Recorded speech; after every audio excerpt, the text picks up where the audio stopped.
ꯃꯌꯥꯝꯕꯨ ꯊꯣꯏꯕꯤ ꯀꯩꯁꯥꯝꯅ ꯇꯔꯥꯝꯅ ꯑꯣꯛꯆꯕꯒ ꯂꯣꯏꯅꯅ ꯏꯀꯣꯛꯅꯣꯅ ꯈꯨꯔꯨꯝꯖꯔꯤ ꯉꯁꯤꯁꯨ ꯃꯍꯧꯁꯥꯒꯨꯝ ꯃꯌꯥꯝꯒꯤꯗꯃꯛꯇ ꯌꯥꯝꯅ ꯅꯨꯡꯉꯥꯏꯔꯕ ꯐꯨꯡꯒꯥ ꯋꯥꯔꯤ ꯑꯃ ꯄꯨꯗꯨꯅ ꯂꯥꯛꯆꯔꯤ ꯋꯥꯔꯤ ꯑꯁꯤꯕꯨ ꯏꯕꯤꯔꯛꯄꯅ ꯌꯨꯅꯤꯁꯟ ꯂꯥꯏꯈꯨꯔꯥꯝ ꯍꯧꯖꯤꯛ ꯃꯌꯥꯝꯒꯤ ꯃꯐꯝꯗ ꯋꯥꯔꯤ ꯑꯁꯤ ꯈꯨꯗꯣꯜ ꯇꯝꯖꯔꯤ ꯃꯌꯥꯝ ꯄꯨꯟꯅ ꯇꯥꯃꯤꯟꯅꯔꯁꯤ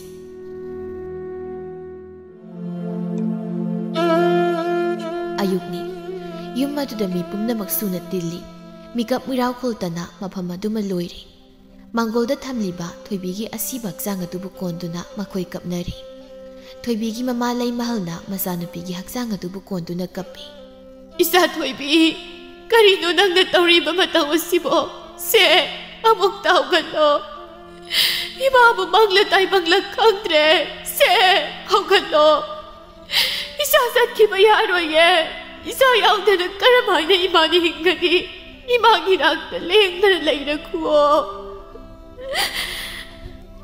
토이비기 만나마 오이리바 사겐비수 거우두나 까피 메마 낭기나 따오시부 까리노 까랑다 라와랑나 똠라니 하이두나 파붕나 쌍기바다 아이네 낭보 세 밑방로 아이코이나 까우리바세 낭부 따다브로 ꯈꯨꯜꯂꯩꯀꯥꯏꯒꯤ ꯃꯤꯑꯣꯏ ꯈꯔꯁꯨ ꯇꯤꯟꯗꯨꯅ ꯂꯩꯔꯤ ꯏꯃꯨꯡꯒꯤ ꯃꯤꯑꯣꯏ ꯃꯈꯩꯗꯤ ꯂꯣꯏꯅ ꯀꯞꯂꯤ ꯋꯥꯡꯊꯣꯏꯁꯨ ꯃꯅꯥꯛꯇ ꯐꯝꯗꯨꯅ ꯀꯞꯂꯤ ꯅꯪꯅ ꯀꯔꯤ ꯋꯥꯔꯧꯕ ꯂꯩꯇꯨꯅ ꯑꯩꯈꯣꯏ ꯃꯌꯥꯝꯕꯨ ꯊꯥꯗꯣꯛꯇꯨꯅ ꯅꯪꯅ ꯆꯠꯂꯤꯕꯗꯣ ꯑꯕꯦꯝ ꯁꯦ ꯍꯧꯒꯠꯂꯣ ꯅꯃꯤꯠ ꯄꯥꯡꯉꯣ ꯅꯪꯅ ꯂꯩꯌꯨ ꯍꯥꯏꯕ ꯄꯨꯝꯅꯃꯛ ꯅꯁꯧꯅ ꯂꯣꯏꯅ ꯂꯩꯒꯦ ꯁꯦ ꯑꯃꯨꯛꯇ ꯍꯧꯒꯠꯂꯣ ꯑꯕꯦꯝ ꯂꯩꯃꯍꯜ ꯃꯁꯥꯗ ꯏꯜꯂꯤꯕ ꯐꯤ ꯑꯗꯨꯅ ꯃꯤꯠꯂꯨꯗꯒꯤ ꯁꯤꯟꯊꯔꯛꯄ ꯄꯤꯔꯥꯡ ꯑꯗꯨꯕꯨ ꯇꯩꯊꯣꯛꯆꯩ 이사게 시구만 맞다오시고 이마는 그라마이네 ꯌꯦꯡꯂꯁꯤꯒꯦ ꯃꯈꯣꯏ ꯄꯨꯝꯅꯃꯛꯀꯤ ꯊꯃꯣꯏ ꯑꯗꯨ ꯌꯥꯝꯅ ꯋꯥꯖꯩ ꯃꯇꯥꯡ ꯑꯁꯤꯗ ꯐꯥꯃꯦꯟ ꯐꯛꯇ ꯍꯤꯞꯇꯨꯅ ꯂꯩꯔꯤꯕ ꯃꯈꯣꯏ ꯃꯌꯥꯝꯅ ꯁꯤꯔꯦ ꯍꯥꯏꯅ ꯀꯞꯅꯔꯤꯕ ꯊꯣꯏꯕꯤꯗꯨ ꯐꯨꯛꯍꯦꯛ ꯍꯧꯒꯠꯂꯛꯏ ꯃꯇꯧ ꯑꯗꯨꯕꯨ ꯎꯕꯗ ꯂꯩꯃꯍꯜ ꯋꯥꯡꯊꯣꯏ ꯁꯛꯍꯦꯟꯕꯤ ꯑꯃꯗꯤ ꯃꯥꯡꯒꯣꯜ ꯑꯗꯨꯗ ꯇꯤꯟꯗꯨꯅ ꯂꯩꯔꯝꯕ ꯃꯤꯑꯣꯏꯁꯤꯡ ꯑꯗꯨ ꯈꯪꯄ꯭ꯔꯦꯛ ꯈꯪꯈ꯭ꯔꯦ ꯑꯉꯛꯄ ꯍꯥꯏꯕꯗꯨ ꯑꯣꯏꯈ꯭ꯔꯦ ꯅꯨꯄꯤ ꯑꯃꯅ ꯍꯥꯏꯖꯩ ꯏ ꯀꯔꯤ ꯃꯇꯧꯅꯣ ꯁꯤꯗꯤ 토이비디 아무 hingalakla tawribasidia kainoda hausikta sire haina kapnakhraga makhoi loina ngakli leimahalna ingangakna imagi thoibia isabu kaino imabu mangla imabu wakhalama asi hairamlaga ngakpane heman khibana leimahal kudak atuda lekthakre thoibi magi masadu nokningbana loirabani Mama na dumna lekthakibadudha mama bo hana wakhal tarakna honazai ima si mitbang wakhal tarusi ima wangthoina sakhenbi da hai sakhenbi imungdagi ising khasik puthoro hoi sakhenbi imungda thuna sangki ising kuzai ma puthorei makhoida so ising sida leiri wangthoina ising loduna makutta ising gra haiduna mama gi makok atuda hapne ima wakhal tarusi ima asumna tawrabada leimahal amuk wakhal tarakli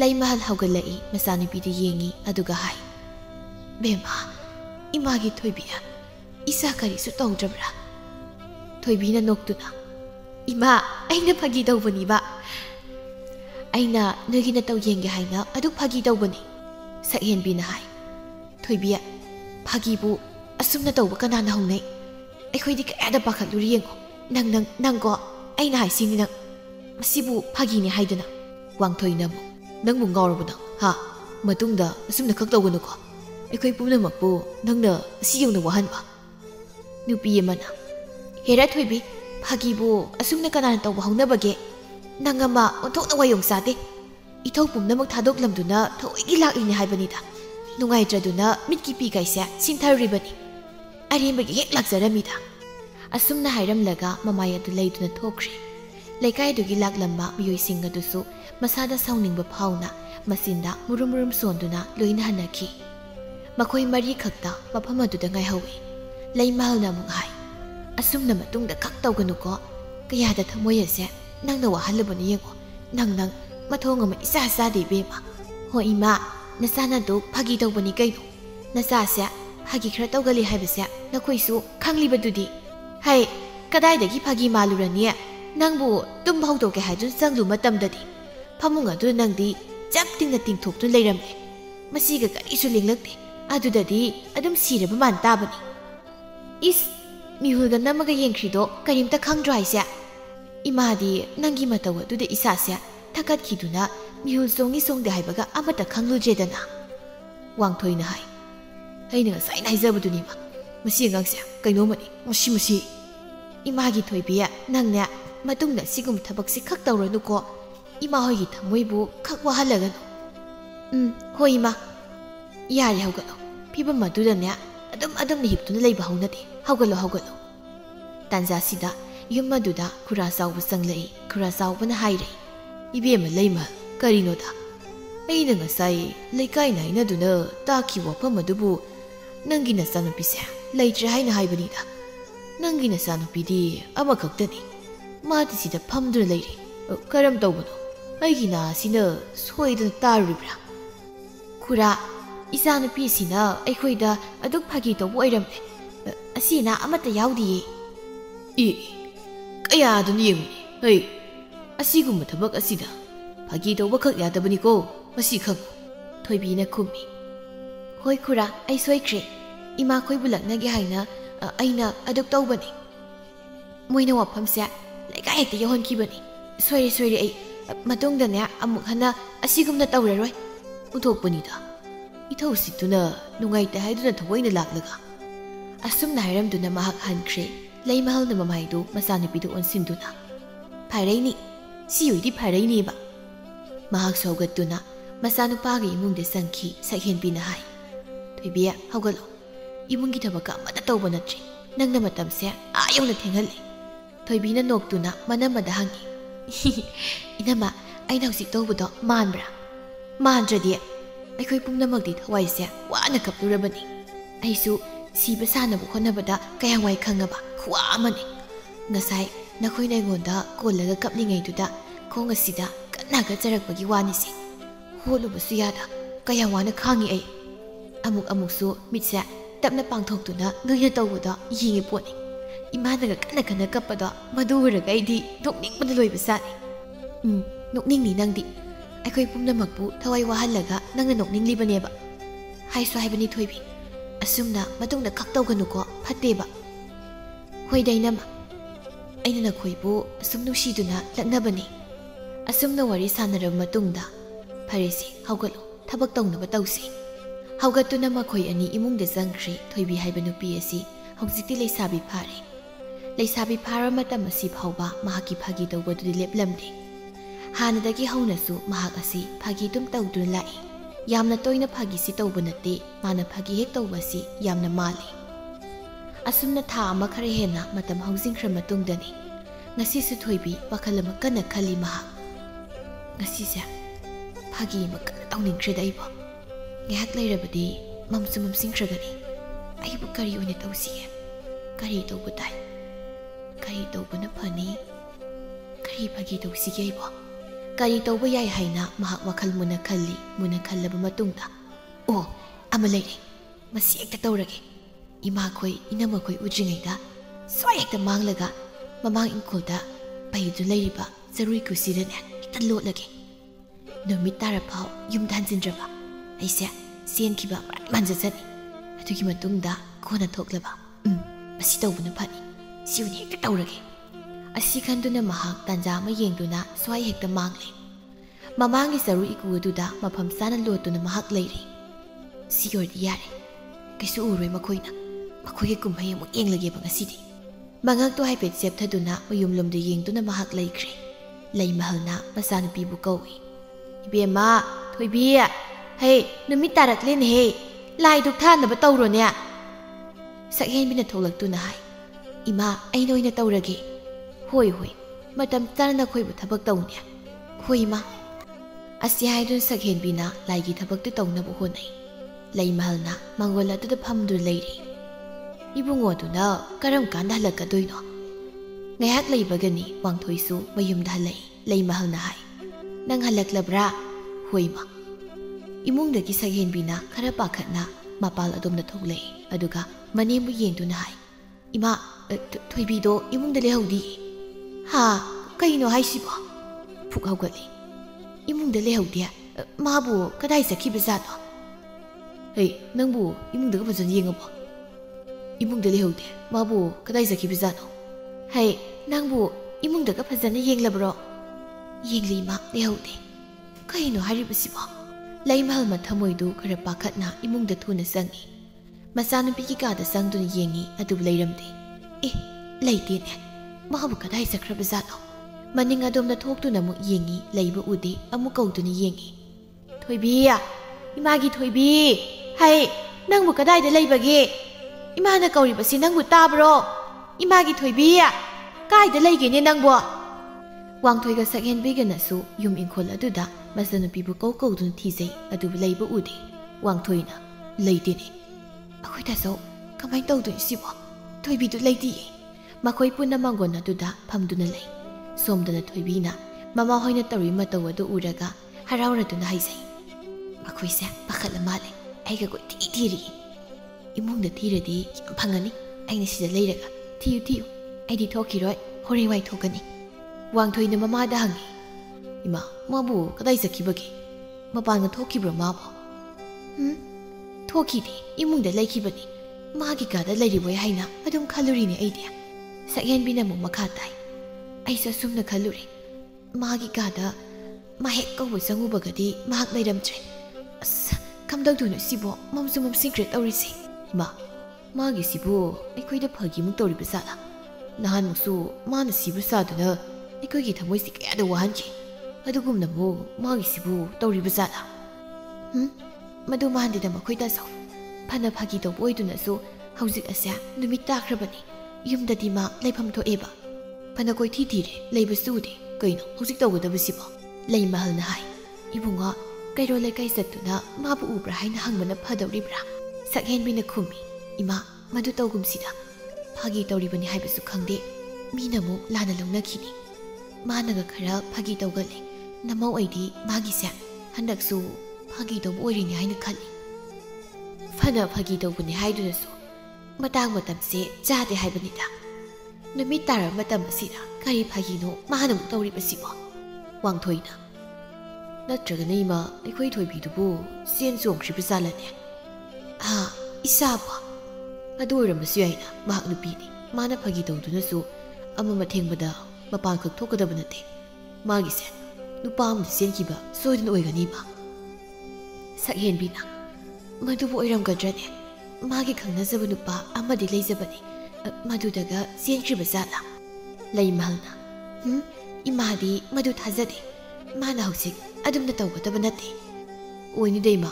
senki boini mani mungda sangkibado aisu uhowe pangkoi koi bana khichi mana mu thokibado ima uhodeba makhoi ahum haipa makhangda leiri wangthoina sabsabi pawang phangdabasida haipam to makhangtre ma kari to buya bagi hujikpo ibunga imagi wadi nasana pibu thi si haina haribasini ko hujikpo hoine ma kari su thapna leiramoi imung asidari leitre aigai mogana maninglomda yenglage aduga nangna mamanglomda yengo wafam asida hoi hainaduna thoibibu amu makhatana thiba hawi thoibidu mana sumna tawbasi magi mathamoina yamna nungaizaba amagumna tawi angang oiringai matamdagi hauna kasin amada lotuna kasilaimuna senma saba ahingda mapan thoktun lai saba asigum phagi kaya matawduna mahak lakrabani maning aduda leimahalga sakhen bigana makutta thangmai ama paiduna thoibibu kana thiri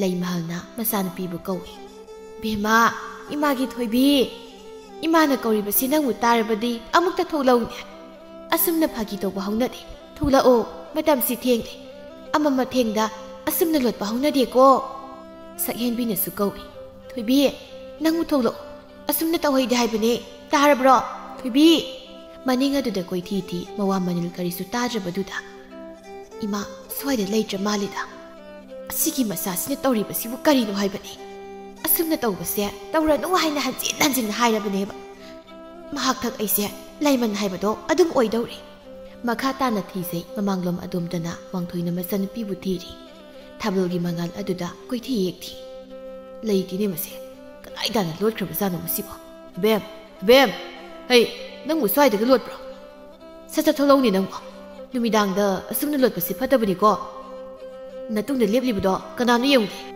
ꯃꯥꯅ ꯁꯨꯝꯅ ꯍꯥꯏꯔꯕꯁꯤ ꯐꯥꯎꯕ ꯃꯆꯟꯅꯨꯄꯤꯗꯤ ꯊꯣꯛꯂꯛꯂꯝꯗꯦ ꯊꯣꯏꯕꯤꯅ ꯍꯥꯏꯖꯩ ꯏꯇꯨꯡꯗ ꯂꯦꯞꯄꯤꯁꯦ ꯀꯅꯥꯅꯣ ꯀꯥꯏꯅ ꯀꯅꯥꯁꯨ ꯂꯦꯞꯁꯨ ꯂꯦꯞꯇꯅ ꯑꯁꯤ ꯍꯥꯏꯗꯨꯅ ꯃꯊꯟꯇ ꯃꯇꯨꯡꯗ ꯑꯃꯨꯛ ꯌꯦꯡꯉꯤ ꯇꯣ ꯀꯅꯥꯁꯨ ꯂꯩꯇꯦꯕ ꯍꯥꯏꯁꯤꯟꯅꯩꯁꯤ ꯃꯣꯏꯅ ꯂꯩꯔꯤꯕ ꯁꯪꯒꯣꯜ ꯑꯗꯨꯗ ꯆꯪꯗꯨꯅ ꯑꯃꯨꯛ ꯊꯤ ꯂꯩꯇꯦ ꯃꯁꯤ ꯉꯥꯛꯁꯤꯕꯨ ꯇꯁꯦꯡꯅ ꯆꯦꯟꯈ꯭ꯔꯤꯕ꯭ꯔꯥ ꯑꯗꯨ ꯅꯠꯇ꯭ꯔꯒꯅ ꯃꯥꯒꯤ ꯍꯧꯅꯕꯤ ꯐꯥꯒꯤ ꯇꯧꯔꯤꯅꯦ ꯍꯥꯏꯗꯨꯅ ꯂꯣꯜꯂꯤꯕ꯭ꯔꯥ ꯊꯋꯥꯏꯁꯤ ꯋꯥꯍꯜꯂꯤꯗ ꯊꯣꯏꯕꯤꯁꯨ ꯀꯟꯅ ꯂꯨꯝꯂꯤ ꯃꯇꯝꯁꯤ ꯊꯦꯡꯉꯖꯥꯠꯂꯥ ꯑꯩꯕꯨ ꯁꯤꯗ ꯁꯨꯝ ꯂꯩꯕꯗꯤ ꯐꯔꯛ ꯇꯥꯅꯤ ꯊꯣꯛꯎꯔꯁꯤꯔꯅꯦ ꯍꯣꯏꯗ ꯉꯥꯏꯍꯥꯛ ꯂꯨꯝꯂꯕꯅꯤ ꯌꯥꯔꯦ ꯊꯣꯛꯑꯒꯦ ꯑꯁꯤ ꯍꯥꯏꯗꯨꯅ ꯇꯞꯅ ꯍꯧꯒꯠꯇꯨꯅ ꯆꯠꯂꯒꯦ ꯍꯥꯏꯅ ꯃꯃꯥꯏ ꯍꯦꯛ ꯂꯩꯊꯣꯔꯛꯏ ꯃꯗꯨꯗ ꯃꯇꯨꯡꯗ ꯀꯅꯥꯒꯨꯝꯕ ꯑꯃꯅ ꯆꯞ ꯌꯨꯡꯅ ꯂꯦꯞꯇꯨꯅ ꯂꯩꯔꯝꯕꯗꯨꯗ ꯃꯍꯥꯛ ꯈꯪꯄ꯭ꯔꯦꯛ ꯈꯪꯏ 이마 그나너 난 그나너 ꯋꯥꯡꯊꯣꯏꯅ ꯅꯪꯗꯤ ꯁꯤꯗ ꯉꯁꯥꯏꯗꯒꯤ ꯂꯣꯜꯂꯤꯕ ꯑꯣꯏꯔꯦ ꯉꯁꯥꯏꯗꯤ ꯑꯩꯈꯣꯏ ꯃꯌꯥꯝꯅ ꯀꯧꯔꯤꯕ ꯑꯩꯅ ꯀꯧꯗꯨꯅ ꯊꯤꯔꯤꯕꯁꯦ ꯅꯪ ꯈꯨꯝꯕ ꯌꯥꯗ꯭ꯔꯣ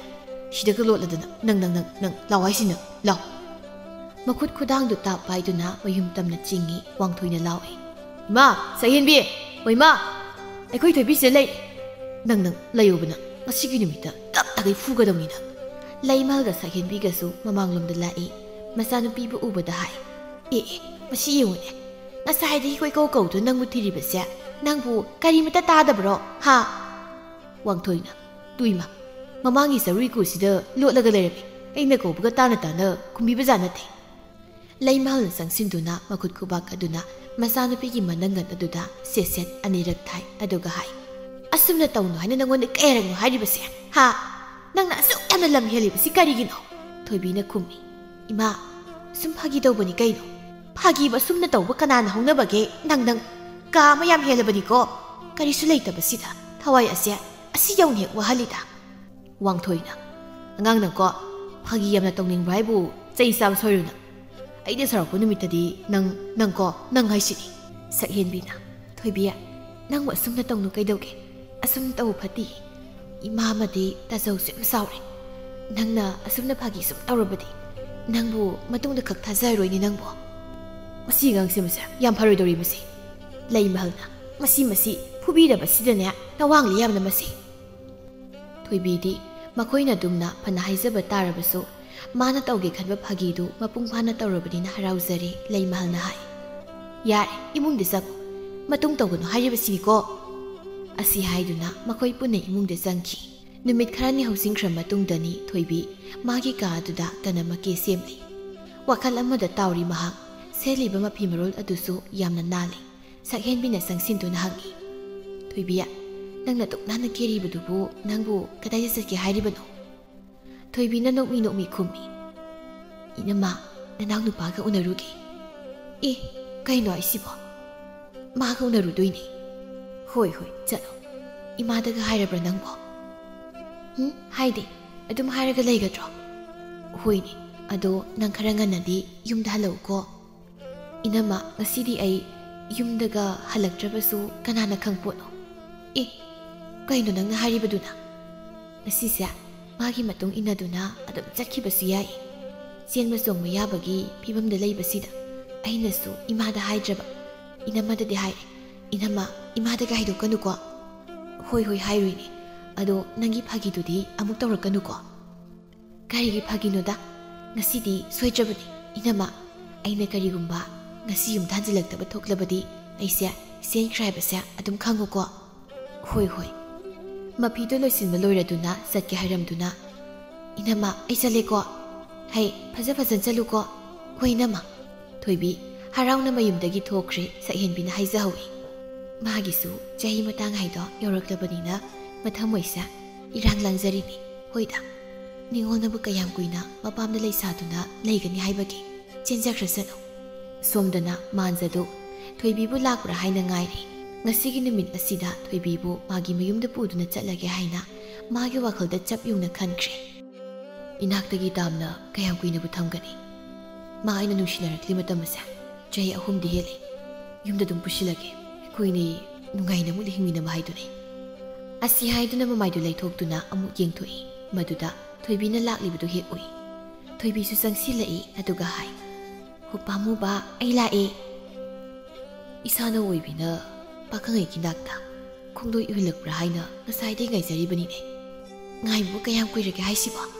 ꯀꯨꯏꯗ꯭ꯔꯤꯗ ꯄꯥꯈꯪ ꯑꯣꯏꯕ ꯑꯩꯅ ꯍꯥꯟꯅ ꯉꯥꯏꯕꯁꯦ ꯍꯧꯅꯁꯥꯅꯤ ꯉꯥꯏꯒꯦ ꯑꯗꯨꯝ ꯉꯥꯏꯗꯨꯅꯁꯨ ꯂꯥꯛꯈꯤꯕꯅꯤ ꯍꯣꯏ ꯌꯥꯔꯦ ꯂꯦꯞꯄꯤꯔꯣ ꯑꯁꯤꯒꯤꯕꯨ ꯏꯁꯤ ꯐꯝꯃꯣ ꯁꯤꯗ ꯐꯝꯃꯣ ꯊꯣꯏꯕꯤꯁꯨ ꯃꯥꯟꯖꯒꯤ ꯃꯅꯥꯛ ꯑꯣꯏꯅ ꯐꯝꯊꯩ ꯃꯥꯟꯖꯅ ꯍꯥꯏ ꯑꯗꯣ ꯑꯩꯅ ꯍꯥꯏꯈꯤ ꯋꯥꯗꯨꯃꯗꯤ ꯉꯁꯤꯗꯤ ꯁꯣꯏꯕ ꯌꯥꯔꯣꯏꯀꯣ ꯅꯪꯕꯨ ꯏꯅꯥꯛꯇ ꯊꯝꯂꯒꯗꯕꯅꯤ ꯅꯪꯕु ꯑꯩꯈꯣꯏꯗ ꯄꯨꯗꯨꯅ ꯆꯠꯂꯗꯕꯅꯤ ꯍꯣ ꯄꯨꯕꯤꯔꯣ ꯏꯁꯥꯅ ꯌꯥꯅ ꯌꯨꯝꯗꯒꯤ ꯊꯣꯛꯆꯔꯛꯂꯕꯅꯤ ꯑꯩ ꯏꯃꯥꯈꯣꯏꯗ ꯍꯥꯏꯔꯝꯕ꯭ꯔꯣ ꯅꯪꯕꯣ ꯏꯃꯥꯗꯗꯤ ꯍꯥꯏꯔꯝꯗꯦ ꯀꯃꯥꯏꯅ ꯍꯥꯏꯔꯨꯗꯣꯏꯅꯣ ꯏꯅꯝꯃꯗꯗꯤ ꯑꯩ ꯉꯁꯤ ꯁꯣꯏꯗꯅ ꯆꯦꯜꯂꯅꯤ ꯍꯥꯏꯅ ꯍꯥꯏꯔꯝꯂꯕꯅꯤ ꯑꯗꯨ ꯑꯣꯏꯔꯕꯗꯤ ꯏꯅꯤꯡꯇꯝꯅ ꯆꯦꯟꯕ ꯌꯥꯕꯒꯤ ꯃꯑꯣꯡꯅꯤꯅꯦ ꯍꯣꯏ ꯈꯨꯠꯁꯦꯡ ꯑꯁꯤ ꯄꯥꯏꯗꯨꯅ ꯑꯩꯕꯨ ꯄꯨꯕꯤꯔꯣ ꯑꯁꯨꯝꯅ ꯃꯈꯣꯏꯅꯤ ꯌꯥꯝꯅ ꯅꯨꯡꯉꯥꯏꯅ ꯃꯐꯝ ꯑꯁꯤꯗ ꯅꯨꯡꯁꯤ ꯋꯥꯔꯤ ꯀꯌꯥ ꯑꯃ ꯁꯥꯗꯨꯅ ꯂꯩꯔꯤ ꯇꯟꯖꯥꯁꯤꯗ ꯈꯣꯝꯕꯗꯨ ꯃꯈꯨꯠꯇ ꯆꯩꯇꯨꯞ ꯑꯃ ꯄꯥꯏꯗꯨꯅ ꯂꯥꯛꯏ ꯃꯥꯟꯖ ꯑꯃꯗꯤ ꯊꯣꯏꯕꯤꯅ ꯐꯝꯂꯤꯕ ꯃꯅꯥꯛ ꯑꯗꯨ ꯇꯝꯅ ꯆꯪꯁꯤꯜꯂꯤ ꯃꯤ ꯑꯃ ꯂꯥꯛꯇꯨꯅ ꯃꯈꯣꯏꯒꯤ ꯃꯅꯤꯡꯗ ꯂꯦꯞꯂꯤꯕꯗꯨꯒꯤ ꯁꯃꯤꯟ ꯐꯪꯕꯗ ꯃꯈꯣꯏ ꯑꯅꯤ ꯃꯃꯥꯏ ꯂꯩꯗꯨꯅ ꯌꯦꯡꯊꯣꯛꯏ ꯃꯈꯣꯏ ꯑꯅꯤꯅ ꯃꯁꯛ ꯃꯨꯟꯅ ꯈꯪꯕ ꯃꯤꯁꯛ ꯑꯃꯅꯤ ꯃꯥꯟꯖꯅ ꯁꯠ ꯍꯧꯒꯠꯇꯨꯅ ꯍꯥꯏ ꯍꯩ ꯀꯩꯗꯧꯕ ꯂꯥꯛꯏꯅꯣ ꯅꯪ ꯃꯐꯝꯁꯤꯗ ꯊꯣꯏꯕꯤꯁꯨ ꯍꯧꯒꯠꯂꯤ ꯈꯣꯝꯕꯅ ꯈꯨꯝꯃꯤ ꯑꯩꯒꯤ ꯅꯨꯡꯁꯤꯕꯤꯕꯨ ꯂꯧꯕ ꯂꯥꯛꯄꯅꯤ ꯑꯩ ꯀꯅꯥꯒꯤ ꯅꯨꯡꯁꯤꯕꯤ ꯊꯣꯏꯕꯤꯁꯦ ꯑꯩꯒꯤ ꯊꯋꯥꯏꯅꯤ ꯑꯩꯅ ꯈ꯭ꯋꯥꯏꯗꯒꯤ ꯅꯨꯡꯁꯤꯕꯤꯅꯤ ꯃꯍꯥꯛꯇꯤ ꯋꯥꯍꯩ ꯑꯁꯤꯗ ꯊꯣꯏꯕꯤꯅ ꯃꯈꯨꯕꯥꯛ ꯑꯗꯨꯅ ꯈꯣꯝꯕꯒꯤ ꯃꯈꯖꯥꯏ ꯑꯗꯨꯗ ꯁꯦꯠ ꯊꯥꯏ ꯑꯗꯨꯒ ꯍꯥꯏ ꯍꯟꯖꯤꯟ ꯍꯟꯖꯤꯟꯅ ꯑꯩꯒꯤ ꯂꯝꯗ ꯌꯦꯜꯂꯛꯂꯅꯨ ꯍꯥꯏꯅ ꯑꯩꯅ ꯍꯥꯏꯕ ꯅꯠꯇ꯭ꯔꯥ ꯅꯪꯒꯤꯁꯦ ꯑꯩꯕꯨ ꯎꯁꯤꯠꯇ꯭ꯔꯤꯕ꯭ꯔꯥ ꯃꯥꯟꯖꯅ ꯑꯩꯗꯧꯒꯦ ꯃꯁꯤꯒꯤ ꯅꯨꯄꯥꯁꯦ ꯌꯥꯝꯅ ꯀꯜꯂ ꯃꯥꯜꯂꯤ ꯍꯩ ꯅꯪꯕꯨ ꯑꯉꯥꯎꯕ꯭ꯔꯣ ꯑꯃꯨꯛ ꯍꯥꯏꯕ ꯋꯥꯗ ꯋꯥꯈꯜ ꯁꯨꯛ ꯇꯥꯗ꯭ꯔꯤꯕꯁꯤꯕꯨ ꯀꯔꯤꯒꯤꯅꯣ ꯑꯉꯥꯎꯕ ꯑꯩꯒꯤ ꯊꯃꯣꯏ ꯅꯨꯡꯁꯤꯖꯕꯤ ꯃꯥꯕꯨ ꯁꯦꯟꯅꯖꯕꯅꯤ ꯃꯁꯤꯕꯨ ꯑꯉꯥꯎꯕ ꯑꯣꯏꯒꯗ꯭ꯔꯥ ꯃꯍꯥꯛꯁꯦ ꯑꯩꯒꯤꯅꯤ ꯃꯄꯣꯛ ꯑꯁꯤꯃꯈꯛꯀꯤꯁꯨ ꯅꯠꯇꯅ ꯃꯄꯣꯛ 3ꯂꯛꯀꯤꯁꯨ ꯃꯥꯁꯦ ꯑꯩꯒꯤꯅꯤ ꯀꯔꯤꯒꯤ ꯃꯄꯣꯛ 3 ꯈꯣꯝꯕ ꯑꯩꯅ ꯅꯤꯡꯈꯤꯕ ꯄꯥꯝꯈꯤꯕ ꯑꯃꯠꯇ ꯊꯨꯡꯗꯅ ꯉꯁꯤ ꯐꯥꯎꯕ ꯇꯣꯛꯇꯦ ꯊꯣꯏꯕꯤꯕꯨ ꯑꯩꯒꯤ ꯑꯣꯏꯒꯅꯤ ꯀꯅꯥꯝꯇꯒꯤ ꯃꯥ ꯑꯣꯏꯕ ꯌꯥꯔꯣꯏ ꯍꯩ ꯅꯪꯒꯤꯁꯦ ꯁꯨꯝ ꯃꯤ ꯌꯥꯝ ꯎꯁꯤꯠꯇ꯭ꯔꯦꯅꯦ ꯅꯨꯡꯁꯤꯅꯤꯡꯕ꯭ꯔꯥ ꯍꯥ ꯑꯁꯤ ꯍꯥꯏꯗꯨꯅ ꯃꯈꯨꯠ ꯑꯗꯨꯅ ꯈꯣꯝꯕꯒꯤ ꯐꯨꯔꯤꯠ ꯑꯗꯨꯗ ꯇꯥꯛ ꯄꯥꯏ ꯅꯨꯡꯁꯤꯅꯤꯡꯕ꯭ꯔꯥ ꯍꯥ ꯑꯩꯅ ꯄꯥꯏꯔꯤꯁꯦ ꯎꯕꯤꯗ꯭ꯔꯕ꯭ꯔꯣ ꯃꯗꯨꯗ ꯌꯦꯡꯗꯨꯅ ꯆꯩꯇꯨ ꯅꯪꯒꯤꯁꯤ ꯃꯁꯤꯅ ꯀꯟꯒꯦꯁꯤꯔꯣ ꯑꯩꯅ ꯐꯖꯅ ꯍꯥꯏꯖꯔꯤ ꯊꯣꯏꯕꯤꯁꯦ ꯌꯥꯝ ꯂꯦꯝꯅ ꯑꯩꯉꯣꯟꯗ ꯄꯤꯔꯣ ꯃꯥꯟꯖ ꯃꯍꯥꯛ ꯁꯥꯎꯕꯅ ꯈꯥꯡꯕ ꯉꯝꯂꯛꯇ꯭ꯔꯗꯨꯅ ꯃꯈꯨꯠ ꯌꯥꯎꯅ ꯍꯦꯛꯇ ꯅꯨꯄꯥꯗꯨ ꯐꯨꯖꯤꯟꯕ ꯍꯧꯏ ꯈꯣꯝꯕ ꯃꯈꯨꯠꯇ ꯄꯥꯏꯔꯤꯕ ꯆꯩꯇꯨꯞ ꯑꯗꯨꯒ ꯇꯣꯈꯥꯏꯅ ꯂꯩꯃꯥꯏꯗ ꯊꯥꯏ ꯐꯨ ꯍꯧꯒꯠꯇꯨꯅ ꯃꯈꯣꯏ ꯑꯅꯤ ꯍꯦꯛꯇ ꯂꯝꯄꯥꯛ ꯑꯗꯨꯗ ꯈꯠꯅꯔꯛꯏ ꯊꯣꯏꯕꯤ ꯃꯥꯒꯤ ꯊꯃꯣꯏꯗꯤ ꯄꯥꯈꯠꯆꯩ ꯁꯣꯛꯅꯕ ꯇꯥꯔꯦ ꯍꯥꯏꯅ ꯈꯟꯗꯨꯅ ꯃꯥꯅ ꯀꯣꯏꯔꯥꯎ ꯂꯥꯎꯏ ꯀꯅꯥ ꯂꯩꯕꯒꯦ ꯃꯤ ꯈꯠꯅꯔꯦ ꯀꯅꯥ ꯂꯩꯕꯒꯦ ꯑꯃꯨꯛꯇ ꯈꯥꯝꯗꯣꯛꯄꯤꯌꯣ ꯑꯗꯨꯝꯅ ꯐꯨꯅꯔꯝꯕꯗꯒꯤ ꯈꯣꯝꯕꯅ ꯃꯇꯥꯡ ꯇꯥꯟꯖꯥ ꯑꯃ ꯌꯦꯡꯗꯨꯅ ꯃꯈꯥꯗ ꯇꯥꯔꯤꯕ ꯆꯩꯇꯨꯞ ꯑꯗꯨ ꯇꯥꯞ ꯄꯥꯏꯗꯨꯅ ꯁꯥꯐꯨ ꯀꯟꯅ ꯃꯥꯟꯖꯒꯤ ꯃꯀꯣꯛ ꯑꯗꯨꯗ ꯀꯟꯊꯠꯂꯤ ꯃꯗꯨ ꯎꯕꯗ ꯊꯣꯏꯕꯤ ꯃꯈꯨꯠ ꯑꯅꯤꯗꯨꯅ ꯃꯅꯥꯀꯣꯡ ꯑꯅꯤꯗꯨꯗ ꯃꯦꯟꯁꯤꯟꯗꯨꯅ ꯈꯣꯟꯖꯦꯜ ꯊꯣꯛꯅ ꯀꯟꯅ ꯂꯥꯎꯏ ꯈꯣꯝꯕꯁꯨ ꯁꯥꯎꯅꯤꯡꯕꯒꯤ ꯃꯌꯥꯏꯅ ꯂꯩꯃꯥꯏꯗ ꯇꯨꯗꯨꯅ ꯂꯩꯔꯤꯕ ꯃꯥꯟꯖꯕꯨ ꯃꯈꯨꯠꯅ ꯄꯥꯏꯔꯤꯕ ꯆꯩꯇꯨꯞ ꯑꯗꯨꯅ ꯍꯟꯖꯤꯟ ꯍꯟꯖꯤꯟꯅ ꯀꯟꯊꯠꯂꯝꯃꯤ ꯏꯁꯨ ꯃꯌꯥꯝ ꯑꯃ ꯊꯣꯛꯂꯝꯃꯤ ꯃꯗꯨ ꯎꯕꯗ ꯊꯣꯏꯕꯤ ꯃꯥꯒꯤ ꯍꯛꯆꯥꯡꯗꯨ ꯀꯔꯤꯅꯣꯃ ꯇꯧꯈ꯭ꯔꯦ ꯃꯥꯒꯤ ꯍꯛꯆꯥꯡꯗꯨ ꯃꯊꯟꯇ ꯅꯤꯛꯂꯤ ꯃꯈꯨꯠ ꯑꯅꯤꯗꯨꯅ ꯃꯅꯥꯀꯣꯡ ꯑꯗꯨꯕꯨ ꯑꯗꯨꯝ ꯃꯦꯟꯁꯤꯜꯂꯤ ꯈꯣꯝꯕ ꯍꯟꯅ ꯌꯦꯡꯂꯨꯕꯗ ꯃꯥꯟꯖꯒꯤ ꯍꯛꯆꯥꯡ ꯑꯗꯨ ꯂꯦꯡꯗ꯭ꯔꯤ ꯍꯧꯖꯤꯛꯇꯗ ꯃꯊꯟꯇ ꯑꯀꯤꯕ ꯑꯃ ꯐꯥꯎꯔꯛꯏ ꯃꯤꯒꯤ ꯃꯈꯣꯜ ꯈꯔ ꯇꯥꯔꯛꯄꯗꯒꯤ ꯑꯩ ꯃꯐꯝꯁꯤꯗ ꯀꯨꯏꯅ ꯂꯩꯕ ꯌꯥꯗ꯭ꯔꯦ ꯑꯩ ꯆꯦꯜꯍꯧꯔꯒꯦ ꯃꯈꯨꯠꯇ ꯄꯥꯏꯔꯤꯕ ꯆꯩꯇꯨꯞ ꯑꯗꯨ ꯃꯈꯥꯗ ꯊꯝꯂꯝꯗꯨꯅ ꯊꯨꯅ ꯌꯥꯡꯅ ꯃꯍꯥꯛ ꯆꯦꯟꯈꯤꯔꯝꯃꯤ ꯃꯇꯝ ꯑꯁꯤ ꯃꯝꯁꯨ ꯃꯝꯁꯤꯜꯂꯛꯂꯤ ꯃꯤ ꯈꯔꯁꯨ ꯂꯥꯛꯇꯨꯅ ꯃꯐꯝ ꯑꯗꯨꯗ ꯇꯤꯟꯗꯨꯅ ꯂꯩꯔꯔꯤ ꯏꯁ ꯅꯨꯄꯥꯁꯤꯗꯤ ꯑꯣꯟꯊꯣꯛꯅ ꯊꯤꯅ ꯁꯣꯛꯂꯦꯗ ꯀꯔꯝ ꯇꯧꯔꯤꯕꯅꯣ ꯃꯁꯤꯕꯣ ꯁꯨꯝꯅꯕꯨ ꯇꯧꯕꯁꯤꯕꯨ ꯀꯅꯥꯅ ꯍꯧꯅꯕꯒꯦ ꯁꯣꯔꯕꯨ ꯍꯣꯜꯂꯤꯕ꯭ꯔꯥ ꯑꯁꯤ ꯍꯥꯏꯗꯨꯅ ꯇꯥꯗꯨꯅ ꯂꯩꯔꯤꯕ ꯅꯨꯄꯥꯗꯨꯒꯤ ꯃꯁꯥꯗ ꯄꯥꯏꯗꯨꯅ ꯃꯤꯍꯨꯜ ꯂꯩꯔꯤꯕ꯭ꯔꯥ ꯍꯥꯏꯅ ꯌꯦꯡꯉꯤ ꯃꯤꯍꯨꯜꯗꯤ ꯂꯩꯔꯝꯃꯤ ꯃꯤꯍꯨꯜꯗꯤ ꯂꯩꯔꯤꯁꯦ ꯃꯅꯥꯛꯇ ꯂꯩꯔꯤꯕ ꯅꯨꯄꯤꯗꯨꯗ ꯑꯃꯨꯛ ꯌꯦꯡꯗꯨꯅ ꯍꯪꯉꯤ ꯕꯦꯃꯥ ꯀꯔꯝ ꯇꯧꯔꯤꯕꯅꯣ ꯃꯁꯤꯕꯣ ꯅꯪꯕꯨ ꯎꯍꯧꯕ꯭ꯔꯣ ꯎꯍꯧꯔꯕꯗꯤ ꯑꯩꯈꯣꯏꯗ ꯃꯌꯦꯛ ꯁꯦꯡꯅ ꯍꯥꯏꯌꯨ ꯀꯅꯥꯅ ꯃꯥꯕꯨ ꯑꯁꯨꯝꯅ ꯐꯨꯔꯝꯕꯒꯦ ꯁꯣꯝꯗꯅ ꯅꯨꯃꯤꯠꯅ ꯄꯨꯡꯇꯥ ꯇꯥꯈ꯭ꯔꯕ ꯃꯇꯝ ꯑꯗꯨ ꯐꯥꯎꯕ ꯃꯆꯥꯅꯨꯄꯤ ꯊꯣꯏꯕꯤꯅ ꯃꯌꯨꯝꯗ ꯍꯟꯖꯤꯜꯂꯛꯇ꯭ꯔꯕꯗꯨꯗ ꯂꯩꯃꯍꯜꯗꯤ ꯃꯊꯃꯣꯏ ꯑꯗꯨ ꯋꯥꯅ ꯃꯄꯥꯟꯗ ꯂꯩꯔꯤ ꯃꯆꯥꯅꯨꯄꯥ ꯃꯃꯧ ꯅꯨꯄꯤꯁꯨ ꯂꯩꯔꯤ ꯂꯩꯃꯍꯜꯅ ꯍꯥꯏ ꯑꯁꯨꯝꯅ ꯇꯧꯒꯅꯨ ꯍꯥꯏꯅ ꯀꯌꯥꯔꯛ ꯍꯟꯅ ꯍꯥꯏꯕꯅꯦꯕ ꯃꯥꯅ ꯑꯁꯨꯝꯅ ꯁꯨꯝ ꯇꯧꯗꯨꯅ ꯂꯩꯕꯁꯤꯕꯨ ꯀꯔꯤꯅꯣ ꯃꯥꯅ ꯑꯩꯈꯣꯏꯒꯤ ꯊꯃꯣꯏꯁꯦ ꯑꯁꯤ ꯌꯧꯅ ꯋꯥꯍꯜꯂꯒ ꯃꯥꯒꯤ ꯅꯨꯡꯉꯥꯏꯕꯁꯤꯕꯨ ꯀꯔꯤꯅꯣ ꯑꯩꯒꯤ ꯏꯆꯥꯅꯨꯄꯤꯁꯦ ꯑꯣꯟꯊꯣꯛꯅ ꯋꯥꯈꯜ ꯌꯥꯎꯗꯦꯗꯀꯣ ꯋꯥꯡꯊꯣꯏꯅ ꯍꯥꯏ Sakhenbi mana zakhibabu kyam kuirage asai nungthildani numina puta takrabasi bawba ma yumda lakpebasi masi angangse lamyam hendori amuta thina phudrabdi yaroi dori lei mahalna isani ngon mathanta yawbani haidana mama ina yada luna tawjari bado aduga madi mane ma yumda hadalaki sanoba asuk wakhal yawdaba Sakhenbi mabu kadai zakan hairambagi Sakhenbi su masanabi thoibina hairamma semu wadu haidokbana phare haina khanduna hai Ima khoida so ai khoi thoibina sakhibado maga khangnaba nupaduga unagani hainadi thokibani ha mana hairambada ngasi asya chelani swairami mana karigumba yumdanjilaktrabadi ma chele haina khalona aigonda hairambani leimalna karino mana tawribasiwa mama agi thamoise sukyamna leita handeda ko khomana ima adorabadi tasinga chelamani dama angang suna trigaido duhong khongdomagi jahi su matang chapsare tasingna senbu chelamlabadi phayi aduna tadana phatanungda amuk thoktana leiramlabadi mahak nupini imagi thamoisi waine ma thoina suena wakhal khanjilunuda thoibido soiren chelamani adubu leimal magi mathamoi nungdadi asumna haisai mana toina to phagido adumna muk tawri bazala Sakhenbi na hai ima imung doina leibiro hayeng nongan bangairisi imungda changlasi khombana Sakhenbi chakra sanaba nangsu chakto khra thongdo khoi makhoi ta so asumna haina duna makhoi imungda changki pungsa khra hujing khra matungdani makhoi loina saktoknaraduna magi ka da sangduna pothana khri leimalsu magi phamung adu hiplabani ma leita pham khangni masani ngolna yumda hansilaktrabada karamba ma oibina thamoi leita gani ma leita de tasengna sen chonglamlabadi maphai haina khali madudi natrabida phatanungda thoklamlabadi haina hena su pakhali phamungna hiptuna leiba yarakraduna ma khakali aduga thoi mamang thong thangdokduna mapanda hek thokpada dari duda kanagumba mana matung onduna phamlibudu hek ui maduda ingangakna kanano na mathamoida singnaba ma phauna mahak changsili aduga nupidu kanano haina hek yengi muna yengsilubada nupidu atei kanasu oiramjai magi masa nupi thoibi oiramlei masagi oiribe phiba maduda langtakna na hangi thoibi karino isana tarokli mataw asidia thoibi isabu kaidorabage thoibi mahakti mana phamliba dudagi masi mata lengda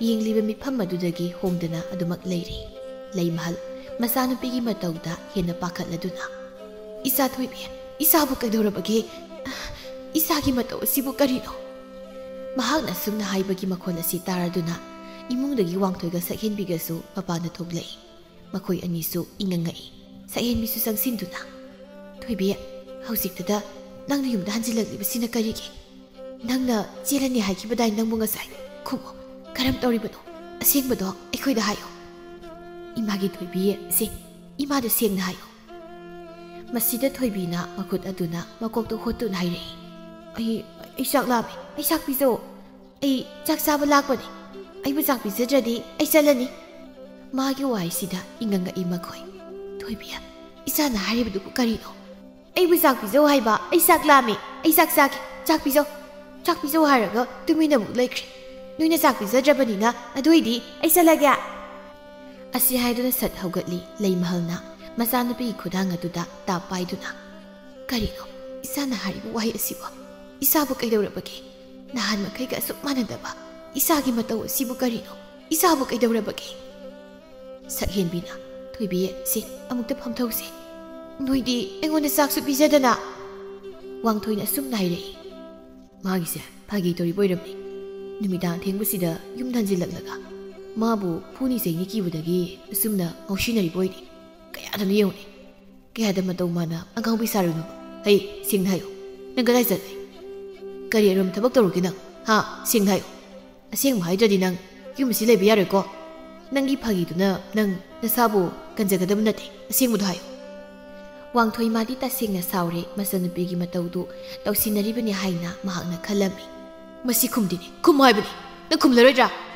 sauningna Makut aduna thage haina tawbada thoibi sat haugatki. Ai kizai. Ai bu phugano. Ai kizai. Ai bu phugano. Lay mahalna. Isa kari su tawroi imagi thoibi. Nangna tawri mataw sibu kari no. Nangi sibu ima khoida phagi muk tawri bro. Adubu thoibi mahakti. Mahakna ngasai ukibu thawdok aduna maram oiduna mahak wakal soiri. Angaubi haibadu oiri. Masana masa kanano haiba khangjaje. Ma masagi oiba tonganba taibangpal amada tawduna mahak laikre. Magi mataw asida kona thangdadi phagi nate asengmane haibasi khangnarakle. Lay mahal mama oibi magi thamoidi kaire mahak kappi sakhin bisu wangthoisu kappi thoibina. Aibu sak bizajabadi ai selagya. Sakhin bina khami. Isagi sak lairi. Law. Isabu sak isagi. Asi haiduna thoibi bu imungda pusili aduga mabu sak bizarami. Angau saksa amagum thoibi mathong maram khangdana sak tu sai. Madubu ubada makhoi ahumgi mitluda pirang kaya masin tharaklami. Laibaki nongdamna thikibana khangu thakta thoibi gi punsisu asumna oikhirami. Ayuki matamni mangol adu leptuna kethabi magi nupabu tanaba haiduna kauri. Nupa nangbu tarabro. Chauthoi magi nupina mangol adu kauri budu tabada ikhang khang na sen thorakladuna. Nupia kay haige bu kaino asok thengba sifauba imungda kadoribano aibu chakitari thakkedana pukasa chakla amani yadreba hoi lolake asi haiduna sauthoya do magi nupigi saadu lonaba mu khonase ngaki matung chadu sulon beloiraduna chauthoi mapanda mu thoklaktuna chadu magi nupida piraklami pi se nangi sahaibdo sida leire Kethabi chadu bulauduna. Nupa, ngasidi karin sang thong duino. Aine sak yot payarak trisya ire ko. Khara hauna thonguba. Nupia kangjradai su. Phanadi hauna bu khonabani. Ado nangam ta thonggi ga thongudana. Amu hawbri yingsi. Kethabi sauna. Kaina nupa. Ai sak thongbe am tali. Nang khangli natro. Adugi saruknya paknam dum sasi. Mamangi ingkol da hawriba sawri asya asima thonglasi. Hoi mado nang sauri se amta yengaudana ai chak mui thakat pahramage is nang sidi ko hoi ai heklagi se asi haiduna kethabi du ingkhol tamna laktuna saugri du heklami mana dumna saugri du heklingai ingkhol aduga thangna leiriba yum adudagi apabina nupa aina yaunga nawgatuna chaksu thongwa loirabani chathokna batawrasi hoi chana batawrasi Aisune, tabak sa thokadab lay asidi.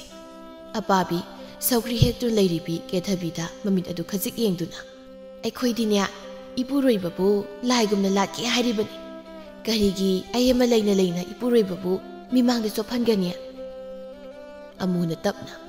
Hei, nangbu itay mo sitani ne. Matay manaw anidugi mataw aduda saukri hektur layribi kethabidu khazik sauningbudi poklami adupuma kari swairamde. Masina dudadi asumna murum soni. Masak sakta asiga. Nupabu yamna ningsabi kasu sari. Lahir sudat na bisidi. Mana dumna murum sono layringai sauthoi imungdagi prabhab thoraktuna. Dangbo saukri hekpudubu loitribo. Somdana mahise brong sau laire duga. As loire kari nupano khangdi nangna marolama. Asi haiduna matay manaw anidu saukri du paiduna imunglomda amu changmina kirami. Nungthilgi matamni. Apabiya, wapabiya. Lay ta basalane. Apabi yena khadomdagi. Isia laye. Aido maningda maroi khra tharuba adu tahauji. Kai lerebage hekte sango. Tababi mangoldari du da phamduna. Nangi hangamaru sarga leibro leiradi isi khit lege. Kumsigi nong lakjingai danya amukta thaugi. Isia nahana kok harak payadro. Aikoi khara leibadudi nakhoi nang nupana tu awangi phaidom sida loina thakri hei sunya onthokpa haibaduni nahana kok lakjaram do potni aduicha aikoi tai hoida amuk tangero moide leramgani apabi bema moidang tui saruknya ai hangam ga thadrasu toge bema isia kaidowege moigidi yamna thapsu oidre leramgani pabiya isienya noigina se ke thabisia kaya haina deko ꯑꯗꯨꯅꯅꯦ ꯑꯩ ꯏꯅꯦ ꯁꯨꯕꯤꯗ ꯍꯣꯏꯗ ꯑꯣꯏꯅ ꯍꯪꯂꯨꯔꯒꯦ ꯕꯦꯝꯃ ꯍꯣꯏ ꯍꯣꯏ ꯏꯆꯦ ꯑꯗꯨꯅ ꯐꯔꯅꯤ ꯇꯕꯥꯕꯤꯗꯨ ꯑꯄꯥꯕꯤꯗ ꯑꯃꯨꯛ ꯑꯣꯟꯁꯤꯟꯗꯨꯅ ꯆꯠꯂꯒꯦ ꯍꯥꯏꯗꯨꯅ ꯆꯠꯈꯤꯔꯝꯃꯤ ꯃꯊꯪꯒꯤ ꯅꯨꯃꯤꯠꯅꯤ ꯀꯦꯊꯕꯤ ꯌꯦꯅꯈꯥꯗꯨꯗ ꯁꯤꯡ ꯑꯗꯨ ꯀꯟꯅ ꯈꯥꯏꯔꯤ ꯑꯗꯨꯒ ꯃꯄꯨꯔꯣꯏꯕ ꯆꯥꯎꯊꯣꯏꯅ ꯀꯦꯊꯕꯤꯅ ꯈꯥꯏꯔꯛꯂꯤꯕ ꯁꯤꯡ ꯑꯗꯨꯕꯨ ꯂꯧꯁꯤꯜꯂꯤ ꯅꯨꯄꯤ ꯏꯕꯥꯅꯤꯁꯦ ꯏꯋꯣꯟ ꯑꯃ ꯑꯣꯟꯅꯕꯗꯧ ꯇꯧꯔꯤ ꯀꯩꯅꯣ ꯅꯨꯄꯥ ꯀꯩ ꯑꯃ ꯑꯣꯟꯅꯔꯒꯦ ꯅꯪꯁꯦ ꯏꯃꯨꯡꯒꯤ ꯊꯕꯛ ꯇꯧꯕ ꯇꯟꯖꯩ ꯍꯥꯏꯕꯒꯤ ꯋꯥꯅꯤ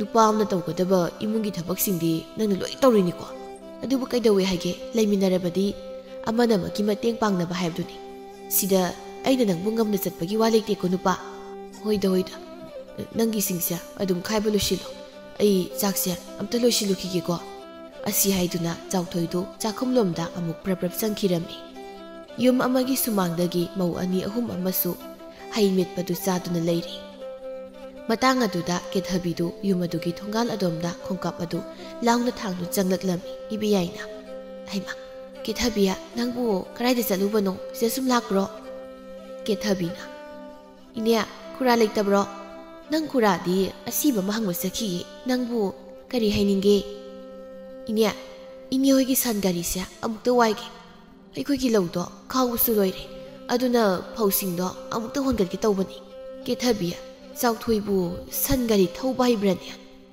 ꯏꯅꯦ ꯍꯩꯇꯦꯗ ꯑꯩꯅ ꯊꯧꯗꯣꯏꯅꯤ ꯑꯩꯅ ꯑꯗꯨꯝ ꯍꯣꯟꯒꯠꯂꯨꯔꯗꯕꯅꯤ ꯌꯥꯝꯕꯕꯨꯗꯤ ꯅꯠꯇꯦꯗ ꯏꯕꯦꯌꯥꯏ ꯈꯔ ꯍꯩꯅꯗꯅ ꯍꯩ ꯀꯦꯊꯕꯤꯌꯥ ꯅꯨꯄꯥꯒꯤ ꯊꯕꯛ ꯅꯨꯄꯤꯒꯤ ꯊꯕꯛ ꯍꯥꯏꯗꯅ ꯑꯃꯁꯨ ꯂꯩꯕꯅꯤꯀꯣ ꯅꯨꯄꯤ ꯅꯪꯅ ꯅꯨꯄꯥꯒꯤ ꯃꯇꯧꯒꯨꯝꯅ ꯇꯧꯕꯗꯣ ꯇꯧꯍꯩꯗꯦꯅꯦ ꯅꯪꯕꯣ ꯀꯦꯊꯕꯤ ꯀꯩꯁꯨ ꯈꯟꯗ ꯏꯅꯦ ꯃꯥ ꯉꯥꯏꯔꯗꯤ ꯊꯕꯛꯁꯦ ꯑꯣꯏꯔꯔꯣꯏ ꯐꯔꯦꯗꯣ ꯏꯅꯦ ꯍꯌꯦꯡꯗꯣ ꯑꯩ ꯂꯧꯕ ꯂꯥꯛꯆꯔꯒꯦ ꯑꯌꯨꯛꯇ ꯍꯣꯏ ꯂꯥꯛꯑꯣ ꯏꯅꯦ ꯍꯥꯏꯔꯒꯦ ꯅꯪ ꯈꯨꯔꯥꯗ ꯀꯦꯊꯕꯤ ꯑꯁꯤ ꯍꯥꯏꯔꯝꯗꯨꯅ ꯑꯃꯨꯛ ꯆꯠꯈꯤꯔꯝꯃꯤ ꯃꯥꯅ ꯆꯠꯈ꯭ꯔ ꯃꯇꯨꯡ ꯅꯥꯀꯟꯗ ꯂꯩꯔꯤꯕ ꯃꯧ ꯑꯃꯅ ꯑꯁꯤꯒꯤ ꯀꯦꯊꯕꯤ ꯍꯥꯏꯕꯤꯁꯦ ꯃꯋꯥꯁꯤꯕꯨ ꯐꯗꯤ ꯁꯨꯝꯕꯒꯨꯝꯅ ꯍꯦꯛ ꯁꯨꯝꯃꯤ ꯍꯥꯏꯕꯅꯤꯗ ꯑꯣꯟꯊꯣꯛꯅꯁꯨ ꯍꯩꯈ꯭ꯔꯦꯗ ꯀꯔꯤ ꯂꯩꯋꯥꯕꯨ ꯄꯥꯏꯕꯅꯣ ꯈꯪꯗꯦ ꯕꯦꯝꯃ ꯍꯥꯏꯔꯨꯅꯨꯀꯣ ꯅꯪ ꯑꯣꯏꯅꯅꯦ ꯑꯣꯟꯁꯤꯟꯅ ꯆꯥꯕꯤꯈꯤꯁꯅꯤ ꯑꯩꯗꯤꯅꯦ ꯃꯁꯤ ꯅꯨꯄꯤꯁꯦ ꯑꯣꯟꯁꯤꯟꯅꯕ ꯀꯌꯥ ꯇꯜꯂꯤ ꯏꯕꯦꯌꯥꯏꯅ ꯈꯪꯗ꯭ꯔꯦꯗ ꯇꯧꯔꯤꯁꯦ ꯆꯥꯎꯊꯣꯏꯁꯤꯁꯨꯅꯦ ꯄꯨꯔꯥ ꯅꯨꯄꯤꯅ ꯉꯝꯕ ꯑꯣꯏꯅ ꯇꯧꯔꯗꯅ ꯅꯨꯄꯥ ꯑꯃꯒꯤ ꯈꯨꯠꯆꯥꯎ ꯍꯥꯏꯔꯤꯕꯅꯤ ꯅꯨꯄꯥ ꯑꯃꯒꯤ ꯈꯨꯠꯆꯥꯎꯗꯨꯅ ꯑꯃꯨꯛ ꯑꯅꯤꯔꯛꯇꯪ ꯊꯥꯕꯗꯅꯦ ꯍꯥꯏꯒꯠꯂꯒ ꯉꯥꯡꯂꯤꯕ ꯋꯥꯉꯥꯡ ꯍꯥꯏꯒꯠꯂꯒ ꯆꯠꯂꯤꯕ ꯁꯥꯖꯠ ꯑꯁꯦ ꯅꯦꯝꯊꯒꯗꯕꯅꯤꯅꯦ ꯃꯧ ꯑꯃꯅ ꯑꯃꯨꯛ ꯃꯣꯏ ꯎꯕꯗꯅꯦ ꯈꯨꯟꯖꯥꯁꯤꯡꯁꯤꯅ ꯗꯥꯎ ꯌꯥꯔꯣꯏ ꯐꯥꯎꯕ ꯍꯥꯏꯅꯔꯕꯅꯦꯃꯤ ꯑꯁꯤ ꯍꯥꯏꯗꯨꯅ ꯃꯧꯁꯤꯡꯅ ꯑꯗꯨꯝ ꯄꯨꯂꯞ ꯅꯣꯛꯃꯤꯟꯅꯔꯝꯃꯤ ꯆꯥꯎꯊꯣꯏꯅ ꯄꯤ ꯅꯪꯒꯤ ꯁꯟ ꯒꯥꯔꯤ ꯍꯥꯏꯕꯗꯨꯕꯨ ꯍꯥꯏꯔꯝꯃꯕ꯭ꯔꯣ ꯍꯥꯏꯔꯝꯂꯕꯅꯤ ꯈꯨꯔꯥꯕꯨꯗꯤ ꯂꯩꯍꯧꯗꯦ ꯏꯅꯦꯗ ꯍꯥꯏꯔꯝꯕꯅꯤ ꯑꯗꯣ ꯐꯧꯁꯤꯡꯗꯣ ꯑꯩ ꯑꯣꯏꯅ ꯂꯧꯈꯠꯂꯨꯆꯣ ꯍꯥꯏꯕ꯭ꯔꯣ ꯅꯨꯄꯥ ꯅꯪꯒꯤ ꯇꯧꯐꯝ ꯊꯣꯛꯄ ꯏꯃꯨꯡꯒꯤ ꯊꯕꯛꯁꯤꯡꯗꯣ ꯑꯗꯨꯝ ꯇꯧꯔꯝꯃꯣ ꯑꯩ ꯑꯗꯨꯝ ꯂꯧꯈꯠꯂꯨꯔꯒꯦ ꯁꯟ ꯒꯥꯔꯤ ꯊꯧꯕꯁꯨ ꯍꯩꯇꯕ ꯅꯪꯅ ꯀꯃꯥꯏꯅ ꯐꯧ ꯄꯨꯈꯠꯂꯛꯇꯣꯏꯅꯣ ꯆꯥꯎꯊꯣꯏ ꯃꯈꯨꯟꯅ ꯃꯀꯣꯛ ꯑꯗꯨ ꯈꯣꯠꯇꯨꯅ ꯑꯗꯨꯁꯨ ꯆꯨꯝꯃꯤꯕ ꯑꯗꯣ ꯂꯩꯀꯥꯏꯁꯤꯗꯗꯤ ꯑꯩꯁꯦ ꯐꯖꯅ ꯑꯝꯇ ꯍꯥꯏꯅꯗ꯭ꯔꯤꯃꯤ ꯅꯪꯕꯨ ꯑꯣꯅꯦ ꯍꯥꯏꯅꯤꯡꯕ ꯃꯈꯩ ꯍꯥꯏꯅꯖꯁꯠ ꯂꯩꯀꯥꯏꯅꯅꯦ ꯅꯪ ꯑꯩꯒꯤ ꯏꯕꯨꯛ ꯊꯥꯛꯄꯤꯔꯕ ꯅꯠꯇꯤꯌꯦ ꯑꯩꯒꯤ ꯏꯃꯨꯡ ꯑꯩꯒꯤ ꯉꯝꯅꯕ ꯍꯣꯠꯅꯖꯕꯅꯤ ꯍꯣꯏꯁꯦ ꯅꯪꯒꯅꯦ ꯉꯥꯡꯅꯕ ꯉꯝꯖꯕ ꯅꯠꯇꯦ ꯑꯩ ꯑꯁꯨꯝꯅ ꯃꯣꯏꯅ ꯋꯥꯔꯤ ꯁꯥꯗꯨꯅ ꯂꯩꯔꯤꯉꯩ ꯃꯥꯏꯃꯨ ꯑꯗꯨ ꯄ꯭ꯔꯞ ꯆꯪꯉꯛꯇꯨꯅ ꯆꯥꯎꯊꯣꯏꯕꯨ ꯀꯧꯔꯛꯂꯝꯃꯤ ꯏꯇꯥꯎ ꯆꯥꯎꯊꯣꯏ ꯆꯥꯎꯊꯣꯏ ꯅꯣꯛꯇꯨꯅ ꯏꯇꯥꯎ ꯀꯥꯏ ꯆꯠꯂꯨꯕꯅꯣ ꯁꯤꯁꯨ ꯁꯨꯝ ꯂꯥꯛꯄ꯭ꯔꯣ ꯅꯪꯕꯣ ꯍꯣꯏ ꯂꯥꯛꯏꯅꯤ ꯅꯪꯉꯣꯟꯗ ꯋꯥ ꯑꯝꯇ ꯍꯥꯏꯒꯦꯅ ꯆꯪꯉꯣ ꯀꯥꯈꯠꯂꯣꯁꯤ ꯐꯤꯗꯥꯁꯤꯗ ꯐꯝꯃꯨꯁꯤ ꯅꯠꯇꯦ ꯅꯪꯕꯨ ꯀꯩ ꯂꯩꯔꯒꯦ ꯀꯦꯊꯕꯤ ꯃꯥꯡꯒꯣꯜ ꯅꯥꯀꯟ ꯑꯗꯨꯗ ꯐꯝꯗꯨꯅ ꯃꯥꯒꯤ ꯊꯣꯛꯄ ꯑꯃ ꯇꯧꯗꯨꯅ ꯂꯩꯔꯤ ꯍꯥꯏꯅꯔꯤꯕꯁꯤꯡ ꯑꯗꯨ ꯇꯥꯕ ꯅꯠꯇꯅ ꯋꯥ ꯉꯥꯡꯂꯨꯕꯁꯨ ꯂꯩꯇꯦ ꯏꯇꯥꯎ ꯑꯩꯁꯦ ꯊꯕꯛ ꯑꯃꯒꯤ ꯊꯪꯅꯕ ꯂꯩꯕꯥꯛ ꯑꯁꯤꯗ ꯌꯨꯝ ꯍꯣꯡꯗꯕ ꯌꯥꯗ꯭ꯔꯦ ꯑꯗꯨꯅ ꯍꯌꯦꯡꯁꯦ ꯏꯇꯥꯎ ꯕꯁꯟꯇꯒ ꯏꯇꯥꯎꯒ ꯆꯥꯛ ꯆꯔꯥ ꯑꯝꯇ ꯆꯥꯃꯤꯟꯅꯁꯦ ꯍꯥꯏꯒꯦ ꯍꯥꯏꯗꯅ ꯑꯩ ꯂꯥꯛꯄꯅꯤ ꯌꯥꯏ ꯀꯩꯅꯣ ꯑꯗꯨꯗꯤ ꯏꯇꯥꯎ ꯁꯦꯜꯒ ꯈꯔ ꯄꯥꯏꯔ ꯃꯥꯜꯂꯦꯗ ꯍꯟꯗꯛꯇꯤ ꯏꯇꯥꯎꯒꯤ ꯀꯔꯕꯥꯔꯗꯨꯁꯨ ꯐꯖꯅ ꯃꯥꯏ ꯄꯥꯛꯑꯦꯅ ꯇꯥꯏ ꯈꯪꯗ꯭ꯔꯤꯗ ꯏꯇꯥꯎ ꯏꯁꯣꯔꯅ ꯊꯧꯖꯥꯟꯕꯤꯕ ꯍꯥꯏꯕꯗꯨꯅꯤ ꯑꯗꯨꯗꯤ ꯐꯔꯦ ꯑꯩ ꯑꯃꯨꯛ ꯆꯠꯂꯨꯈꯤꯒꯦ ꯏꯇꯥꯎ ꯍꯣꯏ ꯑꯩ ꯊꯣꯡꯒꯥꯜ ꯐꯥꯎꯕ ꯊꯤꯟꯗꯣꯛꯆꯒꯦ ꯃꯥꯏꯃꯨ ꯀꯦꯊꯕꯤꯅ ꯅꯥꯀꯟꯗ ꯐꯝꯂꯤꯕꯗꯨ ꯃꯥ ꯀꯧꯔꯨꯕꯗꯤ ꯂꯥꯏꯔꯗꯅ ꯍꯟꯅ ꯐꯥꯎꯕ ꯌꯦꯡꯂꯝꯗꯦ ꯃꯔꯝꯗꯤ ꯀꯦꯊꯕꯤꯒꯤ ꯅꯨꯄꯥꯒꯨꯝꯅ ꯇꯧꯕ ꯃꯑꯣꯡ ꯃꯇꯧ ꯑꯁꯤꯗ ꯈꯨꯟꯖꯥ ꯃꯤꯌꯥꯝꯁꯤꯡꯒꯁꯨ ꯀꯌꯥ ꯂꯣꯟꯗꯤꯟꯅꯕ ꯑꯣꯏꯗꯕꯅ ꯍꯩꯅꯗꯕ ꯍꯥꯏꯕꯗꯨ ꯑꯣꯏꯔꯝꯃꯤ ꯆꯥꯎꯊꯣꯏꯅ ꯃꯥꯏꯃꯨꯕꯨ ꯊꯤꯟꯗꯣꯛꯂꯨꯔ ꯃꯇꯨꯡ ꯅꯣꯛꯐꯦꯠ ꯇꯧꯗꯨꯅ ꯌꯨꯝꯂꯣꯝꯗ ꯆꯪꯂꯛꯄꯗꯨ ꯎꯕꯗ ꯀꯦꯊꯕꯤ ꯁꯥꯎꯅ ꯅꯨꯄꯥ ꯅꯪ ꯍꯌꯦꯡ ꯆꯥꯛ ꯆꯥꯕ ꯆꯠꯄ ꯌꯥꯔꯣꯏꯀꯣ ꯑꯩꯗꯤ ꯍꯥꯏꯔꯤꯕꯁꯤꯅꯤ ꯀꯩꯅꯣ ꯅꯨꯄꯤ ꯃꯤ ꯏꯇꯥꯎꯅ ꯁꯨꯛ ꯐꯖꯅ ꯂꯥꯛꯇꯕ ꯌꯥꯔꯣꯏꯅ ꯍꯥꯏꯔꯝꯂꯤꯕꯁꯤꯗꯤ ꯑꯗꯨ ꯑꯗꯥ ꯈꯪꯗꯦ ꯑꯩꯗꯤ ꯆꯠꯄ ꯌꯥꯔꯣꯏ ꯍꯥꯏꯅ ꯍꯥꯏꯔꯤꯕꯁꯤꯗꯤ ꯏꯇꯥꯎꯗꯤ ꯆꯠꯈ꯭ꯔꯦ ꯍꯧꯖꯤꯛꯄꯨ ꯑꯩꯅ ꯀꯃꯥꯏꯅ ꯑꯃꯨꯛ ꯂꯥꯛꯑꯔꯣꯏ ꯍꯥꯏꯔꯨꯗꯣꯏꯅꯣ ꯅꯠꯇꯦ ꯀꯩꯅꯣꯕ ꯅꯪꯅ ꯆꯠꯍꯟꯅꯤꯡꯗ꯭ꯔꯤꯁꯤ ꯀꯩꯒꯤꯅꯣ ꯀꯦꯊꯕꯤ ꯇꯧꯁꯤꯟꯅꯗꯨꯅ ꯅꯪꯒꯤ ꯅꯃꯥꯟꯅꯕꯗꯣ ꯃꯤꯠꯌꯦꯡ ꯅꯥꯌꯦꯡ ꯑꯃ ꯏꯇꯧ ꯇꯧꯏ ꯑꯩꯅ ꯍꯥꯏꯗ꯭ꯔꯣ ꯉꯁꯥꯏꯗꯒꯤ ꯃꯥꯅ ꯂꯥꯛꯄꯗꯣ ꯑꯩ ꯐꯥꯎꯕ ꯅꯪꯒꯤ ꯅꯨꯄꯤꯅꯦ ꯍꯥꯏꯗꯨꯅ ꯀꯧꯔꯝꯕ ꯅꯠꯇꯦ ꯃꯥꯅ ꯑꯩꯕꯨ ꯎꯁꯤꯠꯇ꯭ꯔꯤꯕ ꯅꯠꯇ꯭ꯔꯣ ꯑꯗꯨꯕꯣ ꯏꯍꯦ ꯑꯗꯨꯒꯤ ꯑꯣꯏꯔꯦ ꯑꯗꯨꯒꯤꯗꯤ ꯈꯜꯂꯨꯅꯨꯗ ꯑꯩꯒꯤ ꯏꯇꯥꯎꯅꯕꯨ ꯑꯗꯨꯒꯨꯝꯕ ꯋꯥꯈꯜ ꯀꯩꯁꯨ ꯂꯩꯔꯝꯃꯣꯏꯗ ꯑꯣꯅꯦ ꯅꯪꯅ ꯈꯪꯗꯕ ꯌꯥꯝ ꯂꯩ ꯍꯥꯏꯔꯤꯕꯁꯤꯅꯤ ꯑꯩꯗꯤꯅꯦ ꯆꯠꯄ ꯌꯥꯔꯣꯏꯀꯣ ꯃꯥꯒꯤ ꯍꯥꯏꯐꯝ ꯊꯣꯛꯄ ꯋꯥꯍꯩ ꯈꯔꯁꯤ ꯍꯥꯏꯔꯝꯗꯨꯅ ꯑꯃꯨꯛ ꯆꯪꯈ꯭ꯔꯦ ꯏꯃꯨꯡꯂꯣꯝꯗ ꯆꯥꯎꯊꯣꯏ ꯃꯥꯒꯤ ꯅꯨꯄꯤꯒꯤ ꯃꯇꯧ ꯑꯁꯤꯗ ꯃꯥ ꯀꯔꯤ ꯇꯧꯒꯗꯕꯅꯣ ꯍꯥꯏꯐꯝ ꯈꯪꯂꯝꯗꯦ ꯄꯥꯝꯖꯅ ꯈꯣꯏꯗꯥꯖꯅ ꯂꯧꯈꯤꯕ ꯅꯨꯄꯤ ꯑꯣꯏꯕꯅ ꯃꯥꯅ ꯀꯦꯊꯕꯤꯕꯨꯗꯤ ꯑꯁꯨꯛꯀꯤ ꯃꯇꯤꯛ ꯅꯨꯡꯁꯤꯖꯩ ꯑꯗꯨꯅ ꯉꯁꯤ ꯐꯥꯎꯕ ꯀꯦꯊꯕꯤꯅ ꯍꯥꯏꯕ ꯈꯨꯗꯤꯡ ꯍꯣꯏ ꯍꯣꯏ ꯍꯥꯏꯗꯨꯅ ꯆꯠꯂꯤꯕꯅꯤ ꯑꯗꯨꯕꯨ ꯀꯦꯊꯕꯤꯒꯤ ꯑꯃꯨꯛ ꯑꯃꯨꯛ ꯃꯤ ꯄꯨꯟꯕ ꯌꯥꯗꯕ ꯅꯨꯄꯥ ꯑꯃ ꯑꯣꯏꯔꯕꯁꯨ ꯆꯥꯎꯊꯣꯏ ꯌꯨꯝꯗꯒꯤ ꯃꯄꯥꯜ ꯊꯣꯛꯄ ꯌꯥꯗꯕ ꯑꯁꯤꯒꯨꯝꯕ ꯃꯇꯧ ꯑꯁꯤꯗ ꯆꯥꯎꯊꯣꯏ ꯑꯃꯨꯛ ꯑꯃꯨꯛ ꯁꯥꯎꯅꯤꯡꯕꯗꯤ ꯄꯣꯛꯇꯕ ꯅꯠꯇꯦ ꯑꯗꯨꯕꯨ ꯆꯤꯟꯕꯥ ꯂꯥꯟꯅ ꯅꯣꯡꯃꯇꯗꯤ ꯍꯥꯏꯔꯝꯗꯦ ꯍꯥꯏꯅꯈꯤꯕꯒꯤ ꯃꯇꯨꯡ ꯏꯟꯅ ꯃꯥꯏꯃꯨꯅ ꯆꯥꯛ ꯆꯥꯁꯦ ꯍꯥꯏꯕ ꯅꯨꯃꯤꯠ ꯑꯗꯨꯁꯨ ꯌꯧꯔꯛꯂꯝꯃꯤ ꯃꯥꯏꯃꯨꯅ ꯀꯩꯅꯣꯗ ꯏꯇꯥꯎ ꯆꯥꯎꯊꯣꯏꯁꯤ ꯍꯧꯖꯤꯛ ꯐꯥꯎꯕ ꯂꯥꯛꯇꯦꯗ ꯕꯁꯟꯇꯅ ꯑꯁ ꯑꯩꯗꯨꯅꯦ ꯆꯥꯛ ꯂꯥꯝꯕꯅ ꯌꯥꯗ꯭ꯔꯕꯅꯤꯀꯣ ꯏꯇꯥꯎ ꯃꯇꯝꯁꯤꯁꯨ ꯊꯦꯡꯉꯦ ꯀꯩꯗꯧꯔꯒ ꯂꯩꯔꯤ ꯍꯥꯏꯕꯅꯤꯗ ꯃꯇꯨꯅꯒ ꯐꯨꯕꯤꯔ ꯆꯥꯂꯣ ꯑꯃꯨꯛ ꯈꯪꯗ꯭ꯔꯦꯗ ꯑꯩꯒꯤ ꯏꯇꯥꯎ ꯆꯥꯎꯊꯣꯏꯒꯤ ꯃꯇꯧ ꯑꯁꯦ ꯑꯩꯁꯨ ꯀꯩ ꯍꯥꯏꯗꯣꯏꯅꯣ ꯈꯪꯗ꯭ꯔꯦ ꯑꯣꯟꯊꯣꯛꯄ ꯅꯨꯄꯤ ꯑꯃ ꯍꯦꯛ ꯊꯦꯡꯅꯔꯨꯏ ꯍꯥꯏꯗꯨꯅꯤ ꯅꯪꯒꯩꯅꯒꯅꯦ ꯑꯗꯨꯃꯥꯏꯅ ꯍꯥꯏꯔꯨꯕ ꯌꯥꯝ ꯅꯠꯇꯦꯀꯣ ꯅꯣꯏꯒꯤ ꯀꯔꯤꯅ ꯁꯤꯜꯂꯩ ꯍꯥꯏꯗꯅ ꯑꯃꯨꯛ ꯆꯥꯕꯤꯔꯛꯇꯧꯔꯤꯕꯅꯤ ꯑꯗꯨꯒꯤ ꯍꯥꯏꯔꯨꯔꯗꯤ ꯅꯪꯅ ꯅꯨꯄꯤ ꯊꯤꯗꯕꯤ ꯂꯩꯔꯤꯕꯗꯣ ꯌꯥꯝ ꯐꯔꯕꯅꯤ ꯏꯇꯥꯎ ꯃꯄꯥꯜ ꯑꯗꯨꯗ ꯃꯔꯨꯞ ꯑꯅꯤꯅ ꯋꯥꯔꯤ ꯁꯥꯟꯅꯔꯤꯕꯗꯨ ꯇꯥꯕꯗ ꯆꯥꯎꯕꯤꯅ ꯏꯕꯨꯡꯉꯣ ꯅꯇꯥꯎ ꯆꯥꯎꯊꯣꯏꯗꯨꯕꯨ ꯂꯥꯛꯇ꯭ꯔꯤꯕ꯭ꯔꯅꯦ ꯃꯇꯝꯁꯤ ꯊꯦꯡꯂꯦꯗꯅ ꯑꯗꯨꯅꯤꯃ ꯑꯩꯈꯣꯏꯁꯨ ꯉꯁꯥꯏꯗꯩ ꯉꯥꯏꯔꯤꯁꯤ ꯁꯣꯝꯗꯅ ꯆꯥꯎꯊꯣꯏ ꯃꯪꯒꯣꯜꯒꯤ ꯈꯣꯡꯇꯦꯟ ꯑꯗꯨꯗ ꯐꯝꯗꯨꯅ ꯂꯩꯔꯤ ꯑꯃꯨꯛꯁꯨ ꯋꯥꯈꯜ ꯑꯗꯨꯗ ꯈꯟꯖꯩ ꯑꯩꯅ ꯇꯧꯔꯤꯕꯁꯤꯕꯨ ꯆꯨꯝꯂꯤꯕ꯭ꯔꯥ ꯒ꯭ꯌꯥꯟ ꯑꯃ ꯇꯥꯗ꯭ꯔꯦ ꯇꯧꯔꯤꯁꯦ ꯑꯁꯨꯛ ꯂꯨꯅ ꯇꯤꯟꯅꯕ ꯑꯩꯒꯤ ꯃꯔꯨꯞ ꯑꯗꯨꯅ ꯆꯥꯛ ꯆꯔꯥ ꯑꯃ ꯆꯥꯁꯦ ꯍꯥꯏꯕꯗ ꯐꯥꯎꯕ ꯍꯦꯛ ꯆꯠꯄ ꯉꯝꯗꯦꯕꯁꯦ ꯑꯣꯟꯊꯣꯛꯄꯒꯤ ꯅꯨꯄꯤꯅꯤꯗ ꯀꯦꯊꯕꯤ ꯏꯃꯨꯡ ꯑꯗꯨꯗꯒꯤ ꯍꯩꯗꯨ ꯆꯥꯅ ꯆꯥꯅ ꯊꯣꯛꯂꯛꯂꯝꯃꯤ ꯑꯗꯨꯒ ꯀꯩꯗꯧꯔꯤ ꯅꯨꯄꯥ ꯀꯩꯒꯤꯅꯣ ꯑꯗꯨꯗ ꯕꯨꯔꯨꯡ ꯕꯨꯔꯨꯡꯒ ꯆꯣꯜꯂꯒ ꯑꯃꯨꯛ ꯂꯩꯔꯤꯕꯗꯨꯕꯣ ꯅꯨꯄꯤ ꯏꯇꯥꯎꯗꯣ ꯌꯥꯝ ꯅꯨꯡꯉꯥꯏꯔꯝꯃꯔꯣꯏ ꯑꯝꯇꯗꯤ ꯆꯠꯂꯨꯒꯦꯗ ꯅꯪꯕꯣ ꯅꯨꯄꯥ ꯌꯥꯝ ꯇꯥꯅꯤꯡꯗꯦꯀꯣ ꯑꯩꯅ ꯌꯥꯔꯣꯏꯗꯤ ꯌꯥꯔꯣꯏꯗꯅ ꯑꯗꯨꯒꯤ ꯁꯔꯨꯛꯅꯦ ꯄꯨꯈ꯭ꯔꯤ ꯑꯆꯧꯕꯁꯤꯗꯒꯤ ꯏꯁꯤꯡ ꯅꯨꯡꯈꯤꯗ ꯆꯣꯜꯁꯨ ꯑꯩ ꯏꯔꯨ ꯑꯝꯇ ꯂꯨꯖꯒꯦ ꯏꯁꯥꯒꯁꯦ ꯃꯅꯝ ꯑꯃ ꯏꯆꯦꯟ ꯆꯦꯜꯂꯦꯕ ꯆꯥꯎꯊꯣꯏꯗꯨ ꯎꯄꯥꯏ ꯂꯩꯇ ꯕꯥꯔꯇꯤꯟ ꯑꯅꯤ ꯄꯥꯏꯗꯨꯅ ꯄꯨꯈ꯭ꯔꯤ ꯑꯆꯧꯕ ꯇꯝꯅ ꯏꯁꯤꯡ ꯁꯣꯛꯄ ꯆꯠꯈꯤꯔꯝꯃꯤ ꯑꯄꯥꯕꯤ ꯉꯁꯥꯏꯗꯒꯤ ꯏꯪꯈꯣꯜ ꯑꯗꯨꯗ ꯀꯣꯕꯤꯁꯤꯡ ꯑꯗꯨ ꯃꯈꯣꯡ ꯁꯣꯝꯗꯨꯅ ꯂꯩꯕ ꯑꯣꯏꯕꯅ ꯃꯆꯦꯒ ꯃꯇꯩꯒꯅ ꯍꯥꯏꯅꯔꯤꯕꯁꯤꯡ ꯑꯗꯨ ꯇꯥꯕꯗ ꯃꯥꯒꯤ ꯅꯨꯄꯥꯗ ꯑꯣꯟꯁꯤꯟꯗꯨꯅ ꯇꯨ ꯇꯥꯕ꯭ꯔꯥ ꯅꯣꯏꯅ ꯌꯥꯝꯕꯁꯦ ꯑꯁꯤꯕꯨ ꯅꯨꯄꯥꯔ ꯅꯨꯄꯤꯔꯕ ꯑꯩ ꯒ꯭ꯌꯥꯟꯒ ꯑꯃ ꯇꯥꯗ꯭ꯔꯦꯗ ꯀꯩꯒꯤꯅꯣꯕ ꯃꯥꯅ ꯅꯣꯏꯒꯤ ꯏꯇꯩꯃꯁꯦ ꯑꯁꯨꯛ ꯌꯥꯝꯅ ꯀꯤꯔꯤꯕꯁꯤꯕꯣ ꯑꯃꯨꯅ ꯑꯁ ꯇꯥꯗꯧ ꯅꯪꯗ ꯇꯥꯕꯤꯔꯨꯅꯨ ꯃꯣꯏ ꯊꯣꯛꯄꯅꯤ ꯃꯗꯨ ꯌꯥꯔꯣꯏꯅꯤ ꯅꯨꯄꯥ ꯅꯪꯕꯣ ꯏꯇꯩꯁꯤꯒꯤ ꯃꯇꯧ ꯑꯁꯦ ꯑꯩ ꯌꯦꯡꯕ ꯉꯝꯗ꯭ꯔꯦ ꯍꯥꯏꯕꯅꯤ ꯃꯤꯃꯥꯡ ꯊꯣꯛꯂꯕꯅꯤꯀꯣ ꯃꯤꯃꯥꯡ ꯊꯣꯛꯂꯕ ꯈꯤꯇꯪꯁꯨ ꯍꯥꯏꯕꯤꯌꯨ ꯉꯥꯏꯈꯣꯅꯦ ꯀꯔꯤꯅꯣ ꯑꯩꯅ ꯍꯥꯏꯗꯣꯔꯤꯕꯁꯤꯕꯣ ꯇꯥꯆꯧ ꯅꯪ ꯏꯃꯨꯡꯒꯤ ꯊꯕꯛ ꯇꯧꯕꯗꯣ ꯇꯧꯕꯤꯒꯅꯨꯅ ꯍꯥꯏꯔꯨꯁꯨ ꯍꯥꯏꯔꯤꯔꯣ ꯑꯄꯥꯕꯤ ꯃꯄꯨꯔꯣꯏꯕꯗ ꯃꯃꯤꯠ ꯑꯗꯨ ꯐꯩꯅ ꯌꯦꯡꯗꯨꯅ ꯑꯩꯅꯕꯨꯅꯦ ꯋꯥ ꯑꯃꯇꯪ ꯍꯥꯏꯔꯕꯗꯤ ꯐꯖꯅ ꯑꯝꯇ ꯈꯨꯝꯃꯣꯏꯗꯧꯅꯤ ꯑꯩ ꯑꯗꯨꯒꯤ ꯁꯔꯨꯛꯅꯦ ꯆꯠꯂꯣ ꯆꯥ ꯈꯤꯇ ꯑꯗꯨꯝ ꯂꯣꯜꯂꯨꯁꯨ ꯊꯛꯁꯤ ꯆꯥꯛ ꯇꯣꯛꯄꯗ ꯉꯥꯏꯔꯤ ꯆꯥ ꯑꯃꯨꯛ ꯊꯛꯀꯦ ꯍꯥꯏꯔꯤꯕꯁꯤꯕꯨ ꯃꯈꯣꯏ ꯃꯄꯥꯕꯨ ꯉꯥꯎꯔꯕ꯭ꯔꯣ ꯆꯥꯛ ꯇꯣꯛꯑꯗꯤ ꯆꯥ ꯊꯛꯄ ꯌꯥꯗꯕ꯭ꯔꯣ ꯃꯃꯥ ꯑꯄꯥꯕꯤ ꯋꯥ ꯃꯈꯥ ꯇꯥꯔꯨꯕ ꯇꯧꯗ ꯏꯪꯈꯣꯜ ꯑꯗꯨꯗꯒꯤ ꯊꯣꯛꯂꯛꯇꯨꯅ ꯏꯃꯨꯡꯂꯣꯝꯗ ꯆꯪꯈꯤꯔꯝꯃꯤ ꯑꯃꯨꯛꯁꯨ ꯅꯣꯛꯇꯨꯅ ꯃꯥꯒꯤ ꯇꯧꯐꯝ ꯊꯣꯛꯄ ꯊꯕꯛ ꯑꯗꯨꯕꯨ ꯃꯈꯥ ꯇꯥꯅ ꯇꯧꯔꯝꯃꯤ ꯃꯥꯡꯒꯣꯜ ꯑꯗꯨꯗꯅꯤ ꯂꯩꯀꯥꯏꯒꯤ ꯃꯧ ꯃꯌꯥꯝ ꯑꯃ ꯄꯨꯟꯁꯤꯟꯗꯨꯅ ꯀꯦꯊꯕꯤ ꯑꯗꯨ ꯃꯧꯁꯤꯡꯗꯨꯒ ꯋꯥꯔꯦꯝ ꯃꯌꯥꯝ ꯑꯃ ꯉꯥꯡꯗꯨꯅ ꯂꯩꯔꯤ ꯔꯥꯅꯤꯅ ꯏꯆꯦ ꯇꯥ ꯆꯥꯎꯊꯣꯏꯗꯤ ꯎꯗꯦꯅ ꯀꯔꯥꯏ ꯆꯠꯈꯤꯒꯦ ꯑꯩꯈꯣꯏꯅ ꯂꯥꯡꯂꯤꯕ ꯃꯌꯥꯝꯁꯤꯕꯨ ꯍꯣꯔꯦꯟ ꯏꯆꯦꯗ ꯑꯃꯨꯛ ꯉꯥꯡꯕꯤꯔꯣꯏꯗ꯭ꯔꯣ ꯀꯦꯊꯕꯤ ꯊꯧꯁꯥꯗꯕ ꯃꯇꯧ ꯎꯠꯇꯨꯅ ꯔꯥꯅꯤ ꯏꯕꯦꯝꯃ ꯅꯆꯦ ꯑꯩꯅ ꯇꯧꯅꯤꯡꯕ ꯇꯧꯕꯗ ꯅꯣꯏ ꯇꯥ ꯆꯥꯎꯊꯣꯏꯅꯒꯅꯦ ꯀꯔꯤꯁꯨ ꯍꯥꯏꯕ ꯉꯝꯕ ꯅꯠꯇꯦꯗ ꯑꯗꯨꯒꯤ ꯁꯔꯨꯛꯅꯦ ꯇꯨꯡꯉꯥꯏꯕ ꯋꯥꯔꯤ ꯑꯗꯨꯝ ꯁꯥꯁꯤ ꯃꯧ ꯑꯃꯅ ꯏꯆꯦ ꯍꯣꯏꯒꯤ ꯂꯥꯏꯕꯛꯁꯤꯗꯤꯀꯣ ꯑꯩꯈꯣꯏꯅꯒ ꯐꯪꯕ ꯂꯥꯏꯕꯛ ꯅꯠꯇꯦꯗ ꯑꯁꯦꯡꯕ ꯇꯥ ꯆꯥꯎꯊꯣꯏꯁꯦ ꯏꯆꯦ ꯀꯦꯊꯕꯤꯕꯨꯗꯤ ꯌꯥꯝ ꯅꯨꯡꯁꯤꯕ ꯖꯥꯠꯅꯤ ꯊꯕꯛ ꯑꯃ ꯐꯥꯎꯕ ꯍꯦꯛ ꯁꯨꯍꯟꯗꯅ ꯌꯥꯝ ꯅꯨꯡꯉꯥꯏꯅ ꯊꯝꯕꯤꯌꯦꯕ ꯀꯦꯊꯕꯤ ꯃꯃꯣꯟ ꯅꯣꯛꯆꯩ ꯃꯧꯁꯤꯡ ꯑꯗꯨꯒꯤ ꯋꯥꯗꯨ ꯇꯥꯕꯗ ꯍꯦꯟꯅ ꯍꯦꯟꯖꯤꯟꯕ ꯃꯇꯧ ꯎꯠꯇꯨꯅ ꯋꯥ ꯍꯥꯏꯔꯛꯂꯝꯃꯤ ꯑꯗꯨꯕꯨꯗꯤꯅꯦ ꯉꯁꯤ ꯐꯥꯎꯕ ꯑꯩꯅ ꯌꯥꯗꯕ ꯊꯕꯛ ꯑꯃꯠꯇ ꯅꯪ ꯇꯥ ꯆꯥꯎꯊꯣꯏꯅ ꯇꯧꯗꯤꯌꯦ ꯃꯧ ꯑꯃꯅ ꯑꯃꯨꯛ ꯍꯥꯏꯔꯛꯏ ꯑꯗꯨꯅꯦ ꯑꯩꯈꯣꯏꯒꯤ ꯅꯨꯄꯥꯁꯤꯡꯁꯤꯅꯅꯦ ꯀꯃꯥꯏꯅ ꯇꯧꯕꯅꯣ ꯈꯪꯗꯦꯗ ꯑꯣꯟꯊꯣꯛꯅ ꯈꯦꯠꯅꯈ꯭ꯔꯦ ꯉꯁꯥꯏꯗꯒꯤ ꯁꯥꯟꯅꯔꯤꯕ ꯋꯥꯔꯤꯁꯤꯡ ꯑꯗꯨ ꯏꯃꯨꯡ ꯑꯗꯨꯗꯒꯤ ꯆꯥꯎꯊꯣꯏꯁꯨ ꯂꯣꯏꯅ ꯇꯥꯔꯝꯃꯤ ꯑꯁꯨꯝꯅ ꯅꯨꯡꯇꯤ ꯅꯨꯃꯤꯠ ꯈꯨꯗꯤꯡꯒꯤ ꯀꯦꯊꯕꯤꯅ ꯂꯩꯀꯥꯏꯒꯤ ꯃꯧꯁꯤꯡ ꯑꯗꯨꯕꯨ ꯌꯨꯝꯗ ꯄꯨꯁꯤꯟꯗꯨꯅ ꯅꯨꯄꯥ ꯑꯃꯒꯤ ꯃꯇꯧꯒꯨꯝꯅ ꯌꯥꯌꯥ ꯂꯥꯡꯗꯨꯅꯇ ꯂꯩꯔꯝꯃꯤ ꯑꯁꯤꯗꯁꯨ ꯅꯠꯇꯅ ꯃꯧꯁꯤꯡ ꯑꯗꯨꯒꯤ ꯃꯃꯥꯡꯗ ꯐꯥꯎꯕ ꯆꯥꯎꯊꯣꯏꯕꯨ ꯊꯕꯛ ꯊꯧꯗꯥꯅꯆꯤꯡꯕ ꯀꯌꯥ ꯑꯃꯁꯨ ꯇꯧꯍꯜꯂꯝꯃꯤ ꯆꯥꯎꯊꯣꯏꯅ ꯅꯦ ꯀꯣꯡꯀ꯭ꯋꯥ ꯑꯅꯤ ꯈꯛꯇ ꯄꯤꯕꯤꯌꯨ ꯍꯩꯃꯥ ꯆꯥꯎꯊꯣꯏ ꯅꯪꯕꯨ ꯀꯣꯡꯀ꯭ꯋꯥꯒ ꯆꯥꯔꯕ꯭ꯔꯣ ꯆꯥꯎꯊꯣꯏ ꯀꯥꯏꯅ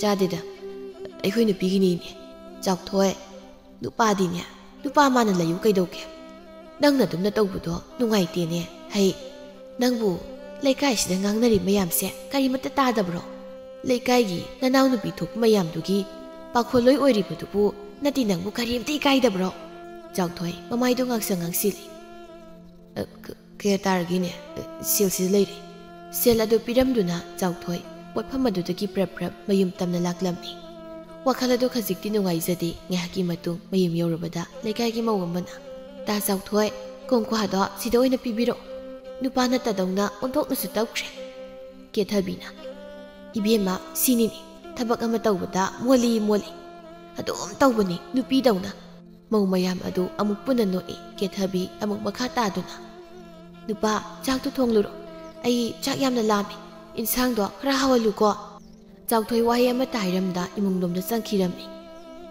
ꯅꯨꯃꯤꯗꯥꯡꯒꯤ ꯃꯇꯝꯅꯤ ꯀꯦꯊꯕꯤ ꯃꯃꯥꯏ ꯑꯗꯨ ꯁꯨꯛꯇꯨꯅ ꯅꯨꯄꯥ ꯁꯤꯕꯨ ꯏꯟꯁꯥꯡꯅꯤꯅ ꯅꯠꯇꯦ ꯀꯥꯡꯁꯣꯏꯁꯤ ꯅꯠꯇ꯭ꯔꯕꯗꯤ ꯏꯟꯁꯥꯡꯒ ꯑꯃꯠꯇ ꯂꯩꯇ꯭ꯔꯕ꯭ꯔꯥ ꯅꯨꯄꯤ ꯉꯁꯤꯒꯤꯗꯤ ꯑꯗꯨꯝ ꯆꯥꯔꯣ ꯍꯌꯦꯡ ꯑꯍꯥꯎ ꯑꯃ ꯆꯥꯔꯁꯤ ꯀꯦꯊꯕꯤ ꯁꯥꯎꯅ ꯌꯥꯔꯦ ꯄꯦꯜꯂꯦ ꯂꯥꯏꯔꯕ ꯅꯉꯣꯟꯗ ꯂꯩꯕꯗꯒꯤ ꯑꯩꯁꯦ ꯅꯨꯡꯉꯥꯏꯐꯝ ꯈꯪꯗ꯭ꯔꯕꯅꯤ ꯑꯁꯤ ꯍꯥꯏꯗꯨꯅ ꯁꯥꯎꯅ ꯃꯥꯒꯤ ꯀꯥꯗ ꯆꯪꯈꯤꯔꯝꯃꯤ ꯃꯊꯪꯒꯤ ꯅꯨꯃꯤꯠꯅꯤ ꯆꯥꯎꯊꯣꯏ ꯁꯨꯃꯥꯡ ꯑꯗꯨꯗ ꯐꯤ ꯃꯌꯥꯝ ꯑꯃ ꯄꯨꯊꯣꯛꯇꯨꯅ ꯁꯨꯔꯝꯃꯤ ꯃꯄꯨꯔꯣꯏꯕꯅ ꯐꯤ ꯁꯨꯔꯤꯕꯗꯨꯕꯨ ꯊꯋꯥꯁꯥꯗ ꯅꯨꯄꯥ ꯅꯪꯕꯨ ꯆꯥꯒꯗꯣ ꯑꯝꯇ ꯂꯣꯟꯗ꯭ꯔꯕ꯭ꯔꯣ ꯆꯥꯁꯨ ꯊꯣꯡꯂꯝꯈꯤꯔꯣꯏ ꯅꯠꯇꯦ ꯅꯪꯕꯨ ꯌꯥꯎꯒꯗꯣ ꯈꯤꯇꯪ ꯍꯧꯒꯠꯄ ꯌꯥꯗꯕ꯭ꯔꯥ ꯍꯥꯏꯕꯅꯤꯗ ꯑꯩꯅꯦ ꯇꯟ ꯌꯥꯝ ꯆꯥꯅꯤꯡꯉꯤ ꯇꯟ ꯈꯤꯇ ꯂꯩꯕꯤꯔꯨ ꯂꯥꯎ ꯄꯣꯠꯐꯝꯗꯒꯤ ꯍꯩ ꯐꯤ ꯁꯨꯁꯤ ꯎꯗ꯭ꯔꯣ ꯍꯥ ꯃꯁꯤ ꯊꯥꯗꯣꯛꯄ ꯌꯥꯔꯣꯏꯅꯦ ꯇꯟꯗꯣ ꯅꯪ ꯑꯗꯨꯝ ꯂꯩꯔꯨꯁꯣ ꯑꯁ ꯀꯩꯅꯣ ꯍꯥꯏꯗꯨꯕꯣ ꯑꯩꯅꯦ ꯆꯠꯄꯒ ꯉꯝꯃꯔꯣꯏ ꯁꯤ ꯑꯝꯇ ꯆꯠꯄꯤꯔꯨ ꯂꯥꯛꯑꯣꯕ ꯆꯥꯎꯊꯣꯏ ꯎꯄꯥꯏ ꯂꯩꯇ ꯍꯣꯏ ꯍꯥꯏꯗꯨꯅ ꯂꯩꯀꯥꯏꯒꯤ ꯄꯣꯠꯐꯝ ꯑꯗꯨ ꯇꯝꯅ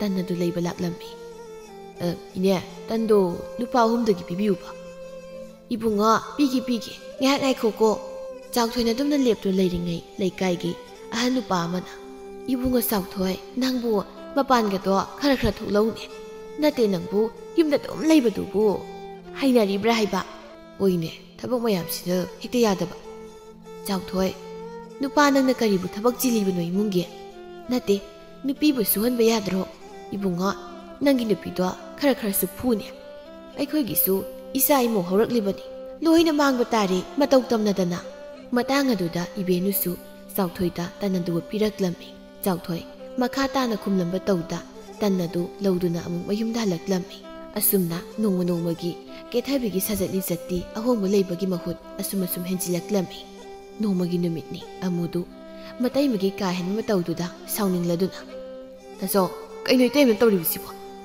ꯂꯩꯀꯥꯏ ꯃꯌꯥꯝꯁꯤꯒꯤ ꯃꯃꯥꯡꯗ ꯑꯩ ꯃꯄꯥꯟ ꯊꯣꯛꯄ ꯐꯥꯎꯕ ꯉꯝꯗ꯭ꯔꯦ ꯇꯥꯆꯧꯁꯨ ꯏꯇꯩꯃ ꯈꯔ ꯉꯥꯡꯕꯤꯌꯨꯗꯅ ꯆꯥꯎꯊꯣꯏꯅ ꯑꯩ ꯅꯇꯩꯃꯅ ꯀꯩꯗꯧꯔꯒꯦꯅꯦ ꯇꯥꯆꯧꯕꯨ ꯇꯁꯦꯡꯅ ꯀꯩꯝꯇ ꯈꯪꯗ꯭ꯔꯕꯣ ꯅꯠꯇ꯭ꯔꯒ ꯎꯅ ꯃꯤꯇꯥꯡꯕ ꯍꯥꯏꯗꯣ ꯑꯣꯏꯔꯕ꯭ꯔꯣ ꯅꯠꯇ꯭ꯔꯒ ꯏꯇꯩꯃꯅ ꯀꯌꯥꯃꯨꯛ ꯌꯥꯝꯅ ꯆꯞꯄꯤ ꯊꯥꯖꯤꯟꯈ꯭ꯔꯒꯦ ꯑꯃꯨꯒꯤ ꯋꯥꯗꯨꯗ ꯉꯁꯥꯏ ꯃꯈꯩ ꯊꯣꯡꯅꯥꯎ ꯃꯔꯨꯝ ꯑꯗꯨꯗ ꯂꯦꯞꯂꯒ ꯇꯥꯔꯝꯕ ꯀꯦꯊꯕꯤꯗꯨ ꯌꯥꯝ ꯁꯥꯎꯅ ꯃꯄꯥꯟ ꯑꯗꯨ ꯊꯣꯛꯂꯛꯂꯝꯃꯤ ꯑꯗꯨꯒ ꯑꯃꯨꯗ ꯑꯣꯟꯁꯤꯟꯗꯨꯅ ꯍꯩ ꯑꯃꯨ ꯀꯩꯅꯣ ꯅꯪꯅ ꯉꯥꯡꯂꯤꯕꯗꯣ ꯍꯥ ꯑꯩ ꯉꯁꯥꯏꯗꯒꯤ ꯇꯥꯒꯦ ꯌꯥꯝꯅ ꯇꯥꯔꯤꯕꯅꯤ ꯏꯇꯩꯃꯁꯨ ꯇꯥꯕꯣꯏꯔꯦ ꯅꯅꯥꯎꯗꯤ ꯇꯥꯔꯝꯂꯣꯏꯗ꯭ꯔꯥ ꯍꯥꯏꯗꯅ ꯄꯥꯈꯠꯆꯔꯨꯔꯦ ꯆꯥꯎꯊꯣꯏꯗꯤ ꯋꯥꯍꯩ ꯑꯃ ꯐꯥꯎꯕ ꯍꯥꯏꯕ ꯇꯧꯗ ꯑꯗꯨꯃꯛ ꯇꯨꯃꯤꯟ ꯇꯥꯔꯝꯃꯤ ꯀꯦꯊꯕꯤ ꯁꯥꯎꯅ ꯑꯃꯨ ꯐꯔꯁꯨ ꯄꯠꯇ꯭ꯔꯁꯨ ꯑꯩꯁꯦ ꯅꯇꯩꯃꯅꯤ ꯋꯥ ꯉꯥꯡꯕꯗꯅꯦ ꯈꯔ ꯈꯟꯊꯧꯅꯤ ꯅꯪꯕꯣ 이대마 ꯈꯨꯗꯤꯡꯃꯛ ꯅꯅꯥꯎꯁꯨ ꯈꯪꯖꯩꯅꯤ ꯑꯗꯨꯕꯨ ꯇꯥꯆꯧꯒꯤ ꯃꯇꯧꯁꯦ ꯃꯅꯥꯎ ꯑꯃ ꯑꯣꯏꯅ ꯑꯩ ꯌꯦꯡꯕ ꯉꯝꯗ꯭ꯔꯤ ꯂꯩꯀꯥꯏꯁꯤꯅ ꯉꯥꯡꯅꯔꯤꯕꯁꯤꯡꯁꯦ ꯏꯇꯩꯃꯣꯏꯗꯤ ꯀꯔꯤꯝꯇ ꯇꯥꯕꯤꯗ꯭ꯔ ꯃꯥꯜꯂꯤ ꯑꯄꯥꯕꯤ ꯃꯄꯨꯔꯣꯏꯕꯒꯤ ꯃꯅꯥꯛꯇ ꯆꯪꯁꯤꯟꯗꯨꯅ ꯃꯄꯨꯔꯣꯏꯕꯕꯨ ꯈꯥꯝꯖꯔꯛꯏ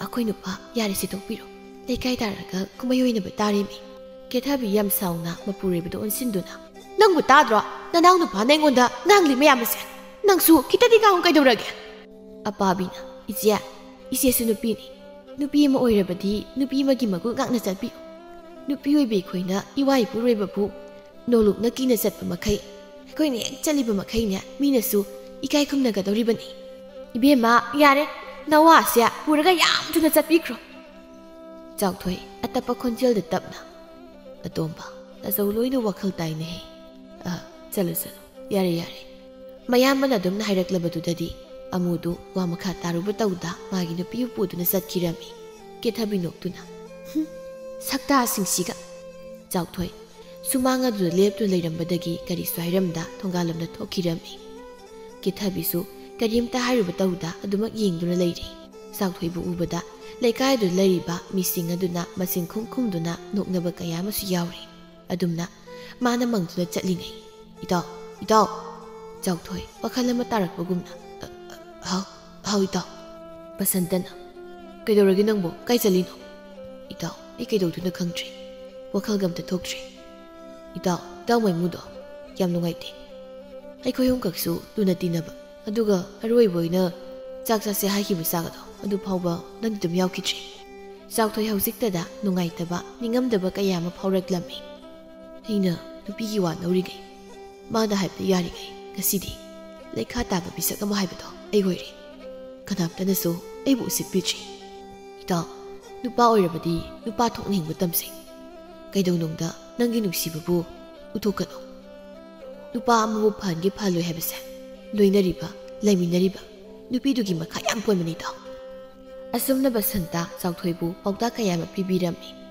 ngah wariu tai sara matung chawthoidu amuk mayumlomda halaklami halakpagi lambidani sanana chawthoi udabu koireda nate nangi nupidu lehudabro nangna mapan thoklibasibo asi haiduna mausing adu puna nokminarami chawthoi kari sukhumlongda ikaiba khuding phajinduna mayum tamna halaklami mapureba na halakpadu ubada kethabi thawasada nupa chak thongnaba taw matamse yawna thengkini chawthoi pakumu phawa pirakta magi nupi phu bhawraklami kethabi adumna magi nupana phurakpadudadi kaptuna nupa ngawrabro nangbo nai haibane ayo chawthoi pendaba sawi singa duni heman kibana magi nupibu tapta makai phurami chalo ngasimu yumse thadoktu nang chakro khudingmak aigi iral oirage loire pumloi yumasidagi mapal phaw thokpa ngamtre kethabi kaptuna akhoi nupa hilale ai babukta ngakpiyo ai wakhal yam thelure nugai bata pamlure yumasidagi chalo haiba wahai du matadi haigano asumna numit asidagi hauraga kethabi yungi mau ama oibagi magul adu sapchana ngaktuna chatlami mapurei babusu ningthina seba tawbirami asumna magi hongba matau kaya asina ngasidi lekai dugi miyamna izat tawnaba imunga ama haibadusu oiraklami ngalingai matam amada yamna sawba khul ama leirami salai kauba nupa amana khul asigi ningthau oina palami salai gi masa piba yauzade masa ningol ama khakti leirami awaba karino khanglaktaba salai gi punsida khwaidai awaba hairagadi masa piba yauzadaba sini chaliba matamgi khungsat matung inna salai do ahal oisilakle naitom sapi masa du sausikti leisa mapung pharakle masa sin sauraklabanina salai do wakhal khan bhaurakle ahin kaya tumdana ma wakhal kaya makhale khanba yaba khallaba matung nongmugi numit amada salai do yam tapna loinabigi manakta sanglai leima oiribi tampak masu mapureba sida munna yenglaktuna kari aruba wapambu leibirabage ngane hekta sanglakliba arubu wapam ama leitrabadi aibu nanakta sangbase iyamak yadrabro salai gi wahai du taraba matung tampaksu momonoktuna khumlei toinasu changbiraktabanina sum hangjabanida aidi nahan makai khangdi nangdi aingoda yamna warauramledana waraubasu ngamjadeda aigisu iralam leirubana leima nang adumna haigano maduni hena ai awabo helibani mapu masu phatmandaba haiduni laisang khuding satuna nirure adubu kanabadi laikidi ai amana maram oiraga kono ngasi leiriba mipum khudingmak loina wahanba haibado oiga tawre pumnamang adu koknanaba asaubu pambay ama leiri ꯅꯪꯒ ꯇꯥꯟꯅꯒꯦ ꯍꯥꯏꯗꯨꯅ ꯑꯩ ꯂꯥꯛꯄꯅꯤ ꯀꯔꯤ ꯀꯔꯝꯕ ꯄꯥꯝꯕꯩꯅꯣ ꯃꯪꯂꯥꯟ ꯀꯌꯥ ꯁꯥꯒꯠꯂꯨꯔꯒ ꯑꯣꯏꯔꯣꯏ ꯈꯪꯂꯕ ꯄꯥꯝꯕꯩꯗꯨꯅ ꯍꯦꯟꯅ ꯑꯋꯥꯕ ꯍꯥꯞꯄꯤꯔꯅꯨ ꯂꯩꯃ ꯑꯩꯒꯤ ꯄꯥꯎꯁꯦ ꯍꯥꯟꯅ ꯑꯃꯨꯛꯇꯪꯗꯤ ꯍꯥꯏꯈꯤꯒꯦꯗ ꯊꯃꯣꯏꯗ ꯆꯤꯡꯅꯕ ꯑꯃꯒ ꯂꯣꯏꯅꯅ ꯇꯝꯄꯥꯛꯇꯨ ꯃꯔꯧ ꯂꯩꯅ ꯁꯂꯥꯏ ꯃꯉꯣꯟꯗ ꯌꯦꯡꯂꯤ ꯄꯨꯛꯅꯤꯡ ꯊꯧꯒꯠꯄ ꯃꯇꯧ ꯑꯃ ꯎꯠꯇꯨꯅ ꯁꯂꯥꯏꯗꯨ ꯃꯈꯥ ꯇꯥꯏ ꯂꯩꯃ ꯑꯩꯈꯣꯏꯒꯤꯁꯨ ꯏꯆꯥ ꯅꯤꯡꯉꯣꯜ ꯑꯃ ꯂꯩꯔꯤꯗꯅ ꯍꯧꯖꯤꯛꯇꯤ ꯃꯥꯁꯨ ꯂꯩꯁꯥꯕꯤ ꯍꯥꯏꯕꯗꯨ ꯐꯥꯔꯕꯅꯤ ꯃꯥꯅ ꯑꯩꯈꯣꯏꯒꯤ ꯃꯇꯦꯡ ꯇꯧꯔꯅꯤ ꯆꯥꯎꯈ꯭ꯔꯕ ꯈꯨꯜ ꯑꯁꯤꯕꯨ ꯏꯆꯥ ꯅꯤꯡꯉꯣꯜ ꯑꯁꯤꯅ ꯉꯥꯛꯄ ꯉꯝꯒꯗ꯭ꯔꯣ ꯅꯆꯥꯁꯤ ꯅꯨꯄꯤꯅꯤ ꯍꯥꯏꯕ ꯀꯥꯎꯔꯕ꯭ꯔꯥ ꯂꯩꯃ ꯑꯗꯨꯛ ꯍꯟꯊꯕ ꯋꯥꯈꯜꯗꯣ ꯀꯔꯤꯒꯤ ꯅꯪꯅ ꯈꯜꯂꯤꯕꯅꯣ ꯍꯧꯖꯤꯛꯇꯤ ꯏꯆꯥ ꯑꯁꯤꯒꯤꯁꯨ ꯃꯅꯨꯡ ꯃꯇꯝ ꯍꯥꯏꯕꯗꯣ ꯆꯥꯔꯕꯅꯤ ꯑꯐꯕ ꯏꯌꯥ ꯑꯃ ꯊꯤꯔꯒ ꯅꯨꯡꯉꯥꯏꯅ ꯂꯩꯕ ꯌꯥꯏꯗꯅ ꯃꯗꯨꯕꯨ ꯑꯣꯏꯊꯣꯛꯀꯗ꯭ꯔꯥ ꯀꯔꯤꯒꯤ ꯑꯣꯏꯗꯅꯤ ꯍꯥꯏꯕꯒꯤ ꯂꯩꯕꯥꯛ ꯄꯨꯡꯆꯥꯎ ꯊꯤꯟꯗꯨꯅ ꯈꯨꯜ ꯑꯁꯤ ꯁꯔꯥꯁꯟꯒꯗꯕꯅꯤ ꯑꯉꯥꯡ ꯑꯁꯤꯒꯤ ꯃꯕꯨꯛꯅꯤꯡꯁꯨ ꯈꯪꯗꯅ ꯃꯗꯨꯕꯨ ꯍꯦꯛꯇ ꯌꯥꯒꯗ꯭ꯔꯥ ꯃꯥ ꯑꯩꯒꯤ ꯏꯆꯥꯅꯤ ꯃꯄꯥ ꯑꯩꯅ ꯍꯥꯏꯕꯗ ꯃꯥ ꯌꯥꯐꯝ ꯊꯣꯛꯄꯅꯤ ꯃꯥꯅ ꯌꯥꯗꯕ ꯌꯥꯕ꯭ꯔꯥ ꯏꯆꯥꯒꯤ ꯃꯔꯜ ꯌꯦꯡꯗꯨꯅ ꯂꯥꯛꯄ ꯅꯨꯄꯥꯗꯤ ꯄꯥꯝꯗꯦ ꯏꯆꯥꯕꯨ ꯊꯃꯣꯏ ꯁꯦꯡꯅ ꯅꯨꯡꯁꯤꯖꯕ ꯃꯕꯨꯛꯆꯦꯜ ꯁꯦꯡꯕ ꯅꯨꯄꯥꯗꯣ ꯑꯩꯗꯤ ꯄꯥꯝꯃꯤ ꯂꯩꯃ ꯅꯪꯁꯨ ꯑꯃꯨꯛꯇ ꯈꯟꯗꯨꯅ ꯌꯦꯡꯉꯣ ꯍꯧꯖꯤꯛꯇꯤ ꯃꯇꯝ ꯀꯌꯥ ꯑꯃ ꯍꯧꯈ꯭ꯔꯦ ꯑꯩꯈꯣꯏ ꯑꯅꯤꯁꯨ ꯑꯍꯜ ꯑꯣꯏꯁꯤꯜꯂꯛꯂꯤ ꯀꯨꯏꯅ ꯍꯤꯡꯒꯅꯤ ꯍꯥꯏꯕ ꯊꯥꯖꯗ꯭ꯔꯦ ꯑꯩꯈꯣꯏꯒꯤ ꯆꯥꯎꯔꯕ ꯈꯨꯜ ꯑꯁꯤ ꯑꯇꯣꯞꯄ ꯈꯨꯜꯁꯤꯡꯅ ꯂꯧꯁꯤꯟꯅꯕ ꯍꯣꯠꯅꯗꯨꯅꯇ ꯂꯩꯔꯤꯕꯅꯤ ꯑꯩꯒꯤ ꯑꯣꯏꯅꯗꯤ ꯊꯕꯛꯁꯤ ꯊꯤꯟꯊꯕ ꯄꯥꯝꯗ꯭ꯔꯦ ꯑꯩꯅꯕꯨ ꯀꯔꯤ ꯍꯥꯏꯔꯨꯅꯤ ꯐꯒꯅꯤ ꯈꯟꯕ ꯊꯕꯛꯇꯣ ꯃꯗꯨ ꯑꯗꯨꯝ ꯄꯥꯡꯊꯣꯛꯄꯤꯔꯣ ꯅꯪ ꯌꯥꯔꯕ꯭ꯔꯥ ꯂꯩꯃ ꯃꯗꯨꯅ ꯐꯒꯅꯤ ꯍꯥꯏꯔꯕꯗꯤ ꯑꯩ ꯆꯤꯡꯅꯕ ꯂꯩꯇꯅ ꯌꯥꯔꯦ ꯂꯩꯃ ꯅꯤꯡꯊꯧ ꯑꯅꯤ ꯋꯥ ꯇꯥꯅꯕ ꯂꯣꯏꯔꯗꯨꯅ ꯃꯖꯥꯏꯕꯦꯝꯃꯒꯤ ꯅꯨꯄꯥ ꯈꯟꯒꯗꯧꯔꯤ ꯍꯥꯏꯗꯨꯅ ꯈꯨꯟꯖꯥ ꯃꯤꯌꯥꯝꯗ ꯄꯥꯎꯊꯥꯡ ꯆꯦꯜꯂꯝꯃꯤ ꯅꯤꯡꯊꯧꯒꯤ ꯂꯟꯊꯨꯝ ꯑꯁꯤꯕꯨ ꯀꯜꯂꯛꯄ ꯀꯌꯥꯅ ꯁꯅꯥ ꯀꯣꯅꯨꯡꯗ ꯀꯥꯅꯕ ꯍꯣꯠꯅꯈ꯭ꯔꯦ ꯃꯖꯥꯏꯕꯦꯝꯃꯕꯨ ꯅꯨꯡꯁꯤꯗꯨꯅ ꯆꯠꯄ ꯅꯠꯇꯦ ꯅꯤꯡꯊꯧꯒꯤ ꯐꯝ ꯑꯁꯤꯕꯨ ꯃꯈꯣꯏꯒꯤ ꯑꯣꯏꯅꯤꯡꯕꯅ ꯈꯨꯟꯖꯥꯒꯤ ꯅꯨꯄꯥ ꯀꯌꯥ ꯑꯃꯅ ꯀꯣꯅꯨꯡ ꯑꯁꯤꯗ ꯇꯤꯜꯂꯔꯦ ꯆꯥꯎꯔꯕ ꯈꯨꯜ ꯑꯁꯤꯒꯤ ꯇꯝꯕ ꯄꯥꯈꯪ ꯑꯌꯥꯝꯕꯗꯤ ꯀꯣꯅꯨꯡ ꯑꯁꯤꯗ ꯇꯤꯜꯂꯔꯦ ꯐꯠꯇꯕ ꯀꯌꯥꯒꯤ ꯃꯔꯛꯇ ꯑꯐꯕꯁꯨ ꯑꯗꯨꯃꯛ ꯌꯥꯎꯔꯤ ꯂꯥꯛꯂꯤꯕ ꯅꯨꯄꯥ ꯃꯌꯥꯝꯗꯨ ꯑꯃꯠꯇ ꯑꯣꯏꯕ ꯄꯔꯤꯡꯗ ꯃꯈꯣꯏ ꯄꯔꯦꯡ ꯂꯦꯡꯗꯨꯅ ꯐꯝꯂꯤ ꯃꯤꯀꯨꯞ ꯈꯔꯒꯤ ꯃꯇꯨꯡ ꯅꯤꯡꯊꯧꯒꯤ ꯃꯆꯥꯅꯨꯄꯤ ꯑꯣꯏꯔꯤꯕꯤ ꯃꯌꯥꯝꯒꯤ ꯃꯖꯥꯏꯕꯦꯝꯃ ꯏꯌꯥꯏꯅꯨꯗꯨ ꯃꯌꯥꯝꯒꯤ ꯃꯃꯥꯡ ꯑꯁꯤꯗ ꯊꯣꯔꯛꯂꯤ ꯏꯌꯥꯏꯅꯨ ꯃꯥꯒꯤ ꯐꯖꯕ ꯑꯁꯤꯅ ꯃꯔꯝ ꯑꯣꯏꯔꯒ ꯂꯥꯛꯂꯤꯕ ꯅꯨꯄꯥ ꯈꯔꯒꯤ ꯊꯃꯣꯏꯗꯨ ꯏꯌꯥꯏꯅꯨ ꯃꯥꯅ ꯄꯨꯡꯁꯨꯝ ꯁꯨꯝꯕꯤꯕ ꯍꯥꯏꯕꯗꯨ ꯑꯣꯏꯈ꯭ꯔꯦ ꯅꯧꯅ ꯂꯩꯁꯥ ꯐꯥꯖꯔꯛꯄꯤ ꯏꯌꯥꯏꯅꯨ ꯑꯄꯥꯝ ꯅꯨꯡꯁꯤ ꯈꯪꯖꯗ꯭ꯔꯕꯤ ꯏꯌꯥꯏꯅꯨꯗꯨ ꯃꯄꯥ ꯅꯤꯡꯊꯧꯒꯤ ꯌꯥꯊꯪ ꯃꯇꯨꯡ ꯏꯟꯅ ꯃꯄꯥꯒꯤ ꯃꯅꯥꯛ ꯑꯁꯤꯗ ꯐꯝꯊꯈ꯭ꯔꯦ ꯂꯥꯛꯂꯤꯕ ꯅꯨꯄꯥ ꯈꯔꯗꯨ ꯃꯊꯪ ꯃꯅꯥꯎ ナꯏꯅ ꯀꯧꯁꯤꯟꯗꯨꯅ ꯃꯈꯣꯏꯒꯤ ꯃꯊꯧꯅꯥ ꯑꯃꯗꯤ ꯄꯨꯛꯆꯦꯜꯕꯨ ꯅꯤꯡꯊꯧ ꯑꯗꯨꯅ ꯌꯦꯡꯊꯣꯛꯅꯕ ꯍꯣꯠꯅꯔꯛꯂꯤ ꯑꯁꯣꯟꯕ ꯃꯌꯥꯝ ꯃꯔꯛꯇ ꯃꯊꯧꯅꯥ ꯐꯕ ꯅꯨꯄꯥꯁꯨ ꯌꯥꯎꯗꯕ ꯅꯠꯇꯦ ꯑꯗꯨꯕꯨ ꯅꯤꯡꯊꯧ ꯃꯥꯒꯤ ꯊꯃꯣꯏꯅ ꯄꯥꯝꯖꯕ ꯅꯤꯡꯊꯧ ꯃꯥꯒꯤ ꯄꯨꯛꯅꯤꯡꯅ ꯄꯦꯟꯖꯕ ꯍꯥꯏꯕꯗꯨꯗꯤ ꯑꯣꯏꯈꯤꯗ꯭ꯔꯦ ꯅꯨꯃꯤꯠ ꯑꯃ ꯂꯦꯞꯂꯒ ꯃꯈꯥ ꯇꯥꯅ ꯑꯃꯨꯛ ꯇꯧꯁꯤ ꯍꯥꯏꯗꯅ ꯅꯨꯃꯤꯠ ꯑꯗꯨꯒꯤ ꯑꯣꯏꯅꯗꯤ ꯅꯨꯄꯥ ꯈꯟꯕꯒꯤ ꯊꯧꯔꯝꯗꯨ ꯃꯇꯥꯡ ꯑꯗꯨꯋꯥꯏꯗ ꯂꯣꯏꯁꯤꯟꯈ꯭ꯔꯦ ꯃꯕꯨꯛꯅꯤꯡ ꯈꯔ ꯅꯨꯡꯁꯤꯔꯛꯂ ꯃꯥꯜꯂꯤ ꯏꯌꯥꯏꯅꯨꯗꯨ ꯀꯞꯂꯤ ꯀꯞꯂꯤ ꯇꯧꯅ ꯃꯃꯥ ꯂꯩꯃꯒ ꯋꯥꯔꯤ ꯁꯥꯟꯅꯖꯔꯤ ꯏꯃꯥ ꯑꯩꯁꯤꯕꯨ ꯂꯩꯁꯥꯕꯤ ꯐꯥꯔꯕ꯭ꯔꯥ ꯏꯃꯥꯒꯤ ꯃꯤꯠꯇꯗꯤ ꯃꯇꯝ ꯄꯨꯝꯕꯒꯤ ꯑꯣꯏꯅ ꯑꯉꯥꯡ ꯅꯋꯥ ꯑꯣꯏꯗꯨꯅ ꯑꯗꯨꯃꯛ ꯂꯩꯔꯤ ꯏꯃꯥ ꯀꯔꯤꯒꯨꯝꯕ ꯑꯩꯅ ꯅꯨꯄꯥ ꯑꯣꯏꯔꯝꯂꯕꯗꯤ ꯏꯄꯥ ꯅꯤꯡꯊꯧꯅ ꯋꯥꯖꯔꯤꯕꯁꯦ ꯃꯁꯤ ꯋꯥꯔꯝꯂꯣꯏꯀꯣ ꯏꯃꯥ ꯈꯨꯗꯤꯡꯃꯛꯁꯦ ꯅꯃꯥ ꯑꯩꯅ ꯃꯇꯤꯛ ꯆꯥꯔꯨꯗꯕꯅ ꯑꯩꯅ ꯊꯣꯛꯍꯟꯕ ꯉꯥꯛꯇꯅꯤ ꯅꯈꯣꯏ ꯀꯅꯥꯃꯇꯒꯤ ꯅꯔꯥ ꯂꯩꯇꯤꯌꯦ ꯏꯃꯥ ꯑꯩꯒꯤ ꯏꯄꯥ ꯅꯤꯡꯊꯧꯁꯦ ꯌꯥꯝꯅ ꯐꯩ ꯏꯄꯥꯅꯤ ꯍꯥꯏꯕꯗ ꯌꯥꯝꯅ ꯂꯦꯝꯖꯩ ꯑꯩꯒꯤ ꯏꯄꯥ ꯅꯤꯡꯊꯧꯅ ꯏꯃꯥꯕꯨ ꯌꯥꯝꯅ ꯅꯨꯡꯁꯤꯕꯤꯕ ꯃꯥꯜꯂꯤ ꯏꯃꯥꯒꯤ ꯂꯩꯔꯤꯕ ꯐꯤꯕꯝ ꯑꯁꯤꯕꯨ ꯌꯦꯡꯂꯨꯔꯒ ꯑꯇꯩ ꯑꯇꯣꯞꯄ ꯅꯤꯡꯊꯧ ꯑꯣꯏꯔꯝꯂꯕꯗꯤ ꯂꯩꯃ ꯑꯃ ꯌꯦꯡꯈꯤꯕ ꯌꯥꯔꯦ ꯕꯦꯝꯃ ꯅꯄꯥꯒꯨꯝꯅ ꯃꯤꯅꯨꯡꯁꯤ ꯆꯥꯎꯕ ꯃꯤꯁꯛ ꯑꯃ ꯑꯩꯒꯤ ꯄꯨꯟꯁꯤꯗ ꯊꯦꯡꯅꯗ꯭ꯔꯤ ꯂꯥꯏꯔ ꯂꯝꯖꯥ ꯑꯩꯕꯨ ꯅꯄꯥ ꯑꯁꯤꯅ ꯆꯤꯡꯈꯠꯄꯤꯔꯛꯄꯅꯤ ꯏꯃꯥ ꯏꯄꯨ ꯏꯕꯦꯜꯅꯗꯤ ꯏꯃꯥꯕꯨ ꯇꯔꯥꯝꯅ ꯂꯧꯁꯤꯟꯈꯤꯕ꯭ꯔꯥ ꯂꯥꯏꯔ ꯂꯝꯖꯥ ꯑꯩꯕꯨ ꯀꯅꯥꯅ ꯅꯨꯡꯁꯤꯕꯤꯅꯤ ꯍꯥꯏꯕꯒꯤ ꯃꯇꯝ ꯑꯃꯗꯗꯤ ꯏꯃꯥꯁꯨ ꯌꯥꯝꯅ ꯋꯥꯔꯛꯈꯤꯕꯅꯤ ꯃꯇꯝꯗꯣ ꯉꯁꯤꯗꯤ ꯌꯥꯝꯅ ꯅꯨꯡꯁꯤꯔꯛꯏ ꯏꯃꯥ ꯏꯄꯥ ꯅꯤꯡꯊꯧꯅ ꯊꯥꯡꯂꯤꯕ ꯈꯣꯡꯊꯥꯡꯁꯦ ꯃꯁꯤꯕꯨ ꯑꯆꯨꯝꯕ ꯑꯣꯏꯒꯗ꯭ꯔꯥ ꯂꯥꯛꯂꯤꯕ ꯅꯨꯄꯥ ꯃꯌꯥꯝ ꯑꯗꯨꯒꯤ ꯃꯔꯛꯇ ꯑꯩꯕꯨ ꯅꯨꯡꯁꯤꯕꯤꯕ ꯌꯥꯎꯔꯝꯒꯗ꯭ꯔꯥ ꯑꯩꯗꯤ ꯊꯥꯖꯕ ꯉꯝꯗꯦ ꯅꯄꯥꯒꯤ ꯑꯄꯥꯝꯕꯅꯤ ꯍꯟꯗꯛꯇꯤ ꯅꯄꯥꯒꯤ ꯑꯄꯥꯝꯕꯗ ꯑꯃꯨꯛ ꯌꯦꯠꯂꯒꯨꯝꯁꯤ ꯃꯅꯤꯡ ꯊꯨꯡꯖꯔꯁꯅꯨ ꯏꯃꯥ ꯑꯩ ꯏꯄꯥꯒꯤ ꯃꯆꯥꯅꯤ ꯅꯣꯡꯃ ꯅꯠꯇ꯭ꯔꯒ ꯅꯣꯡꯃꯗꯤ ꯏꯄꯥ ꯅꯤꯡꯊꯧꯒꯤ ꯑꯋꯥꯕꯁꯦ ꯑꯩꯅ ꯁꯣꯏꯗꯅ ꯀꯣꯛꯍꯟꯒꯅꯤ Ibema, matamse thengli, pothanaba tawrose. Asumna numit kharani hausingkhri, adubu nomagi numit amada, ikhangdi he khanghaudana yainu magi masada, angakpa layong amana lakli. Yainu gi anaba sibu ubada mayamdo yamna kinarami. Hidak langthak phajana semba haiba akhang ahi kaya masu tanari, adubu yainu magi anabadi phaba kouba leite. Anaba sina maram oiraga yainudu ahing kudingi kaptuna khanglai. Nongma nomagi asum henjilakpa maramna haujikti yainu yamna sonthaba haibadu oirakli. Wa phaba phajana ngangthokpa ngamkhitri. Masagi mataw asibu uraga mama oribi leimadu makhol hauna lauduna ona thoina kappa hurakli.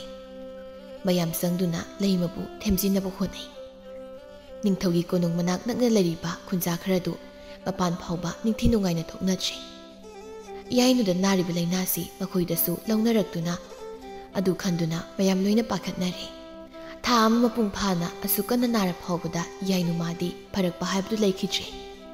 Tamthireba laina asina maram oiraga yainubu khullasidagi chalhankrasi haiduna khunja miyamna hainarakli. Ningthau amani haidana karigi masabu kankhatlibano laina asi launarabadi aikhoi loina siragani haidana khunja miyamgi kholau oina laurakli. Miyamgi yamlaba kholau salaina mayoknaba ngamlaktre. Khunja miyam asida masasibu sinarage haina khankre. Salai ki wafam adu tabada laimana fana kanadi khamse adubu salai magi nakongnadi hapkitre. Tarabasu tana ningthaudu lonthokdaba oikre. Sibu sangba hatpa tupa nakhoi gi apama tawkhru haiduna laina paklabi masabu khunja naha kharada sinakre. Iyainu magi hakjang adubu dolai amada hapiduna chingamagi manaktamna purakle. Sizaurasuno haibagi matada iyainu mabu lokama laribadugi napomda thambiramle. Masado ingba phauраklaba mali. Iyainudu nahe bhaurakle. Masadusu thak-thakni. Matangdu yam sana segaiba mapi setpa manjunaraba nupa amana iyainu mabu thengnare. Nupadu ipa pakhatna iyainudugi maithongbu yengli. Mikup ama phadi iyainu mabu pamkhatuna nupaduna puduna lakle. Surung ama laribadugi manungda iyainu mabu pusili. Masado taping-tapingna hidak langthak khara thuna semduna iyainu magi seba tawbiri.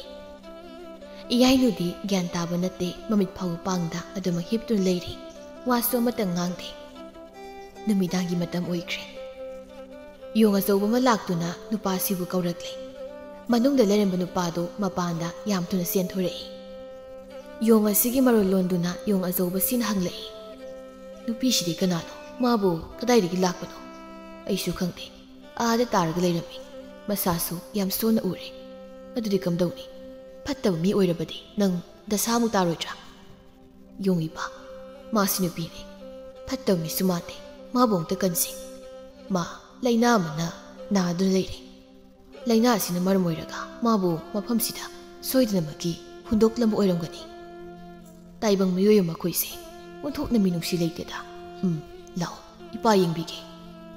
Mapa masa anidu iyainu magi manakta sangi iyainu magi masada leriba lainadu yung aduna yamuna yengi. Miku khara yenglaba matung leizaba manamasing khara na hidak amuk semnabu honai. Yung mapagi manaknakna masanupadu su maidu tapna hugatpiri. Masado da yamuna yenglaga yung aduna hairei. Ikoi na mateng tauribase kanabudi leiroi adubu tawdabudi yate. Iba, iyoiba makoina asuk patribasibu karigino. Pikliba nang phawbada mafam asida hundoklama ngamlibani. Iba, nakoidi yamna phaiko minungsisu yamna sawi. Aikhoigi kanglup asinadi miyoiba nakoiga tinaba pami adubu miyoiba makoinadi aikhoibu yeknaba magumna khali. Ba, aigi imai pana aibu amuk hana lawba laklabadi ipadi yam nungairoiko. Numituni aina ngairiba. Solabana paina nangbu kayang kuina yengsinba ngamgani. Nangi punsina taning tamni hingkibaduni aina ngasisu ngaiduna leiriba. Ipa thadokduna ai jaloi. Ipan leiba mafamda ai leigani. Matam pumnamakta ai ipagi tung ingani. Hai hangauba madu yaba natene. Taibang miyoibagi nungaiba sangsarda nangbu tiningba phawdabro. Aina gyan tarapa mikuptadi mafam asina agi sangsar oido leiramlabani. Aiga sengmu sangsardi masini. Masigi hena nungai ba aigidi mafam ama leite ipa. Ipagi nakta leibase nangbu nungai brane. Asi nungai basigum punsi supa ai nungai tuna leige ipa. Yengoi nang na purakliba nupi masase masayam sona uri. Hidang mahi khara pithang na batausi. Hui pa. Kunja mayam na inthoklabi iyainu makoigi mapa masa sina seba kana taubadagi magyan kharadi tarakli. Masada yamna phagatli iyainu mahausaga manadri. Mahagi seba taudun lairiba nupasida yenglaga ngasidi iyainu wangang lai. Sakhangdaba nahaki lamandi. Aina dumak dun lehuragani. Nupi sigi khunjil bu taraga nupadu yamna harausai. Nang yan tarabo. Nang wangang mangamlabro. Nang pare ko. Pare. Nang nadukano hotnabibadagi ay ngasidi pare. Atudi nang yumda haladra. Yumay ba? Nang yumlay tabro. Nang su ay gumbra. Ay hidi yumlay. Yumlay tabasya ay kakto ora malida. Ay nang iming amukta kangsagi. Ay giming lay din. Kaya gino. Aduk charaga nang giming lay tribadi. Yung ipa na di isa hay na kawi. Aduga yung atay na su yung sa hay na kawi. Masini ay giming hay babo. Nang giming siya ay na di ato pa mo ay nakausagi. Hoy, nang nakauning ba ma adum kawo. Nang di minung siyam na sawi. Pagsil siyam na singi. Tauzal hay ba nang di ay na su tauzal hay na kausagi. Thun biba mingsidi yamna pasay. Ay na pamzaba hay dusu uy. Ado, nang yung siga dum laybro. Nang gi imay pa di makoy di kaday da layge. Yung siya ay gidi ipa ni. Manata na ay gi ka nasulate. Papamsina ay gi yumni. Nang mataw karam na papamsida laki ba no? Nang nalaki ba dumay na? Ay sulaki hay. Atubo ay isa di kangaw di. Ay sa mapamsida. Karam na laki ba no hay ba? Ay ningsing mo tawd siya. Nanggawari sana ba siya yam nungay? Kari gino. Dahil bang miyoy ba maga wari sana mapang ba siya? Nasigi numit na sinaahan man eh. Tawja. Kaya hay ke, miyoy ba singgi maragta nang jatning mapawura? Kari ka mamatamda ay jatning mapawi. Adubo amok sa janing di. Kari gino. Nakoy miyoy ba di yam na patay. Masama-sagi da kali. Nakoy di buksil yam na pikpa kanglok na ay nakoy ginaragta sa pagisay. Pataba hay ba sidi jiba singgi maragta su loy ni yawa ni. Apa ba su mayam malayri ba sidi. Ado nang giming di kangdri na. Ay himing iyay no. Nakoy gikunti.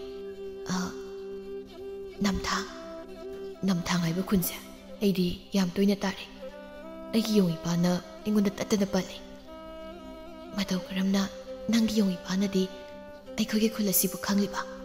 Kula tuda ning thaw mapali hay. Basang mataw su yam phaze hay. Mabuksu yam siyang mamali. Ning thaw ito ki maming di. Salay, ning thaw salay. Kari, salay hay ba? Kari no ay nangasi tari ba? Nang sukang lamani. Nakoy kulgi ning thaw na pali ba ni. Hausik su maning thaw ay hay na tay. Tawsa. Wari to ay mo na mayak siyang na hayo. Mataw karam na no. Nang iyong ipa na ningthaw salay ba kangli ba? Ningthaw ito na nganguring ay matamda. Singa sila laklaga. Lambi lamhang na kihay. Maduda numay karani di yung ipagaloy na na mapamasida laymi na kiboy ramali. Tawsa. Ay ningthaw salay gi masani. Ado di nang ningthaw gi masaway ba ni na? Nang naghalila tumi. Ado ba di? Nang gimateng na hinglibi ni. Yay no hay na ado magkauro. Yay no, ay ipaw kauro ra. Yara ni kauro trabaso adum lakjara sani. Ado tawsa. Nang na ay kogi mirol kangliba siya kanana tamke. Ay di mirol tokpa kuitri. Musisu ipa yung natambi ba ni. Ipa ning thaw ka matam kra lemin na batuda. Miyoy ba kogi marol siya. Ipa yung na kangaw pa soy na maki oiram gani. Yay no, nang niyum na sakra ka ipa yung hingawri hay na. Nang na ningthaw da tambiyo ko. Tamgani. Ay soy na ipa da tamke. Ado tawsa. Ngay ko ko, nang idag tayo matamoy. ꯑꯩ ꯍꯤꯗꯥꯛ ꯇꯩꯕꯤꯒꯦ ꯉꯥꯏꯌꯨꯀꯣ ꯊꯧꯖꯥꯜ ꯄꯨꯛ ꯍꯧꯒꯠꯂꯤ ꯅꯥꯀꯟꯗ ꯂꯩꯔꯤꯕ ꯍꯤꯗꯥꯛꯇꯨ ꯄꯥꯏꯈꯠꯇꯨꯅ ꯏꯌꯥꯏꯅꯨ ꯃꯥꯒꯤ ꯃꯅꯥꯛꯇ ꯑꯃꯨꯛ ꯐꯝꯂꯔꯦ ꯁꯤ ꯅꯈꯨꯠꯇ ꯍꯥꯟꯅ ꯇꯩꯔꯒꯦ ꯏꯌꯥꯏꯅꯨ ꯃꯈꯨꯠ ꯇꯞꯅ ꯊꯥꯡꯒꯠꯂꯤ ꯊꯧꯖꯥꯜꯁꯨ ꯌꯥꯝ ꯇꯞꯅ ꯏꯌꯥꯏꯅꯨ ꯃꯥꯒꯤ ꯍꯤꯗꯥꯛ ꯍꯥꯞꯄꯤꯔꯤ ꯊꯧꯖꯥꯜꯒꯤ ꯆꯝꯖ ꯃꯇꯧ ꯑꯁꯤꯗ ꯏꯌꯥꯏꯅꯨꯗꯨ ꯃꯣꯃꯣꯟ ꯅꯣꯛꯂꯤ ꯀꯔꯤꯅꯣ ꯈꯪꯗꯕ ꯏꯍꯨꯜ ꯑꯃꯁꯨ ꯊꯃꯣꯏ ꯑꯁꯤꯗ ꯐꯥꯎꯔꯔꯤ ꯍꯤꯗꯥꯛ ꯇꯩꯕꯤꯕ ꯂꯣꯏꯔꯗꯨꯅ ꯏꯌꯥꯏꯅꯨ ꯃꯥꯒꯤ ꯃꯃꯥꯏꯗꯨ ꯏꯁꯤꯡ ꯑꯆꯝꯕ ꯈꯔ ꯇꯧꯔꯒ ꯊꯧꯖꯥꯜꯅ ꯑꯃꯨꯛ ꯅꯥꯟꯊꯣꯛꯄꯤꯔꯛꯂꯦ ꯈꯪꯅꯤꯡꯕ ꯑꯃꯒ ꯂꯣꯏꯅꯅ ꯏꯌꯥꯏꯅꯨ ꯃꯥꯅꯁꯨ ꯇꯞꯅ ꯍꯪꯖꯔꯛꯏ ꯊꯧꯖꯥꯜ ꯋꯥ ꯑꯝꯇ ꯍꯥꯏꯒꯦ ꯍꯣꯏ ꯀꯩꯅꯣ ꯍꯥꯏꯌꯣ ꯅꯪ ꯅꯨꯡꯁꯤꯕ ꯍꯥꯏꯕꯁꯤ ꯀꯩꯅꯣ ꯈꯪꯕ꯭ꯔꯥ ꯈꯪꯉꯤ ꯏꯄꯥꯅ ꯑꯩꯕꯨ ꯅꯨꯡꯁꯤꯔꯤꯕꯁꯦ ꯃꯁꯤꯅ ꯈꯨꯗꯝꯅꯤ ꯅꯨꯡꯁꯤꯕ ꯃꯈꯜ ꯌꯥꯝꯅ ꯂꯩꯌꯦ ꯀꯔꯝꯕ ꯃꯈꯜꯅꯣ ꯅꯪꯅ ꯍꯪꯉꯤꯁꯦ ꯅꯨꯄꯥ ꯑꯃꯒ ꯅꯨꯄꯤ ꯑꯃꯒ ꯅꯨꯡꯁꯤꯅꯕ ꯈꯪꯅ ꯆꯥꯟꯅꯕ ꯑꯗꯨꯗꯤ ꯑꯩ ꯈꯪꯗꯦ ꯊꯧꯖꯥꯜ ꯅꯪ ꯑꯩꯒ ꯆꯠꯈ꯭ꯔꯁꯤꯔꯥ ꯌꯥꯗꯦ ꯑꯩ ꯃꯐꯝꯁꯤꯗꯒꯤ ꯆꯠꯂꯣꯏ ꯄꯨꯟꯁꯤ ꯆꯨꯞꯄ ꯅꯪ ꯃꯐꯝꯁꯤꯗ ꯁꯨꯝ ꯂꯩꯔꯗ꯭ꯔꯥ ꯏꯄꯥꯌꯣꯡꯅ ꯂꯩꯇꯕ ꯃꯐꯝꯗ ꯑꯩ ꯂꯩꯕ ꯄꯥꯝꯗꯦ ꯅꯪꯒꯤ ꯏꯄꯥꯌꯣꯡꯁꯨ ꯄꯨꯔꯒ ꯑꯩꯈꯣꯏ ꯄꯨꯟꯅ ꯆꯠꯈꯤꯕꯗꯤ ꯃꯤꯑꯣꯏꯕ ꯃꯔꯛꯇ ꯆꯪꯁꯦ ꯍꯥꯏꯕꯗꯤ ꯏꯄꯥꯌꯣꯡꯅꯁꯨ ꯌꯥꯔꯣꯏꯗ ꯊꯧꯖꯥꯜ ꯑꯩ ꯅꯉꯣꯟꯗ ꯋꯥ ꯑꯃꯁꯨ ꯍꯥꯏꯒꯦ ꯍꯣꯏ ꯍꯥꯏꯌꯣ ꯏꯌꯥꯏꯅꯨ ꯃꯆꯤꯟ ꯀꯥꯡꯈꯠꯂꯤ ꯋꯥ ꯑꯃ ꯍꯥꯏꯒꯦ ꯇꯧꯕꯒ ꯃꯄꯥꯌꯣꯡ ꯑꯗꯨ ꯂꯥꯛꯂꯤ ꯌꯣꯡ ꯑꯆꯧꯕꯗꯨꯕꯨ ꯎꯔꯒ ꯏꯌꯥꯏꯅꯨꯗꯨ ꯈꯔ ꯀꯤꯕꯗꯤ ꯐꯥꯎꯏ ꯑꯗꯨꯕꯨ ꯊꯣꯏꯅ ꯍꯦꯟꯅ ꯀꯤꯁꯤꯟꯕꯗꯤ ꯇꯧꯗꯦ ꯏꯌꯥꯏꯅꯨ ꯃꯥꯅ ꯏꯀꯟ ꯀꯟꯅ ꯂꯩꯔꯝꯕꯁꯤꯗ ꯌꯣꯡ ꯑꯗꯨꯁꯨ ꯍꯔꯥꯎꯅ ꯃꯆꯥꯗ ꯑꯣꯟꯁꯤꯟꯗꯨꯅ ꯍꯪꯂꯤ ꯀꯩꯁꯨ ꯇꯧꯗ꯭ꯔꯦ ꯍꯥꯏꯕ꯭ꯔꯥ ꯉꯁꯤꯗꯤ ꯌꯥꯝ ꯀꯟꯅ ꯎꯏꯅꯦ ꯍꯣꯏ ꯄꯥ ꯃꯥ ꯈꯔ ꯃꯈꯩꯗꯤ ꯐꯔꯦ ꯋꯥꯁꯨ ꯐꯖꯅ ꯉꯥꯡꯕ ꯉꯝꯂꯦ ꯑꯣ ꯑꯗꯨꯗꯤ ꯅꯨꯡꯉꯥꯏꯕ ꯄꯥꯎꯅꯤꯗꯅ ꯑꯍꯜ ꯑꯣꯏꯔꯕ ꯌꯣꯡ ꯑꯁꯤꯗ ꯌꯥꯝ ꯃꯨꯟꯅ ꯌꯦꯡꯗꯨꯅ ꯏꯌꯥꯏꯅꯨ ꯃꯥꯅꯁꯨ ꯍꯥꯏꯔꯛꯂꯦ ꯏꯄꯥꯌꯣꯡ ꯑꯩ ꯅꯤꯡꯊꯧ ꯁꯂꯥꯏꯒꯤ ꯃꯆꯥꯅꯨꯄꯤꯅꯤ ꯅꯤꯡꯊꯧ ꯁꯂꯥꯏ ꯍꯥꯏꯅ ꯄꯜꯂꯛꯄꯁꯤꯗ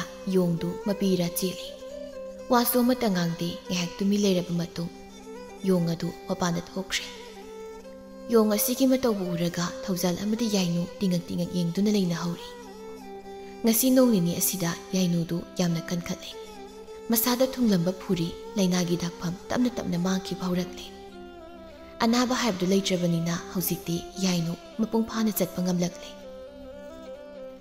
ꯏꯌꯥꯏꯅꯨ ꯃꯥꯅ ꯐꯔꯛꯂꯕꯅꯤꯅ ꯌꯥꯏꯅꯨꯒꯤ ꯁꯦꯠꯅꯕ ꯃꯐꯤ ꯃꯔꯣꯜꯗꯨ ꯌꯣꯡ ꯃꯄꯥ ꯑꯗꯨꯅ ꯃꯤꯑꯣꯏꯕꯁꯤꯡꯒꯤ ꯃꯌꯨꯝꯗ ꯂꯣꯟꯅ ꯆꯪꯗꯨꯅ ꯍꯨꯔꯥꯜꯂꯒ ꯄꯨꯔꯛꯏ ꯆꯥꯅ ꯊꯛꯅꯕ ꯀꯌా ꯑꯃꯁꯨ ꯊꯧꯖꯥꯜ ꯃꯥꯅ ꯂꯥꯡꯂꯤ ꯎꯃꯪ ꯑꯗꯨꯗ ꯄꯥꯟꯕ ꯎꯍꯩ ꯃꯈꯜ ꯁꯨꯅ ꯌꯥꯏꯅꯨ ꯃꯉꯣꯟꯗ ꯄꯤꯖꯔꯝꯃꯤ ꯑꯗꯨꯕꯨ ꯑꯅꯧꯕ ꯄꯨꯟꯁꯤ ꯑꯃꯒ ꯂꯣꯏꯅꯅ ꯌꯥꯏꯅꯨꯗꯨ ꯌꯥꯝ ꯍꯔꯥꯎ ꯅꯨꯡꯉꯥꯏꯅ ꯃꯄꯥ ꯃꯆꯥꯁꯤꯒ ꯂꯣꯏꯅꯅ ꯍꯤꯡꯃꯤꯟꯅꯔꯝꯃꯤ ꯅꯣꯡꯃꯒꯤ ꯅꯨꯃꯤꯠ ꯑꯃꯗꯁꯨ ꯎꯃꯪ ꯑꯁꯤꯒꯤ ꯃꯐꯝ ꯀꯌꯥꯗ ꯊꯧꯖꯥꯜꯅ ꯏꯌꯥꯏꯅꯨꯕꯨ ꯄꯨꯗꯨꯅ ꯆꯠꯂꯤ ꯏꯌꯥꯏꯅꯨ ꯃꯥꯒꯤ ꯊꯃꯣꯏꯕꯨ ꯊꯧꯖꯥꯜꯅ ꯄꯨꯡꯄꯦꯟ ꯄꯦꯟꯍꯟꯕ ꯍꯥꯏꯕꯗꯨ ꯑꯣꯏꯔꯔꯦ ꯊꯧꯖꯥꯜ ꯃꯥꯒꯤ ꯃꯅꯥꯛꯇ ꯂꯩꯔꯤꯕ ꯃꯈꯩ ꯅꯨꯄꯥ ꯑꯁꯤꯒꯤ ꯃꯅꯥꯛ ꯅꯛꯂꯤꯕ ꯃꯈꯩ ꯏꯌꯥꯏꯅꯨ ꯃꯥꯒꯤ ꯑꯣꯏꯅꯁꯨ ꯍꯔꯥꯎꯖꯕ ꯅꯨꯡꯉꯥꯏꯖꯕ ꯍꯥꯏꯕꯗꯨ ꯑꯣꯏꯔꯛꯂꯤ ꯎꯃꯪ ꯑꯗꯨꯗꯒꯤ ꯑꯁꯨꯝ ꯂꯥꯟꯊꯣꯔꯛꯄ ꯃꯔꯝꯅ ꯑꯅꯤꯗꯨ ꯂꯝꯕꯤ ꯇꯥꯔꯛꯂꯤ ꯇꯥꯏꯕꯪ ꯃꯤꯑꯣꯏꯕ ꯈꯔꯅ ꯂꯥꯞꯅ ꯆꯠꯂꯤꯕꯗꯨ ꯊꯧꯖꯥꯜ ꯃꯥꯅ ꯍꯥꯟꯅ ꯎꯔꯛꯂꯤ ꯌꯥꯏꯅꯨ ꯃꯥꯒꯤ ꯈꯨꯗꯥꯡꯗꯨ ꯇꯥꯞ ꯄꯥꯏꯗꯨꯅ ꯊꯧꯖꯥꯜꯅ ꯌꯥꯝ ꯊꯨꯅ ꯎꯃꯪ ꯃꯅꯨꯡ ꯑꯁꯤꯗ ꯆꯪꯁꯤꯜꯂꯤ ꯏꯌꯥꯏꯅꯨ ꯏꯉꯛꯅ ꯊꯧꯖꯥꯜꯒꯤ ꯄꯥꯈꯠꯄ ꯃꯇꯧ ꯑꯗꯨꯕꯨ ꯌꯦꯡꯂꯤ ꯀꯔꯤꯕꯨ ꯇꯧꯔꯕꯅꯣ ꯈꯪꯗꯦ ꯊꯧꯖꯥꯜꯗꯨ ꯃꯊ꯭ꯋꯥꯏ ꯋꯥꯖꯅ ꯏꯌꯥꯏꯅꯨ ꯃꯥꯕꯨ ꯃꯊꯥꯗ ꯆꯦꯠꯅ ꯀꯣꯟꯁꯤꯜꯂꯤ ꯋꯥꯈꯜ ꯑꯃ ꯇꯥꯗ ꯌꯥꯏꯅꯨ ꯃꯥꯅꯁꯨ ꯏꯇꯞ ꯇꯞꯆꯅ ꯍꯪꯉꯤ ꯊꯧꯖꯥꯜ ꯀꯩꯗꯧꯔꯒꯦ ꯃꯤꯑꯣꯏꯕ ꯈꯔ ꯊꯥꯞꯅ ꯂꯥꯛꯄ ꯂꯥꯛꯆꯁꯅꯨ ꯑꯩꯈꯣꯏꯁꯨ ꯑꯩꯈꯣꯏꯒꯨꯝꯕꯅꯤ ꯃꯤꯑꯣꯏꯕ ꯑꯩꯈꯣꯏꯗꯤ ꯑꯃꯠꯇꯅꯤ ꯌꯥꯏꯅꯨ ꯅꯪꯒꯤꯗꯤ ꯏꯃꯥ ꯏꯄꯥ ꯂꯩ ꯑꯗꯨꯕꯨ ꯑꯩꯒꯤꯗꯤ ꯂꯩꯇꯦ ꯈꯦꯟꯅꯕ ꯌꯥꯝꯅ ꯂꯩ ꯊꯧꯖꯥꯜ ꯅꯪꯅ ꯃꯤꯑꯣꯏꯕꯕꯨ ꯀꯤꯔꯤꯕ ꯀꯩꯒꯤꯅꯣ ꯑꯔꯥꯞꯄ ꯂꯝꯕꯤꯗ ꯂꯥꯛꯂꯤꯕ ꯃꯤꯑꯣꯏꯕꯁꯤꯡꯁꯦ ꯃꯁꯤꯒꯤ ꯃꯔꯛꯇ ꯅꯪꯒꯤ ꯏꯃꯥ ꯏꯄꯥ ꯌꯥꯎꯔꯝꯂꯕꯗꯤ ꯅꯪꯕꯨ ꯄꯨꯗꯨꯅ ꯆꯠꯈꯤꯅꯤꯌꯦ ꯊꯧꯖꯥꯜꯒꯤ ꯃꯔꯣꯛ ꯂꯩꯕ ꯋꯥꯍꯩꯁꯤ ꯇꯥꯔꯒ ꯌꯥꯏꯅꯨꯗꯨ ꯌꯥꯝ ꯇꯞꯅ ꯅꯨꯄꯥꯁꯤꯒꯤ ꯃꯊꯥꯗꯒꯤ ꯊꯣꯛꯂꯛꯏ ꯑꯗꯨꯒ ꯅꯨꯄꯥꯁꯤꯗ ꯌꯥꯝ ꯃꯨꯟꯅ ꯌꯦꯡꯗꯨꯅ ꯊꯧꯖꯥꯜ ꯑꯩꯁꯤ ꯆꯠꯍꯟꯅꯤꯡꯗꯕ꯭ꯔꯥ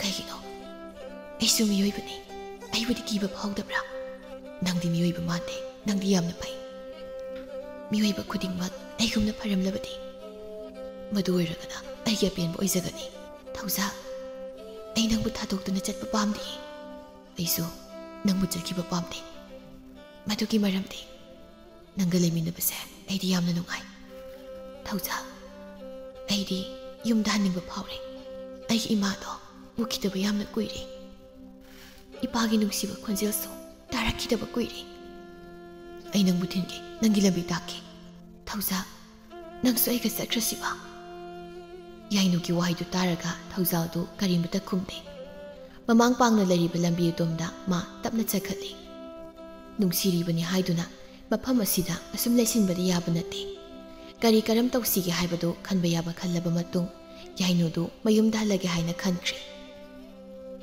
ꯌꯥꯏꯅꯨꯒꯤ ꯑꯄꯥꯝꯕ ꯃꯇꯨꯡ ꯏꯟꯅ ꯊꯧꯖꯥꯜ ꯑꯃꯗꯤ ꯃꯄꯥꯌꯣꯡ ꯑꯗꯨꯅꯁꯨ ꯌꯥꯔꯝꯃꯤ ꯍꯌꯦꯡꯗꯤ ꯆꯠꯂꯅꯤ ꯍꯥꯏꯕ ꯅꯨꯃꯤꯠ ꯑꯗꯨꯗ ꯊꯧꯖꯥꯜꯗꯨ ꯌꯥꯝꯅ ꯀꯞꯄꯤ ꯅꯨꯡꯁꯤꯕ ꯋꯥꯍꯩ ꯀꯌꯥ ꯑꯃꯁꯨ ꯍꯥꯏꯗꯨꯅ ꯌꯥꯏꯅꯨ ꯃꯥꯅ ꯊꯦꯝꯕꯤꯔꯤ ꯃꯊꯪꯒꯤ ꯑꯌꯨꯛ ꯉꯟꯇꯥ ꯑꯉꯟꯕꯗ ꯃꯄꯥ ꯃꯆꯥ ꯑꯅꯤꯗꯨꯅ ꯌꯥꯏꯅꯨ ꯃꯥꯕꯨ ꯊꯤꯟꯗꯣꯔꯛꯂꯤ ꯂꯝꯕꯤꯗꯨ ꯐꯅꯌꯥꯝ ꯁꯥꯡꯅꯗꯤ ꯊꯤꯜꯂꯤ ꯇꯪꯈꯥꯏ ꯆꯪꯁꯤꯜꯂꯛꯄ ꯑꯗꯨꯋꯥꯏꯗ ꯌꯥꯏꯅꯨ ꯃꯥꯅ ꯍꯥꯏꯔꯛꯂꯤ ꯁꯤꯗꯒꯤꯗꯤ ꯑꯩ ꯂꯝꯕꯤ ꯈꯪꯂꯤ ꯑꯩ ꯆꯠꯈ꯭ꯔꯒꯦ ꯌꯥꯏꯅꯨ ꯃꯥꯒꯤ ꯋꯥꯍꯩꯗꯨ ꯇꯥꯔꯒ ꯊꯧꯖꯥꯜꯗꯨ ꯃꯊ꯭ꯋꯥꯏ ꯌꯥꯝ ꯋꯥꯖꯅ ꯅꯨꯄꯤꯁꯤꯗ ꯌꯦꯡꯂꯤ ꯑꯔꯣꯏꯕ ꯑꯣꯏꯅ ꯌꯥꯏꯅꯨ ꯃꯥꯁꯨ ꯃꯣꯃꯣꯅꯣꯛꯇꯨꯅ ꯊꯧꯖꯥꯜꯗ ꯑꯁꯨꯝꯅ ꯍꯥꯏꯔꯝꯃꯤ ꯅꯨꯃꯤꯠ ꯍꯨꯝꯅꯤꯒꯤ ꯃꯇꯨꯡ ꯑꯩ ꯅꯪꯒꯤ ꯅꯥꯛꯇ ꯂꯥꯛꯀꯅꯤ ꯅꯪ ꯑꯩꯕꯨ ꯉꯥꯏꯗꯨꯅ ꯂꯩꯔꯝꯃꯣ ꯑꯩ ꯆꯠꯂꯨꯈꯤꯒꯦ ꯌꯥꯏꯅꯨ ꯃꯥꯅ ꯆꯠꯈꯤꯕ ꯃꯥꯏꯀꯩ ꯑꯗꯣꯝꯗ ꯃꯄꯥ ꯃꯆꯥ ꯑꯅꯤꯗꯨ ꯌꯦꯡꯗꯨꯅ ꯂꯩꯍꯧꯔꯤ ꯍꯥꯊꯨ ꯍꯥꯊꯨ ꯂꯥꯛꯄ ꯃꯔꯝꯅ ꯏꯀꯨꯏ ꯀꯨꯏꯗꯕꯤꯗ ꯃꯇꯝ ꯈꯔꯗ ꯌꯥꯏꯅꯨ ꯃꯥꯁꯨ ꯌꯧꯔꯛꯂꯤ ꯃꯖꯥꯏꯕꯦꯝꯃ ꯌꯥꯏꯅꯨ ꯍꯜꯂꯛꯂꯦ ꯍꯥꯏꯗꯨꯅ ꯈꯨꯟꯖꯥ ꯃꯤꯌꯥꯝꯗꯨ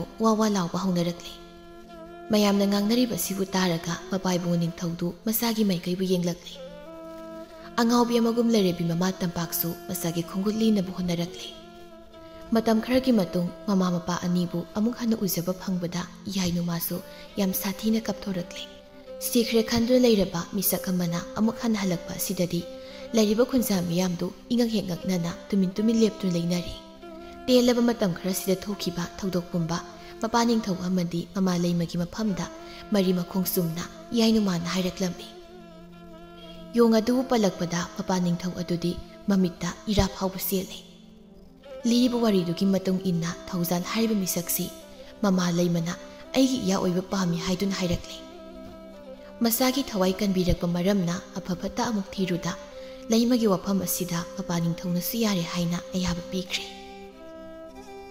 ꯃꯁꯤꯅ ꯊꯣꯛꯅ ꯍꯥꯏꯔꯝꯕ ꯋꯥꯍꯩꯗꯨꯒꯤ ꯃꯇꯨꯡ ꯏꯟꯅ ꯍꯨꯝꯅꯤ ꯁꯨꯕ ꯅꯨꯃꯤꯠ ꯑꯁꯤꯗ ꯃꯖꯥꯏꯕꯦꯝꯃ ꯌꯥꯏꯅꯨꯗꯨ ꯊꯧꯖꯥꯜ ꯃꯥꯒꯤ ꯃꯅꯥꯛꯇ ꯂꯥꯛꯂꯤ ꯎꯃꯪ ꯑꯗꯨꯗ ꯆꯪꯂꯛꯂꯤ ꯁꯨꯔꯨꯡꯒꯤ ꯃꯄꯥꯟ ꯊꯪꯕ ꯁꯔꯨꯛ ꯑꯗꯨꯗ ꯊꯧꯖꯥꯜꯗꯨ ꯋꯥꯈꯜ ꯌꯥꯝ ꯅꯨꯡꯉꯥꯏꯇꯅ ꯐꯝꯂꯒ ꯂꯩꯔꯝꯃꯤ ꯊꯧꯖꯥꯜ ꯑꯩ ꯂꯥꯛꯏ ꯈꯣꯟꯖꯦꯜ ꯑꯗꯨꯕꯨ ꯇꯥꯔꯒ ꯊꯧꯖꯥꯜꯗꯨ ꯄꯨꯛ ꯍꯧꯒꯠꯂꯤ ꯌꯥꯏꯅꯨꯒꯤ ꯃꯅꯥꯛꯇ ꯊꯨꯅ ꯆꯪꯁꯤꯟꯗꯨꯅ ꯌꯥꯏꯅꯨ ꯃꯥꯕꯨ ꯀꯣꯟꯁꯤꯜꯂꯤ ꯃꯇꯧꯗꯨ ꯎꯔꯒ ꯌꯥꯏꯅꯨ ꯃꯥꯅꯁꯨ ꯅꯨꯡꯉꯥꯏꯇꯕ ꯑꯃꯗꯤ ꯐꯥꯎꯔꯤ ꯊꯧꯖꯥꯜ ꯀꯩꯗꯧꯔꯒꯦ ꯌꯥꯏꯅꯨ ꯇꯪꯍꯟꯈ꯭ꯔꯅꯨ ꯅꯪ ꯂꯩꯇꯕꯁꯦ ꯑꯩ ꯌꯥꯝ ꯋꯥꯏ ꯇꯪꯍꯟꯈ꯭ꯔꯅꯨꯕ ꯊꯧꯖꯥꯜ ꯑꯩꯈꯣꯏꯒꯤ ꯌꯨꯝ ꯑꯗꯨꯗ ꯄꯨꯟꯅ ꯆꯠꯂꯁꯤ ꯅꯪꯒꯤ ꯋꯥꯔꯤ ꯄꯨꯝꯕ ꯑꯩꯅ ꯏꯄꯥ ꯅꯤꯡꯊꯧꯗ ꯂꯤꯈ꯭ꯔꯦ ꯏꯄꯥꯅꯁꯨ ꯅꯪꯕꯨ ꯌꯥꯔꯦ ꯏꯃꯥꯅꯁꯨ ꯅꯪꯕꯨ ꯌꯥꯔꯦ ꯆꯠꯂꯁꯤ ꯊꯧꯖꯥꯜ ꯌꯥꯏꯅꯨ ꯑꯩꯗꯤ ꯃꯤꯑꯣꯏꯕ ꯑꯣꯏꯅ ꯄꯣꯛꯂꯕꯁꯨ ꯃꯤꯑꯣꯏꯕꯒꯤ ꯂꯝꯆꯠꯇꯤ ꯑꯩꯗꯤ ꯑꯃꯇ ꯈꯪꯗꯦ ꯌꯥꯏꯅꯨ ꯅꯪ ꯀꯔꯤꯒꯤ ꯀꯤꯔꯤꯕꯅꯣ ꯅꯪꯒꯤꯗꯃꯛꯇ ꯑꯩ ꯂꯩꯔꯤꯁꯤꯗꯤ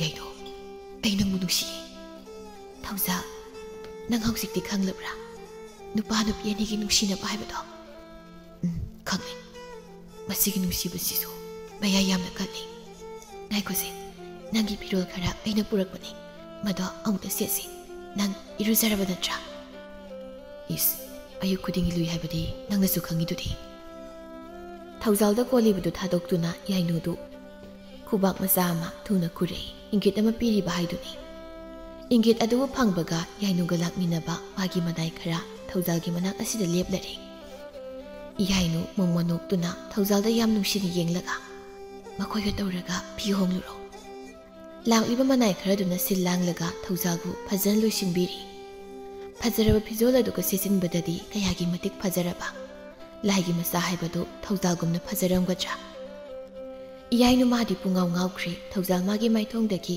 ꯌꯥꯏꯅꯨ ꯃꯃꯤꯠ ꯆꯣꯏꯊꯣꯛꯈꯤꯗ꯭ꯔꯦ ꯌꯥꯏꯅꯨ ꯑꯃꯗꯤ ꯊꯧꯖꯥꯜꯒꯤ ꯃꯇꯧꯕꯨ ꯎꯔꯒ ꯃꯄꯥꯌꯣꯡ ꯑꯗꯨꯁꯨ ꯃꯊꯃꯣꯏ ꯌꯥꯝꯅ ꯄꯦꯟꯖꯔꯝꯃꯤ ꯃꯆꯥ ꯊꯧꯖꯥꯜꯕꯨ ꯀꯣꯟꯁꯤꯟꯗꯨꯅ ꯃꯄꯥꯌꯣꯡ ꯑꯗꯨꯁꯨ ꯀꯞꯆꯔꯤ ꯃꯇꯥꯡꯗꯨ ꯌꯥꯝ ꯆꯥꯅ ꯅꯤꯡꯊꯧ ꯁꯂꯥꯏꯁꯨ ꯌꯧꯁꯤꯜꯂꯛꯂꯤ ꯃꯄꯥꯌꯣꯡ ꯑꯗꯨꯕꯨ ꯎꯖꯕꯗ ꯅꯤꯡꯊꯧ ꯑꯗꯨꯅ ꯀꯧꯖꯔꯛꯏ ꯏꯄꯥ ꯌꯣꯡ ꯑꯗꯨꯁꯨ ꯌꯥꯝ ꯊꯨꯅ ꯁꯂꯥꯏ ꯃꯉꯣꯟꯗ ꯌꯦꯡꯂꯛꯏ ꯄꯤꯂꯨ ꯑꯅꯤꯗ ꯏꯔꯥ ꯆꯦꯜꯂꯗꯨꯅ ꯁꯂꯥꯏ ꯃꯥꯅꯁꯨ ꯑꯃꯨꯛ ꯍꯟꯅ ꯏꯄꯥꯅ ꯀꯟꯕꯤꯈꯤꯕ ꯑꯩ ꯅꯪꯒꯤ Nasa Salayduni ipa. Salaygi wafam adubu taraga mapayong adusu kablagli. Mapayong asigi manakta sangsinduna salay yung adudu konsilli. Taunariba matawsing asibu uraga ningthawgi manay masel singdudi ngakpada loikre. Manglangi thawdok amagum makoyeng naduna laynari. Salay amadi thawjal na haizabadagi mapayong adusu makoyi konong asida purakli. Ningthaw oriba salay naso mapayong asibu yamluna tawrami, lumna lawrami.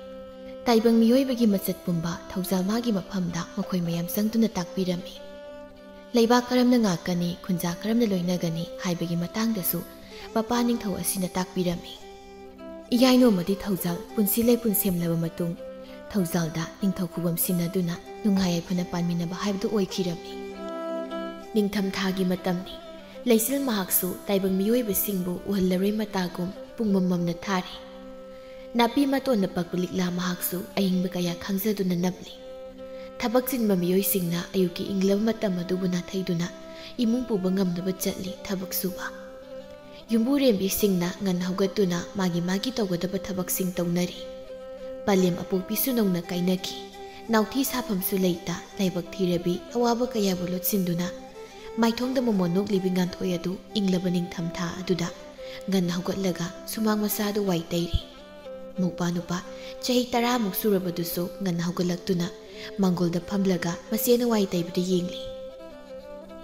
Isegi thoiba nangbu tumlaga tum leiba yadro nasado ingmuki subsilaga leribado chalo phamungda ngyak omlaga leriso chalo talliche aina phaiju manungda lumna leiraga isena ayingmu khanglaga thabak tawbudo ai nungaiteba adudi phi thaba ma insilo ise sune wai taiba losilak tawri iche ai mai phogat piga aduga ising asaba lummaga isegi irujanaba ising lumbigi ko thoiba lumdrasu masena haiba waga tada khai thoibe imungda sensinkri ngan thoisu wa makha tada manaw nupagi matawduda momonokje wahi taibudu sulushinduna nurasa phudu yena khada thamluraga thoklai makut hamge haiduna pukridagi ising sokatuna karakpada mapai nausadu mangolda leplaga leirami baba thoibana maipu thagalamgani adudo maitiklaga leiruro ingnaba mangol sida amuk tholai sibu hoi ado nangi yenbi angangbido mano ko kumarumdubu kaya busuragini yamlamlani masinga thidi karimuk tawrage ayuksida yen marum mamu hangalaiduba baba lekai mayamna ngangnari singsa kharasu ikaiba khangbiyu ko hanu thangda chopsani aidi haizauri sini kari khangdana moina mathau leitaba ngangtani tasalunu kaida thami nangi yen marumdu khara lawgi kaigi lawduino paba aikhoi thoibana chaning haidana ngasi yuki insang oina thongi tawbani yerumdo amu puraga awang leikaigi mai thabi mugduda amu piruragera hey taningdego angangna ahagi wada yam yausilakano namaduna ngata nek leikhitre nate sanglo punsisi maibu kaidawraga leyo haibano isa nupi nangna phawba maingonda dumaina nganglabadi minu usikhidro kanade aino ini hekta koithi thiraga pukhrage asi haraga inausa imung aduda changle hairaga yen marum adubu koithi thiduna pukhige tawi mapana khaw amada yirumdo haplaga pukhige tawbada nanthoina khamlei kaino paba isang thongnaba khara thamlam horen angangna ningai tawrani paba amani thamlam as kari songnu leisabinabu adu isau langlabudi nayum panba khanglaroine namadu chabek mani isau langbudi se mangol sidane ani thamlamnagi makhada taraga amuk kaini khara leiradi napa isu amuk luhongkidra khangdini tawrisi ipa thoye ko mamaya se ikaibasu khangdeba masa leisabiina irang tawgadra hairaga hanuba manoina pakhang sadana irang tawdana leyeba khanaroi aigi bangawbasida wari sadana asina horen nungthil numit chayunga kanda amu hanjilani yuta daithaga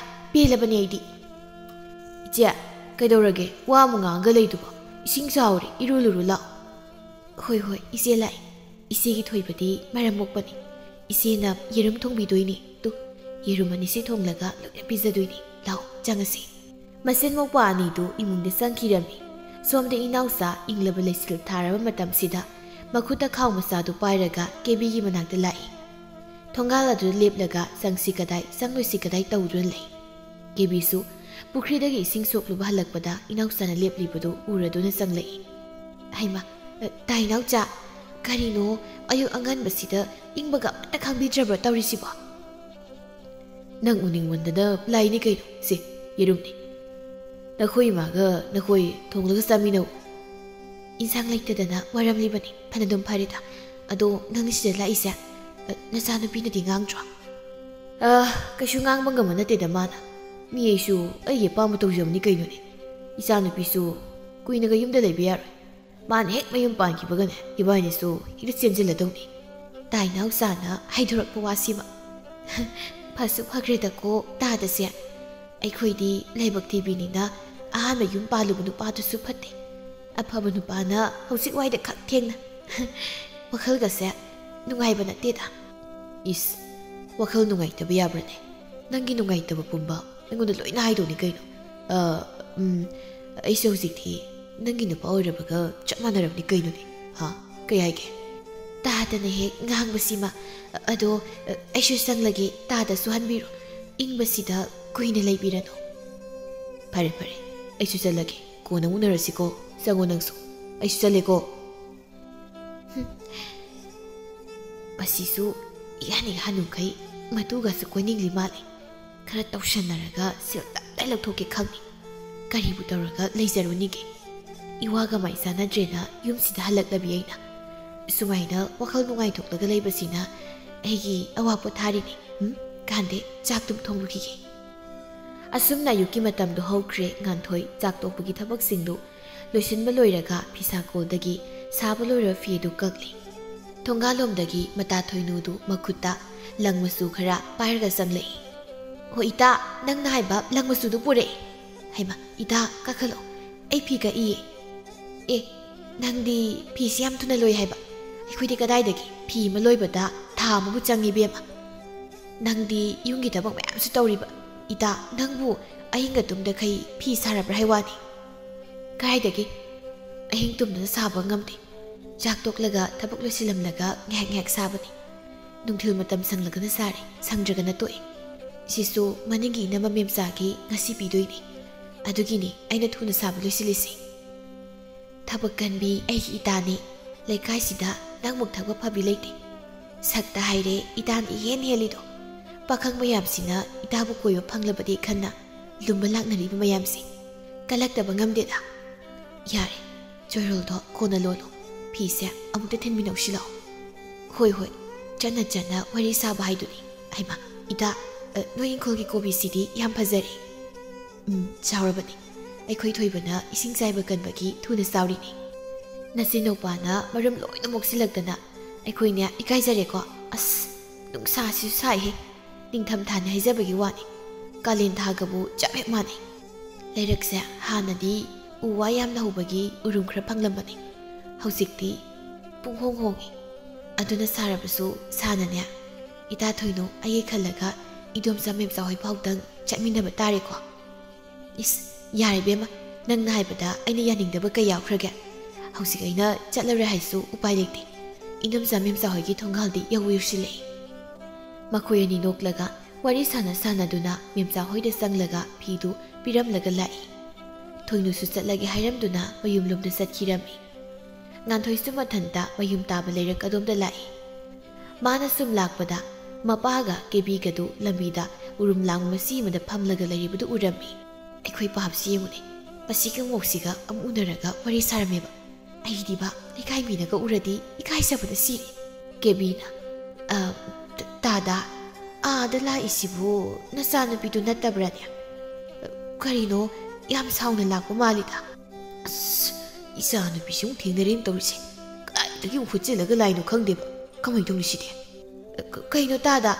नथनदगा मुरुम मुरुम सोलिबदुबा नजानु पिसा फागी फागीदगी अखोई मनाक्ता चंगी Amy बाबा कइदोइनो सिदा युमदा फजना पोथारगा लेगिदे हाइददना कइदोरमिनो सिदा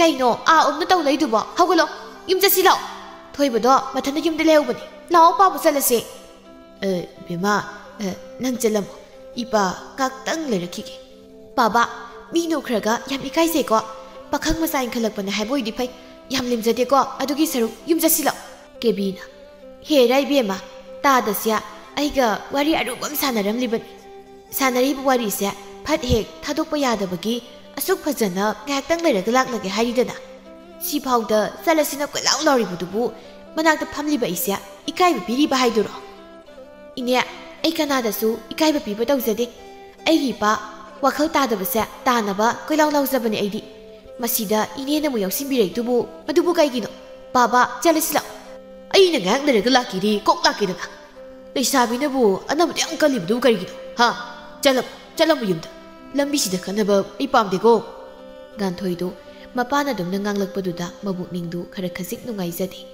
kari sairam dana mafam adudagi prep lai mayam yoraga dari mapan aduda ngek launa pham tharaga mapidu lepa leituna tare ima nang leiram labadi aina ga siwari ba mayam se kai do ram su pharam ga tabani ko nacha se war su khangman adubu pawna sumna wakhal ta da si ubada nacha khangdra nei ba ngam lakri ma nacha ya wari ma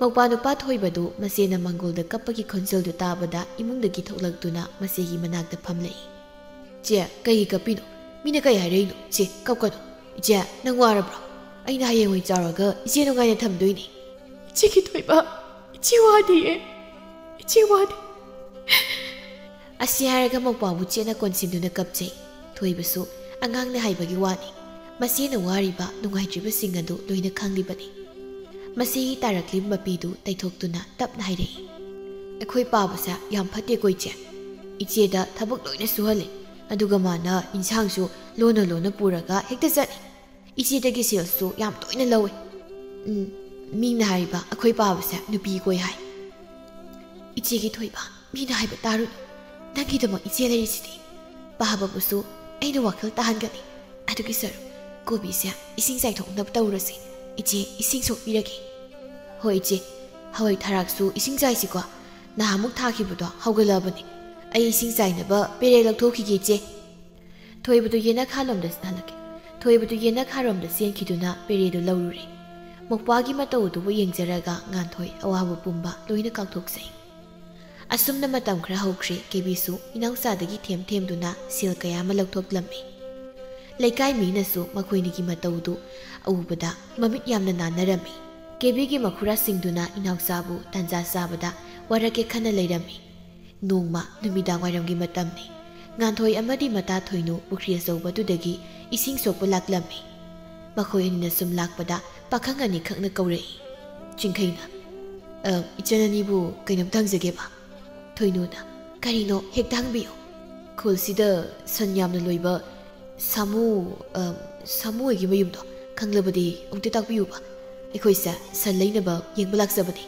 o khura samu egi yum oire tu sidagi dum chumna satpiro aduga lerek masama leibani aduda changaga thongal ahanbagi do magi mayumni o yam nungai jare isalani gi mingbu kari kawbigi aigina thoinu kawe aduga itasi gi nangan thoi ibungani di kari ming kawge aina singkai itau sigina tolen kawe ngasai makai wangangda tumina lepliba tolendu nupi duda haifet yenglakpada ingna tapna leplibi nganthoi gi phazaraba paithong adu he ururi tolen uhadi ngangda nganthoi da munne yengduna lei matau singkhaina khuningna thilaga haire kai khu yengnu dubo adudi mingsu khangnarabani na kona mu thengna ba haiduni ngasigidi ekhoi mu chaluki gi lao omi kring di yare thoinuna haima amasidi chinglaga pukrene ida pakhang masak phajaba mado yenga matawi ko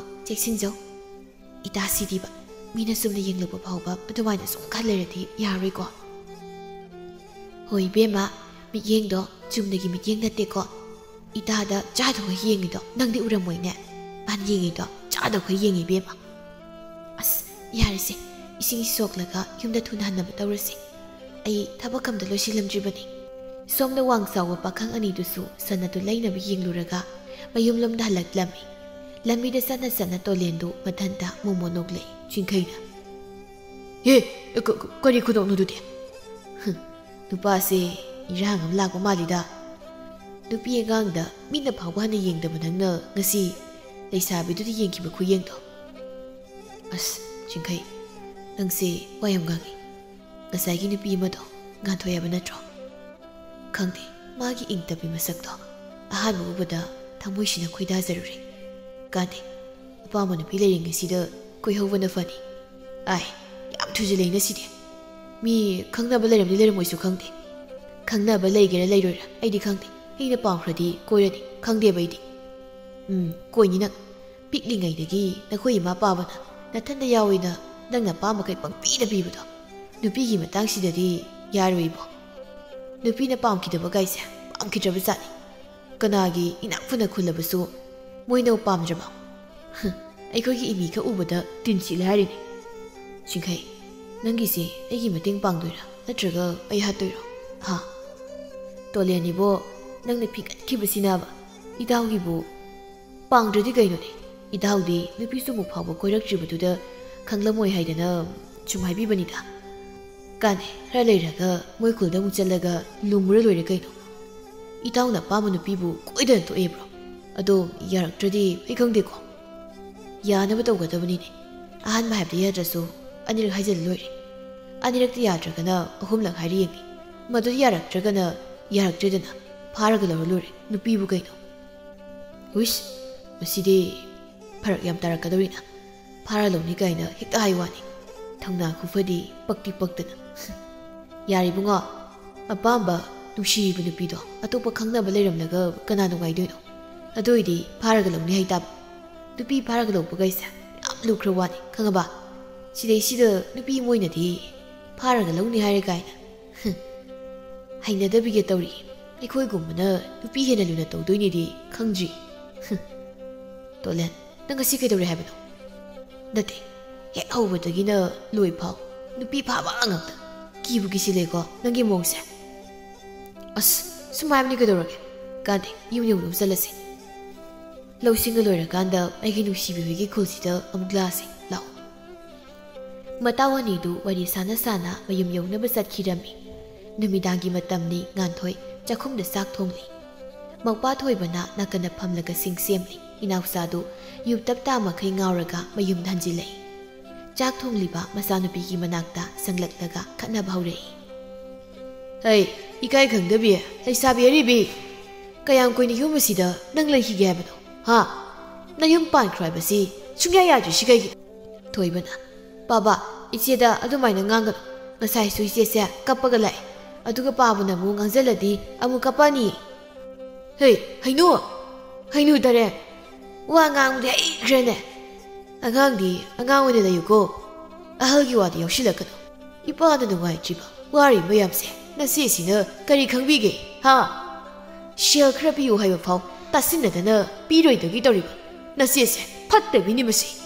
ꯉꯥꯟꯊꯣꯏꯅ ꯄꯥꯕ ꯈꯔ ꯉꯥꯡꯂꯕꯗꯤ ꯌꯥꯔꯦ ꯄꯣꯊꯥꯔꯨ ꯆꯠꯂꯣ ꯍꯣꯔꯦꯟ ꯆꯥꯛ ꯂꯣꯏꯔꯒ ꯀꯧꯔꯛꯂꯒꯦ ꯀꯧꯕꯤꯔꯛꯀꯅꯨ ꯆꯥꯅꯤꯡꯗꯦ ꯆꯥꯛ ꯑꯝꯇ ꯆꯥꯅꯤꯡꯗꯦ ꯅꯌꯨꯝ ꯄꯥꯟꯕꯤꯈ꯭ꯔꯣ ꯂꯩꯕꯤꯔꯅꯨ ꯌꯨꯝꯁꯤꯗ ꯑꯩꯅ ꯌꯨꯝ ꯄꯥꯟꯈ꯭ꯔꯒ ꯄꯥꯕꯅ ꯌꯨꯝꯁꯤꯗ ꯃꯧ ꯍꯜꯂꯛꯄꯗꯨ ꯄꯨꯁꯤꯜꯂꯛꯂꯒ ꯌꯨꯝꯁꯦ ꯃꯊꯛ ꯃꯈꯥ ꯑꯣꯜꯍꯜꯂꯒꯦ ꯍꯥꯏꯕ꯭ꯔꯣ ꯄꯤꯛꯂꯤꯕ ꯏꯄ꯭ꯋꯥꯁꯦ ꯂꯩꯕ ꯉꯝꯗꯅꯕ ꯁꯤꯟꯒꯦ ꯈꯜꯂꯤꯕ꯭ꯔꯥ ꯑꯩꯅ ꯌꯨꯝ ꯄꯥꯜꯂꯒ ꯀꯗꯥꯏꯗꯒꯤ ꯁꯦꯜꯅ ꯂꯨꯍꯣꯡꯗꯧꯔꯤꯕꯅꯣ ꯏꯪꯈꯣꯜꯁꯤ ꯌꯣꯜꯂꯒ ꯍꯣꯡꯁꯤ ꯍꯥꯏꯔꯤꯕ꯭ꯔꯥ ꯃꯆꯥꯅꯨꯄꯤꯅ ꯁꯥꯎꯅ ꯈꯨꯝꯂꯛꯄ ꯑꯁꯤꯗꯗꯤ ꯏꯅꯥꯎꯆꯥꯗꯨ ꯈꯨꯝꯐꯝ ꯈꯪꯗꯅ ꯇꯨꯃꯤꯟꯅ ꯂꯩ ꯏꯃꯥ ꯂꯩꯇꯕꯒꯤ ꯑꯋꯥꯕ ꯄꯨꯝꯕꯁꯦ ꯏꯄꯥ ꯅꯪꯅ ꯈꯔꯗ ꯑꯣꯏꯔꯕꯁꯨ ꯀꯣꯛꯍꯟꯕꯤꯒꯗ꯭ꯔꯥ ꯍꯥꯏꯔꯒ ꯍꯦꯟꯅ ꯑꯋꯥꯕ ꯄꯤꯔꯤꯁꯤ ꯀꯩꯒꯤꯅꯣ ꯄꯥꯕꯅ ꯂꯩꯁꯥꯕꯤ ꯑꯩꯅ ꯈꯨꯕꯤ ꯀꯥꯂꯦꯟ ꯀꯥꯡꯗꯅ ꯃꯇꯝ ꯃꯇꯝꯒꯤ ꯊꯕꯛ ꯁꯨꯔꯒ ꯌꯨꯝꯒꯤ ꯍꯣꯠꯅꯔꯤ ꯑꯗꯨꯒ ꯄꯥꯕꯅ ꯊꯕꯛ ꯃꯅꯥ ꯐꯥꯎ ꯁꯨꯗꯅ ꯌꯨꯝꯗꯒꯤ ꯏꯟꯁꯥꯡ ꯅꯥꯄꯤ ꯁꯦꯜꯁꯤꯡ ꯍꯣꯜꯂꯒ ꯄꯨꯊꯣꯛꯂꯤꯕꯁꯦ ꯀꯌꯥꯝꯗꯤ ꯀꯨꯏꯔꯦ ꯑꯩꯅ ꯋꯥꯕ ꯃꯌꯥꯝꯁꯤ ꯈꯪꯂꯒ ꯑꯩ ꯀꯔꯤꯁꯨ ꯋꯥ ꯉꯥꯡꯗꯅ ꯂꯥꯛꯄꯅꯤ ꯄꯥꯕ ꯏꯆꯦ ꯀꯞꯂꯅꯨꯁꯦ ꯄꯥꯕꯁꯦ ꯏꯆꯦꯅ ꯐꯅ ꯉꯥꯡꯉꯁꯨ ꯋꯥꯈꯜ ꯇꯥꯔꯣꯏ ꯇꯣꯛꯑꯁꯦ ꯏꯆꯦ ꯅꯈꯣꯏꯒ ꯋꯥ ꯉꯥꯡꯅꯕ ꯉꯝꯖꯄꯣ ꯅꯠꯇꯦ ꯐꯃꯨꯡꯗ ꯀꯥꯈꯠꯂꯒ ꯇꯨꯝꯕ ꯂꯩꯊꯣꯛꯀꯦ ꯍꯧꯗꯣꯔꯛꯀꯅꯨꯀꯣ ꯍꯌꯦꯡꯒꯤ ꯆꯥꯛ ꯁꯔꯨꯛꯇꯣ ꯆꯥꯖꯤꯛꯁꯨ ꯑꯣꯏꯅ ꯄꯤꯖꯒꯦ ꯆꯦꯡ ꯇꯥꯡꯂꯀꯥꯟꯁꯤꯗ ꯆꯥꯛꯀ ꯂꯦꯝꯍꯟꯕ ꯌꯥꯄꯣꯟꯇꯦ ꯁꯤꯒꯤ ꯊꯣꯏꯕ ꯌꯦꯟ ꯃꯔꯨꯝ ꯊꯝꯐꯝꯗꯒꯤ 3 ꯂꯧꯊꯣꯔꯛꯑꯣ ꯌꯦꯔꯨꯝꯗ ꯇꯥꯎꯔꯒ ꯆꯥꯊꯣꯛꯁꯤ ꯄꯨꯔꯛꯑꯣ ꯍꯣꯏ ꯏꯆꯦ ꯄꯥꯕꯒꯤ ꯁꯔꯨꯛꯁꯨ ꯌꯥꯎꯗꯣꯏꯔꯣ? ꯌꯥꯎꯔꯦ ꯑꯝꯇ ꯆꯥꯛ ꯆꯥꯕꯒꯤ ꯍꯧꯗꯣꯔꯛꯀꯅꯨꯅ ꯏꯁꯧ ꯂꯥꯡꯉꯝꯃꯤꯗꯣ ꯇꯥꯗ꯭ꯔꯣ? ꯊꯣꯏꯕꯁꯨ ꯃꯆꯦ ꯁꯥꯎꯔꯦ ꯈꯪꯕꯅ ꯋꯥ ꯃꯈꯥ ꯇꯥꯗ ꯌꯦꯔꯨꯝꯗꯨ ꯄꯨꯊꯣꯔꯛꯇꯨꯅ ꯃꯆꯦꯗ ꯄꯤ꯫ ꯉꯥꯏꯍꯥꯛ ꯂꯩꯔꯒ ꯆꯥꯛ ꯊꯣꯡꯕꯗꯨ ꯂꯣꯏꯔꯗꯨꯅ ꯃꯆꯤꯟ ꯃꯧꯄꯥ ꯑꯅꯤꯗꯨ ꯆꯥꯛ ꯆꯥꯅꯕ ꯍꯥꯏꯗꯨꯅ ꯊꯤꯔꯤ꯫ ꯉꯥꯟꯊꯣꯏꯁꯨ ꯉꯥꯏꯍꯥꯛ ꯁꯥꯎꯖꯟꯅꯔꯕꯁꯨ ꯃꯄꯥꯗ ꯀꯨꯏꯅ ꯁꯥꯎꯕ ꯉꯝꯖꯗꯦ꯫ ꯃꯄꯥꯒꯤ ꯀꯥꯗ ꯆꯪꯂꯛꯇꯨꯅ ꯆꯥꯛ ꯆꯥꯅꯕ ꯍꯧꯗꯣꯔꯛꯏ꯫ ꯕꯥꯕꯥ, ꯕꯥꯕꯥ, ꯆꯥꯛꯁꯤ ꯁꯥꯔꯤꯉꯩꯗ ꯈꯔ ꯆꯥꯊꯣꯛꯅꯕ ꯍꯧꯒꯠꯂꯨ꯫ ꯕꯥꯕꯥ, ꯆꯥꯅꯤꯡꯗꯦ ꯆꯥꯅꯤꯡꯗꯦ, ꯍꯌꯦꯡ ꯑꯣꯏꯅ ꯆꯥꯔꯒꯦ, ꯅꯣꯏ ꯆꯥꯊꯣꯛꯂꯨꯔ ꯆꯠꯂꯣ꯫ ꯆꯥꯛꯇꯨ ꯆꯥꯗꯅ ꯇꯨꯝꯃꯗꯤ ꯍꯛꯆꯥꯡ ꯁꯣꯛꯂꯅꯤ꯫ ꯁꯨꯃꯥꯏꯅ ꯌꯨ ꯊꯛꯇꯅ ꯂꯥꯛꯂꯒ ꯆꯥꯛ ꯆꯥꯗ꯭ꯔꯤꯕꯁꯦ ꯀꯌꯥꯝꯗꯤ ꯀꯨꯏꯔꯦ, ꯍꯧꯒꯠꯂꯨꯁꯦ꯫ ꯆꯥꯅꯤꯡꯗꯦꯗꯤ ꯀꯣꯛꯇꯣꯛꯄ ꯌꯥꯗ꯭ꯔꯣ?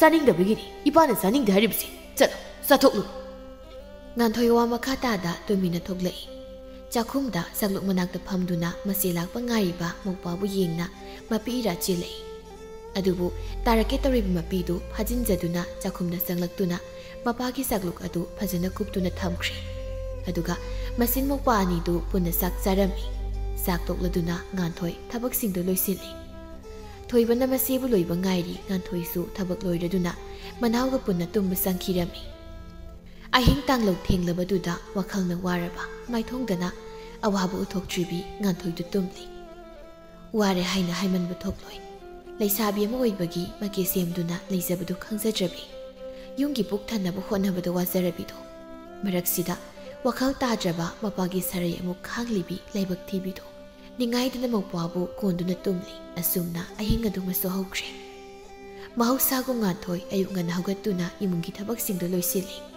ꯏꯅꯥꯎꯆꯥꯁꯨ ꯍꯧꯒꯠꯂꯛꯇꯨꯅ ꯃꯃꯥꯏ ꯃꯃꯤꯠ ꯇꯥꯊꯣꯛꯂꯒ ꯃꯥꯒꯤ ꯍꯧꯅꯕꯤ ꯀꯦꯕꯤ ꯍꯣꯏꯗ ꯆꯠꯈ꯭ꯔꯦ꯫ ꯉꯥꯟꯊꯣꯏꯁꯨ ꯀꯔꯤꯁꯨ ꯍꯥꯏꯔꯨꯕ ꯇꯧꯗ꯭ꯔꯦ꯫ ꯃꯄꯥꯅ ꯄꯥꯝꯕꯗꯨ ꯇꯧꯖꯔꯁꯅꯨ ꯈꯜꯂꯕ ꯃꯥꯜꯂꯤ꯫ ꯏꯅꯥꯎꯆꯥꯗꯨ ꯀꯦꯕꯤ ꯍꯣꯏꯗ ꯂꯥꯛꯏ꯫ ꯀꯦꯕꯤꯁꯨ ꯏꯁꯤꯡ ꯁꯣꯛꯄ ꯁꯥꯔꯒ ꯏꯅꯥꯎꯆꯥꯅ ꯂꯥꯛꯄꯗꯨ ꯉꯥꯏꯗꯨꯅ ꯂꯩꯔꯝꯃꯤ꯫ ꯑꯦ, ꯂꯥꯛꯇꯤ ꯂꯥꯛꯏꯗꯅ, ꯑꯩꯅ ꯍꯥꯏꯈꯤꯕ ꯁꯦꯜꯗꯨꯗꯤ ꯄꯥꯏꯔꯛꯄ ꯖꯥꯠꯂꯥ? ꯇꯥꯗꯦ ꯏꯅꯥꯎꯆꯥ, ꯑꯩꯗꯤ ꯂꯥꯛꯂꯔꯣꯏꯗ꯭ꯔꯥ ꯍꯥꯏꯗꯅ ꯈꯜꯂꯨꯔꯕꯅꯤ꯫ ꯀꯩꯒꯤ ꯂꯥꯛꯑꯣꯏꯗꯣꯏꯅꯣ? ꯅꯨꯡꯁꯤꯕꯤꯒꯤ ꯃꯅꯥꯛꯇꯕꯨ ꯂꯥꯛꯇꯕ ꯍꯧꯅꯕ꯭ꯔꯣ?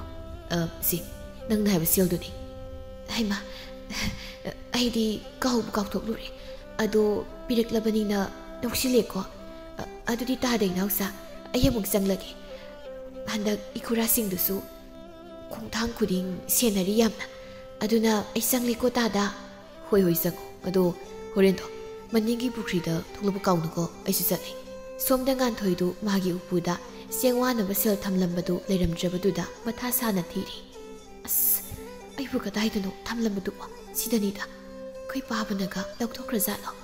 ꯏꯅꯥꯎꯆꯥꯁꯨ ꯇꯥꯟ ꯆꯥꯅ ꯃꯌꯨꯝꯗ ꯍꯜꯂꯛꯂꯝꯃꯤ꯫ ꯏꯃꯨꯡꯗ ꯆꯪꯂꯛꯄꯗ ꯃꯆꯥꯅꯨꯄꯤꯅ ꯎꯄꯨ ꯃꯅꯨꯡꯗ ꯀꯣꯏꯊꯤ ꯊꯤꯔꯤꯕꯗꯨ ꯃꯔꯝ ꯈꯪꯂꯗꯨꯅ ꯎꯁꯤꯟꯅꯗ ꯆꯠꯀꯦ ꯇꯧꯏ꯫ ꯕꯥꯕꯥ, ꯁꯤꯗ ꯑꯩꯅ ꯊꯝꯂꯝꯕ ꯁꯦꯜꯗꯨ ꯂꯧꯊꯣꯛꯄ꯭ꯔꯥ?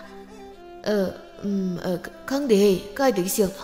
ꯅꯪꯒꯤ ꯁꯦꯜꯕꯨ ꯑꯩꯅ ꯈꯪꯕ꯭ꯔꯣ? ꯊꯤꯌꯨ ꯀꯩꯅꯣ, ꯃꯥꯏ ꯂꯩꯖꯔꯝꯁꯅꯤ꯫ ꯉꯁꯥꯏꯗꯩꯅꯦ ꯊꯤꯔꯤꯁꯦ, ꯂꯩꯇꯦ꯫ ꯕꯥꯕꯥ, ꯂꯧꯊꯣꯛꯇꯦ ꯁꯦꯡꯅ ꯑꯗꯨꯝ ꯍꯥꯏꯌꯨ꯫ ꯍꯣꯔꯦꯟ ꯅꯨꯃꯤꯗꯥꯡꯒꯤ ꯆꯦꯡ ꯋꯥꯅꯕꯅ ꯁꯦꯜꯗꯣ꯫ ꯀꯩꯅꯣꯅꯤ, ꯏꯄꯥꯅꯅꯦ ꯅꯪꯒꯤ ꯁꯦꯜꯗꯨ ꯊꯕꯛ ꯑꯃꯒꯤ ꯁꯤꯖꯤꯟꯅꯈ꯭ꯔꯦꯅꯦ꯫ ꯑꯩꯗꯤ ꯆꯦꯡ ꯋꯥꯅꯕ ꯁꯦꯜꯅꯤꯗꯤ ꯈꯪꯗꯕꯅꯤꯅ ꯏꯄꯥꯅ ꯁꯤꯖꯤꯟꯅꯈ꯭ꯔꯦ꯫ ꯁꯥꯎꯅꯨꯀꯣ, ꯃꯇꯨꯡꯗꯤ ꯂꯧꯊꯣꯛꯂꯔꯣꯏꯗ꯫ ꯑꯁꯤ ꯍꯥꯏꯔꯒ ꯏꯅꯥꯎꯆꯥꯗꯨ ꯃꯄꯥꯜꯗ ꯊꯣꯛꯈ꯭ꯔꯦ꯫ ꯉꯥꯟꯊꯣꯏꯁꯨ ꯀꯔꯤꯁꯨ ꯍꯥꯏꯗꯦ꯫ ꯁꯤꯅꯁꯨ ꯑꯍꯥꯟꯕ ꯅꯠꯇꯦ ꯃꯄꯥꯅ ꯁꯦꯜ ꯂꯣꯏꯅ ꯂꯧꯊꯣꯛꯂꯝꯕ꯫ ꯎꯄꯨꯒꯤ ꯊꯣꯡꯗꯨ ꯂꯣꯟꯁꯤꯜꯂꯝꯂꯒ ꯆꯥꯛꯈꯨꯝꯗ ꯆꯦꯡ ꯑꯔꯩꯕꯗꯨ ꯊꯣꯡꯂꯝꯃꯤ꯫ ꯅꯨꯡꯊꯤꯜꯒꯤ ꯃꯇꯝꯅꯤ꯫ ꯉꯥꯟꯊꯣꯏ ꯊꯕꯛ ꯂꯣꯏꯁꯤꯜꯂꯝꯂꯒ ꯐꯤꯒ ꯁꯥꯗꯈꯩ ꯃꯇꯥ ꯊꯣꯏꯅꯣ ꯍꯣꯏꯗ ꯂꯥꯛꯏ꯫ ꯁꯨꯃꯥꯡꯗ ꯂꯦꯞꯂꯒ ꯃꯇꯥꯕꯨ ꯀꯧꯔꯛꯏ꯫ ꯏꯇꯥ ꯊꯣꯏꯅꯣ, ꯑꯩꯅꯦ ꯉꯥꯟꯊꯣꯏꯅꯦ, ꯑꯝꯇ ꯊꯣꯛꯂꯛꯑꯣ꯫ ꯏꯇꯥ, ꯅꯪꯕꯨ ꯇꯥꯕ꯭ꯔꯣ?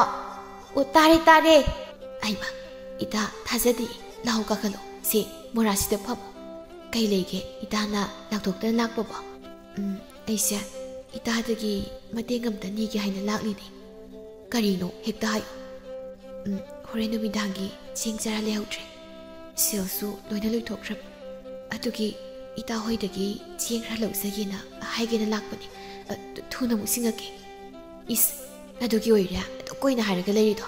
ꯂꯩꯔꯝꯃꯣ, ꯑꯩ ꯂꯧꯊꯣꯛꯑꯒꯦ꯫ ꯍꯣꯔꯦꯟ ꯈꯛ ꯅꯠꯇꯦ, ꯍꯌꯦꯡꯒꯤꯐꯥꯎ ꯄꯨꯈ꯭ꯔꯣ, ꯂꯩꯔꯝꯃꯨꯀꯣ꯫ ꯉꯥꯏꯍꯥꯛ ꯂꯩꯔꯒ ꯊꯣꯏꯅꯨꯗꯨ ꯈꯥꯎ ꯑꯆꯧꯕ ꯑꯃꯗ ꯆꯦꯡ ꯈꯔ ꯍꯥꯞꯂꯒ ꯄꯨꯊꯣꯔꯛꯏ꯫ ꯁꯤ, ꯑꯗꯣ ꯑꯩꯈꯣꯏꯒꯤꯁꯨ ꯌꯨꯝꯒꯤ ꯀꯅꯥꯝꯇ ꯂꯩꯇꯦ꯫ ꯏꯃꯥꯒ ꯄꯥꯕꯒ ꯂꯧꯕꯨꯛꯇ ꯂꯣꯏ ꯆꯠꯈꯤ꯫ ꯑꯗꯨꯅ ꯊꯣꯡꯁꯤ ꯂꯣꯟꯁꯤꯜꯂꯝꯃꯒꯦ, ꯅꯣꯏꯗ ꯄꯨꯟꯅ ꯆꯠꯂꯨꯔꯁꯤ꯫ ꯍꯣꯏ ꯌꯥꯏꯌꯦ, ꯑꯗꯣ ꯅꯪꯒꯤ ꯄꯨꯔꯛꯂꯤꯕ ꯆꯦꯡꯁꯦ ꯌꯥꯝꯃꯜꯂꯦ꯫ ꯅꯣꯏꯒꯤꯕꯨ ꯂꯩꯍꯧꯔꯤꯕ꯭ꯔꯣ?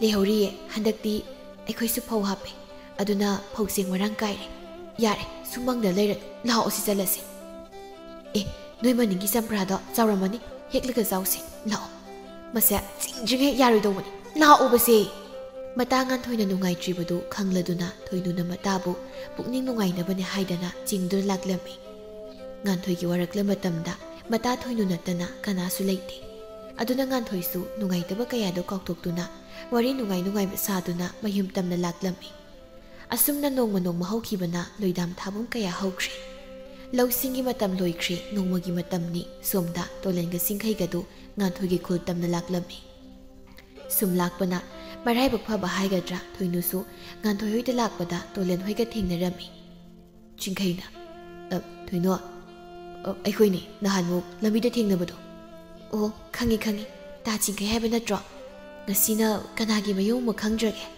ꯑꯁ ꯉꯁꯤꯗꯤ ꯃꯤꯒꯤ ꯌꯨꯝꯗ ꯂꯥꯛꯄ ꯅꯠꯇꯦꯗ ꯇꯨ ꯑꯩꯒꯤ ꯇꯥꯎꯇꯣꯂꯦꯟꯁꯤꯅ ꯅꯪꯒꯤ ꯅꯃꯥꯟꯅꯕꯤꯗꯣ ꯑꯗꯨꯗꯣ ꯅꯨꯡꯁꯤꯔꯨꯔ ꯃꯥꯜꯂꯦ ꯑꯗꯨꯒꯤ ꯃꯥꯒ ꯑꯝꯇ ꯎꯅꯔꯒ ꯋꯥꯔꯤ ꯁꯥꯒꯦ ꯂꯥꯛꯏꯅꯤ ꯅꯪꯅ ꯈꯔ ꯑꯝꯇ ꯁꯤꯟꯕꯤꯌꯨꯗꯅ ꯅꯪ ꯊꯦꯡꯅꯕ ꯌꯥꯝ ꯐꯔꯦ ꯑꯩꯈꯣꯏꯗꯤ ꯀꯅꯥꯗ ꯍꯥꯏꯔꯒ ꯀꯧꯊꯣꯛꯍꯟꯁꯤꯒꯦꯅ ꯃꯊꯥ ꯁꯥꯔꯝꯃꯤꯅꯦ ꯑꯩꯃ ꯏꯇꯥ ꯉꯥꯟꯊꯣꯏ ꯎꯅꯕ ꯂꯥꯛꯂꯤꯕ ꯑꯣꯏꯔꯦ ꯑꯩꯁꯨ ꯃꯣꯏꯗ ꯆꯠꯀꯦꯅ ꯊꯣꯛꯂꯛꯏꯅꯤ ꯐꯔꯦ ꯈꯨꯜꯒꯤ ꯂꯝꯄꯥꯛꯇ ꯉꯥꯏꯔꯝꯃꯨ ꯏꯇꯥꯗꯣ ꯀꯧꯊꯣꯛꯂꯒ ꯂꯥꯛꯀꯦ ꯆꯦꯟꯈ꯭ꯔꯦ ꯏꯇꯥ ꯂꯥꯛꯑꯣ ꯀꯧꯊꯣꯛꯄ ꯆꯦꯟꯈ꯭ꯔꯦ ꯀꯩꯅꯣ ꯅꯪꯅ ꯑꯩꯅ ꯅꯨꯡꯁꯤꯔꯨꯔ ꯃꯥꯜꯂꯦꯅ ꯍꯦꯛꯇ ꯍꯥꯏꯗꯨꯕ ꯃꯤꯅ ꯀꯩꯅꯅ ꯈꯜꯂꯝꯗꯧꯔꯤꯒꯦ ꯅꯨꯡꯁꯤꯔꯤꯕ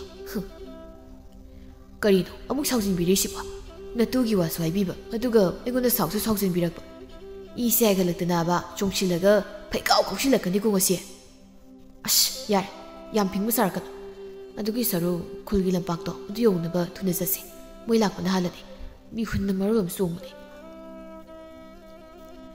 ꯑꯁꯤ ꯍꯥꯏꯔꯒ ꯃꯈꯣꯏ ꯑꯅꯤꯗꯨ ꯂꯝꯄꯥꯛ ꯌꯧꯅꯕ ꯆꯠꯈꯤꯔꯝꯃꯤ ꯁꯣꯝꯗ ꯊꯣꯏꯅꯨꯗꯨ ꯉꯥꯟꯊꯣꯏꯒꯤ ꯊꯣꯡꯒꯥꯜꯗꯒꯤ ꯆꯦꯟꯁꯤꯜꯂꯛꯏ ꯉꯥꯟꯊꯣꯏꯁꯨ ꯐꯤ ꯁꯥꯗꯨꯅ ꯂꯩꯔꯝꯕꯗꯒꯤ ꯃꯇꯥꯅ ꯀꯟꯅ ꯆꯦꯟꯁꯤꯜꯂꯛꯄꯗꯨꯗ ꯄꯥꯈꯠꯅ ꯐꯤꯁꯥꯀꯣꯜꯗꯒꯤ ꯀꯨꯝꯊꯔꯛꯂꯒ ꯃꯇꯥꯗ ꯌꯦꯡꯂꯛꯏ ꯑꯗꯨꯒ ꯍꯪꯂꯛꯏ ꯏꯇꯥ ꯀꯩꯗꯧꯔꯒꯦ ꯑꯗꯨ ꯀꯟꯅ ꯆꯦꯜꯂꯛꯂꯤꯕꯗꯨꯕꯣ ꯀꯅꯥ ꯇꯥꯟꯅꯔꯛꯏꯅꯣ ꯀꯅꯥꯁꯨ ꯇꯥꯟꯅꯔꯛꯇꯦ ꯆꯠꯂꯣ ꯂꯣꯏꯁꯤꯜꯂꯨꯔꯣ ꯃꯤ ꯉꯥꯏꯍꯧꯔꯦ ꯊꯨꯔꯣ ꯆꯠꯂꯣ ꯀꯅꯥ ꯉꯥꯏꯍꯧꯔꯤꯅꯣ ꯁꯤ ꯁꯣꯔꯗꯣ ꯁꯥꯡꯅ ꯑꯝꯇ ꯍꯣꯟꯊꯧꯕ ꯀꯅꯥꯅ ꯉꯥꯏꯍꯧꯔꯤꯅꯣꯕ ꯅꯍꯥꯟꯃꯨꯛ ꯏꯕꯥꯏꯅꯤꯅ ꯂꯝꯕꯤꯗ ꯆꯠꯂꯤꯉꯩꯗ ꯊꯦꯡꯅꯕ ꯄꯥꯈꯪ ꯑꯅꯤꯗꯣ ꯅꯤꯡꯁꯤꯡꯂꯤꯕ꯭ꯔꯥ ꯑꯩꯅ ꯏꯇꯥꯗ ꯂꯛꯅꯕꯗꯣ ꯃꯤꯠꯌꯦꯡ ꯑꯃ ꯏꯇꯧ ꯇꯧꯏ ꯆꯦꯛꯁꯤꯜꯂꯣ ꯍꯥꯏꯗꯅ ꯑꯗꯨꯒꯤ ꯄꯥꯈꯪ ꯑꯅꯤꯗꯣ ꯂꯥꯛꯍꯧꯋꯦ ꯍꯧꯖꯤꯛ ꯂꯝꯕꯤꯗ ꯑꯩꯒ ꯊꯦꯡꯅꯔꯛꯏꯅꯦ ꯃꯣꯏꯅ ꯏꯇꯥꯒ ꯎꯅꯅꯤꯡꯉꯦ ꯋꯥꯔꯤ ꯁꯥꯟꯅꯅꯤꯡꯉꯦꯅ ꯍꯥꯏꯔꯛꯏ ꯆꯠꯂꯣ ꯂꯣꯏꯁꯤꯜꯂꯨꯔꯣ ꯀꯩꯅꯣ ꯑꯩ ꯀꯣꯛꯀ ꯉꯥꯎꯖꯩꯗ ꯍꯩꯃꯥ ꯀꯩꯅꯣ ꯏꯇꯥ ꯆꯤꯡꯉꯤꯁꯤꯕꯣ ꯑꯩ ꯊꯟꯗ ꯑꯗꯨꯝ ꯂꯣꯏꯁꯤꯟꯖꯒꯦꯕ ꯁꯤ ꯊꯥꯗꯣꯛꯑꯁꯤ ꯑꯩꯅ ꯍꯦꯛ ꯆꯤꯡꯗ꯭ꯔꯤꯉꯩ ꯑꯗꯨꯝ ꯀꯣꯊꯗ ꯂꯩꯔꯅꯤ ꯁꯤꯒꯤ ꯐꯅꯦꯛ ꯑꯁꯪꯕꯁꯦ ꯁꯤ ꯁꯦꯠꯂꯣ ꯑꯗꯨꯒ ꯂꯩ ꯃꯆꯨꯒꯤ ꯐꯨꯔꯤꯠ ꯑꯆꯝꯕꯁꯦ ꯁꯤꯃ ꯂꯤꯠꯂꯣ ꯁꯦꯝꯃꯤ ꯅꯁꯝꯒꯁꯦ ꯑꯩ ꯍꯥꯏꯕꯤꯔꯛꯑꯒꯦ ꯁꯤ ꯊꯣꯏꯅꯨ ꯃꯔꯥꯡ ꯇꯧꯗꯨꯅ ꯉꯥꯟꯊꯣꯏꯗꯨ ꯂꯣꯏꯁꯤꯜꯂꯝꯃꯤ ꯉꯥꯟꯊꯣꯏꯁꯨ ꯃꯇꯥꯅ ꯑꯗꯨꯝꯅ ꯇꯧꯔꯛꯄꯗꯨꯗ ꯃꯁꯥꯗꯨ ꯏꯉꯥꯎ ꯉꯥꯎꯖꯩ ꯃꯃꯥꯏꯗ ꯆꯝꯅ ꯀꯦꯔꯗꯨꯅ ꯃꯇꯥꯒ ꯄꯨꯟꯅ ꯂꯝꯄꯥꯛꯂꯣꯝꯗ ꯂꯥꯛꯏ ꯁꯨꯝ ꯂꯥꯛꯄꯅ ꯂꯝꯄꯥꯛ ꯑꯗꯨ ꯌꯧꯔꯦ ꯄꯥꯈꯪ ꯑꯅꯤꯗꯨꯅ ꯉꯥꯏꯔꯤꯕꯗꯨ ꯎꯔꯦ ꯇꯣꯂꯦꯟ ꯍꯣꯏꯅ ꯃꯈꯣꯏꯅ ꯂꯥꯛꯂꯤꯕꯗꯨꯁꯨ ꯎꯔꯦ ꯊꯣꯏꯅꯨ ꯃꯇꯥꯕꯨ ꯏꯟꯁꯤꯜꯂꯒ ꯅꯥꯀꯟꯅ ꯈꯔ ꯆꯠꯊꯣꯛꯂꯒ ꯂꯩꯈ꯭ꯔꯦ ꯆꯤꯡꯈꯩꯁꯨ ꯇꯣꯂꯦꯟꯒꯤ ꯃꯅꯥꯛꯇꯒꯤ ꯊꯣꯛꯂꯛꯇꯨꯅ ꯊꯣꯏꯅꯨꯅ ꯂꯩꯔꯤꯕꯗꯣꯝꯗ ꯆꯪꯈꯤꯔꯝꯃꯤ ꯉꯥꯟꯊꯣꯏ ꯇꯧꯐꯝ ꯈꯪꯗꯅ ꯇꯞꯅ ꯇꯣꯂꯦꯟꯒꯤ ꯃꯅꯥꯛꯇ ꯆꯪꯂꯛꯏ ꯇꯣꯂꯦꯟꯁꯨ ꯃꯣꯡ ꯍꯥꯗꯅ ꯇꯞꯅ ꯆꯪꯂꯛꯂꯤꯕ ꯅꯨꯖꯥꯗꯨꯗ ꯃꯤꯠꯌꯦꯡ ꯊꯝꯂꯛꯏ ꯐꯖꯩ ꯑꯗꯨꯛꯀꯤ ꯃꯇꯤꯛ ꯐꯖꯩ ꯐꯖꯔꯕ ꯃꯁꯛ ꯑꯗꯨꯒ ꯁꯦꯠꯇꯣꯔꯛꯂꯤꯕ ꯐꯤꯖꯣꯜ ꯑꯃꯗꯤ ꯆꯝꯅ ꯀꯦꯔꯛꯂꯤ ꯃꯥꯏꯊꯣꯡ ꯑꯗꯨꯒ ꯑꯣꯟꯊꯣꯛꯅ ꯆꯥꯟꯅꯈ꯭ꯔꯦ ꯅꯤꯡꯗꯨ ꯌꯩꯔꯕ ꯁꯝꯂꯥꯡ ꯑꯗꯨꯅ ꯇꯨꯡꯗ ꯋꯥꯏ ꯇꯥꯔꯤꯕ ꯃꯥꯏꯊꯣꯡꯗꯅ ꯁꯝꯖꯤ ꯈꯔ ꯇꯥꯔꯛꯂꯤꯕꯗꯨꯅ ꯍꯦꯟꯅ ꯐꯖꯕꯒꯤ ꯃꯊꯣꯠ ꯍꯥꯞꯄꯤ ꯇꯣꯂꯦꯟꯗꯤ ꯃꯤꯠ ꯀꯨꯞꯇꯅ ꯌꯦꯡꯂꯤ ꯃꯤꯍꯨꯜ ꯑꯗꯨꯁꯨ ꯉꯥꯟꯊꯣꯏꯕꯨ ꯍꯦꯟꯅ ꯅꯨꯡꯁꯤꯕꯒꯤ ꯀꯟꯅ ꯆꯣꯡꯂꯛꯏ ꯉꯥꯟꯊꯣꯏ ꯇꯞꯅ ꯇꯣꯂꯦꯟꯒꯤ ꯃꯅꯥꯛꯇ ꯂꯦꯞꯄꯤ ꯑꯩ ꯅꯤꯡꯁꯤꯡꯂꯤꯕ꯭ꯔꯣ ꯅꯤꯡꯁꯤꯡꯂꯤ ꯑꯩꯅ ꯅꯪꯕꯨ ꯑꯍꯥꯟꯕ ꯎꯕꯗ ꯊꯃꯣꯏꯁꯤꯅ ꯅꯨꯡꯁꯤꯖꯔꯨꯔꯦ ꯑꯗꯨꯅ ꯊꯃꯣꯏꯒꯤ ꯑꯋꯥꯕꯁꯦ ꯄꯨꯕ ꯉꯝꯗ꯭ꯔꯗꯨꯅ ꯅꯐꯝꯗ ꯍꯥꯏꯔꯣꯏꯒꯦ ꯍꯥꯏꯗꯨꯅ ꯍꯦꯛꯇ ꯂꯥꯛꯂꯕꯅꯤ ꯑꯩꯅ ꯁꯨꯃꯥꯏꯅ ꯍꯥꯏꯕꯁꯤꯗ ꯁꯥꯎꯕꯤꯒꯗꯧꯕ ꯃꯤꯒ ꯂꯩꯕ ꯖꯥꯠꯂꯣ ꯁꯥꯎꯕꯤꯅꯕ ꯃꯤꯒ ꯀꯅꯥꯁꯨ ꯂꯩꯖꯗꯦ ꯃꯄꯨ ꯄꯥꯟꯗ꯭ꯔꯤꯕꯤ ꯊꯃꯣꯏꯅꯤ ꯀꯅꯥꯗꯁꯨ ꯄꯤꯊꯣꯛꯇ꯭ꯔꯤ ꯑꯗꯨꯗꯤ ꯑꯩꯅ ꯍꯥꯏꯖꯕꯁꯤ ꯌꯥꯕꯤꯔꯣ ꯒ꯭ꯔꯤ ꯇꯛꯂ ꯍꯥꯏꯗꯅ ꯏꯀꯥꯏ ꯈꯪꯗꯕꯅꯤ ꯍꯥꯏꯕꯤꯒꯅꯨ ꯑꯇꯣꯞꯄ ꯅꯨꯄꯥꯅ ꯐꯪꯗ꯭ꯔꯤꯉꯩ ꯅꯪꯕꯨ ꯑꯩꯒꯤ ꯑꯣꯏꯖꯒꯦ ꯉꯥꯟꯊꯣꯏ ꯋꯥꯗꯤ ꯉꯥꯡꯗ ꯃꯣꯃꯣꯟ ꯅꯣꯛꯏ ꯇꯣꯂꯦꯟꯁꯨ ꯉꯥꯟꯊꯣꯏꯅ ꯃꯣꯃꯣꯟ ꯅꯣꯛꯂꯤꯕꯗꯨꯒꯤ ꯄꯥꯎꯈꯨꯝ ꯈꯪꯂꯗꯨꯅ ꯃꯥꯁꯨ ꯍꯔꯥꯎꯅ ꯅꯣꯛꯆꯩ somda thoinuga singkhaiga du phamli chingkhaina is anise yana khra mali mo wan ka nokna khri oi yuni na ta phajabi se rang tawri se kaino mi nuksi wari saba sida koyeng yengi du ba amukta phauba usajri ba yamale yara nangsu dumaina ke ekta haibadi khare mantro oi ubudi uchi maramdi nupi koirak tabanina itaw siso amu phau koirak jibani mayum makaiga yam nungai bai mungni namana bise yam luna tobi khini aduna nangna khrasu atum isalo itaw gi maduna ne mamo mati ro sinabu khaklak bangam jabani hoini adogi budi aisu haigi matam khara khangna saki sanu ita sisu yamna wazarabani ine do nongni hek lei khitadana imungi thabakai mana loi purini iraga yauzabi ita na teda pakhang kayana di lumba lakbani mana matam leitabagi koi hidaba ngaktani gasigi sina aina haiman bagini thogleisi ado moigi na moi yoikre nangsu aiga khanara saibabu kai kai ge aina nangek loraba yam ti lungai thamduni khangaba kanagi sak thongba angang loba ai loi tobiduni ado phidi nangsu ai phidi subu talleba nangsu bu phidi isinguli sokpigi phidu tangsu kai nu pani gi sidi ikayam khangdi koina na pi phanglaktabagi ama phangi kansida phauragena ta tawba yam maliko hey adu na te nangsu ibani su jura ma semjena haibi wani kaino masaksiga mai thaba sidi makhoi ani du wari sana ba yaba sanaraga mamsilakle haidana nganthoi thoinuga du hallage haiduna mayum dan khirami tolen amadi mataw singkhaisu wakhang nungaina mayum dan khirami asumna tolen ga nganthoi ga du sum khangnarakpana matam khara haukhirami makhoi ani yamna su nungsinarami tolena nganthoi ga waba kaya da su mateng panglami nomagi numit ni inausa su kebi hoigi makhura singduna hanu thangna irang tawbagi tapta makhai phuduna thadurei inausa mayumna sekli tawdu laklami numidang wairamni nganthoi su waita singno leirambani mapana sek tan sanglaklibudu uraduna sensilei thoibasu mapagi manakta sensilei baba khungsega laisi kegino maida su yam pomi ja khoi pap si kedawri sano baba kanaga mu khanawri bano as loi sokli mai ga se mangon sida amta tapna phamuse hey thoiba maida pairakanu ne naini nangwa baba gi maisa nungsit akami na pamali baba jeune nangsum da pairage thoiba yam langano sumji sa mafam sana thamluro aduga meira kana batawru chalo hoi je baba kana tawreino singna hairo migi potse guralu rabra asukthina pureisa hai bema ipa kana dagi su pot huralu de chalo isina saro khalumo ha ipa ne higayege salo nganthoi wa makha ta dana imungda sangduna mapagi ising asaba lumnaba sem sakri ayo nai ni madugi kibi haibi tawngam bindu pido aingonda gi sil tak ta kai lauthoklaga mana atupa pakhang ama koiraga irang tawramba yera ayam pindida aduga magi makhura singduna aibu hanuba dupida sopani khaina hek taijiline waga ngang nangda kai mai mitsida kinna sawuduna hekta pisilei ai nai ai ne nupiga amatta koizareko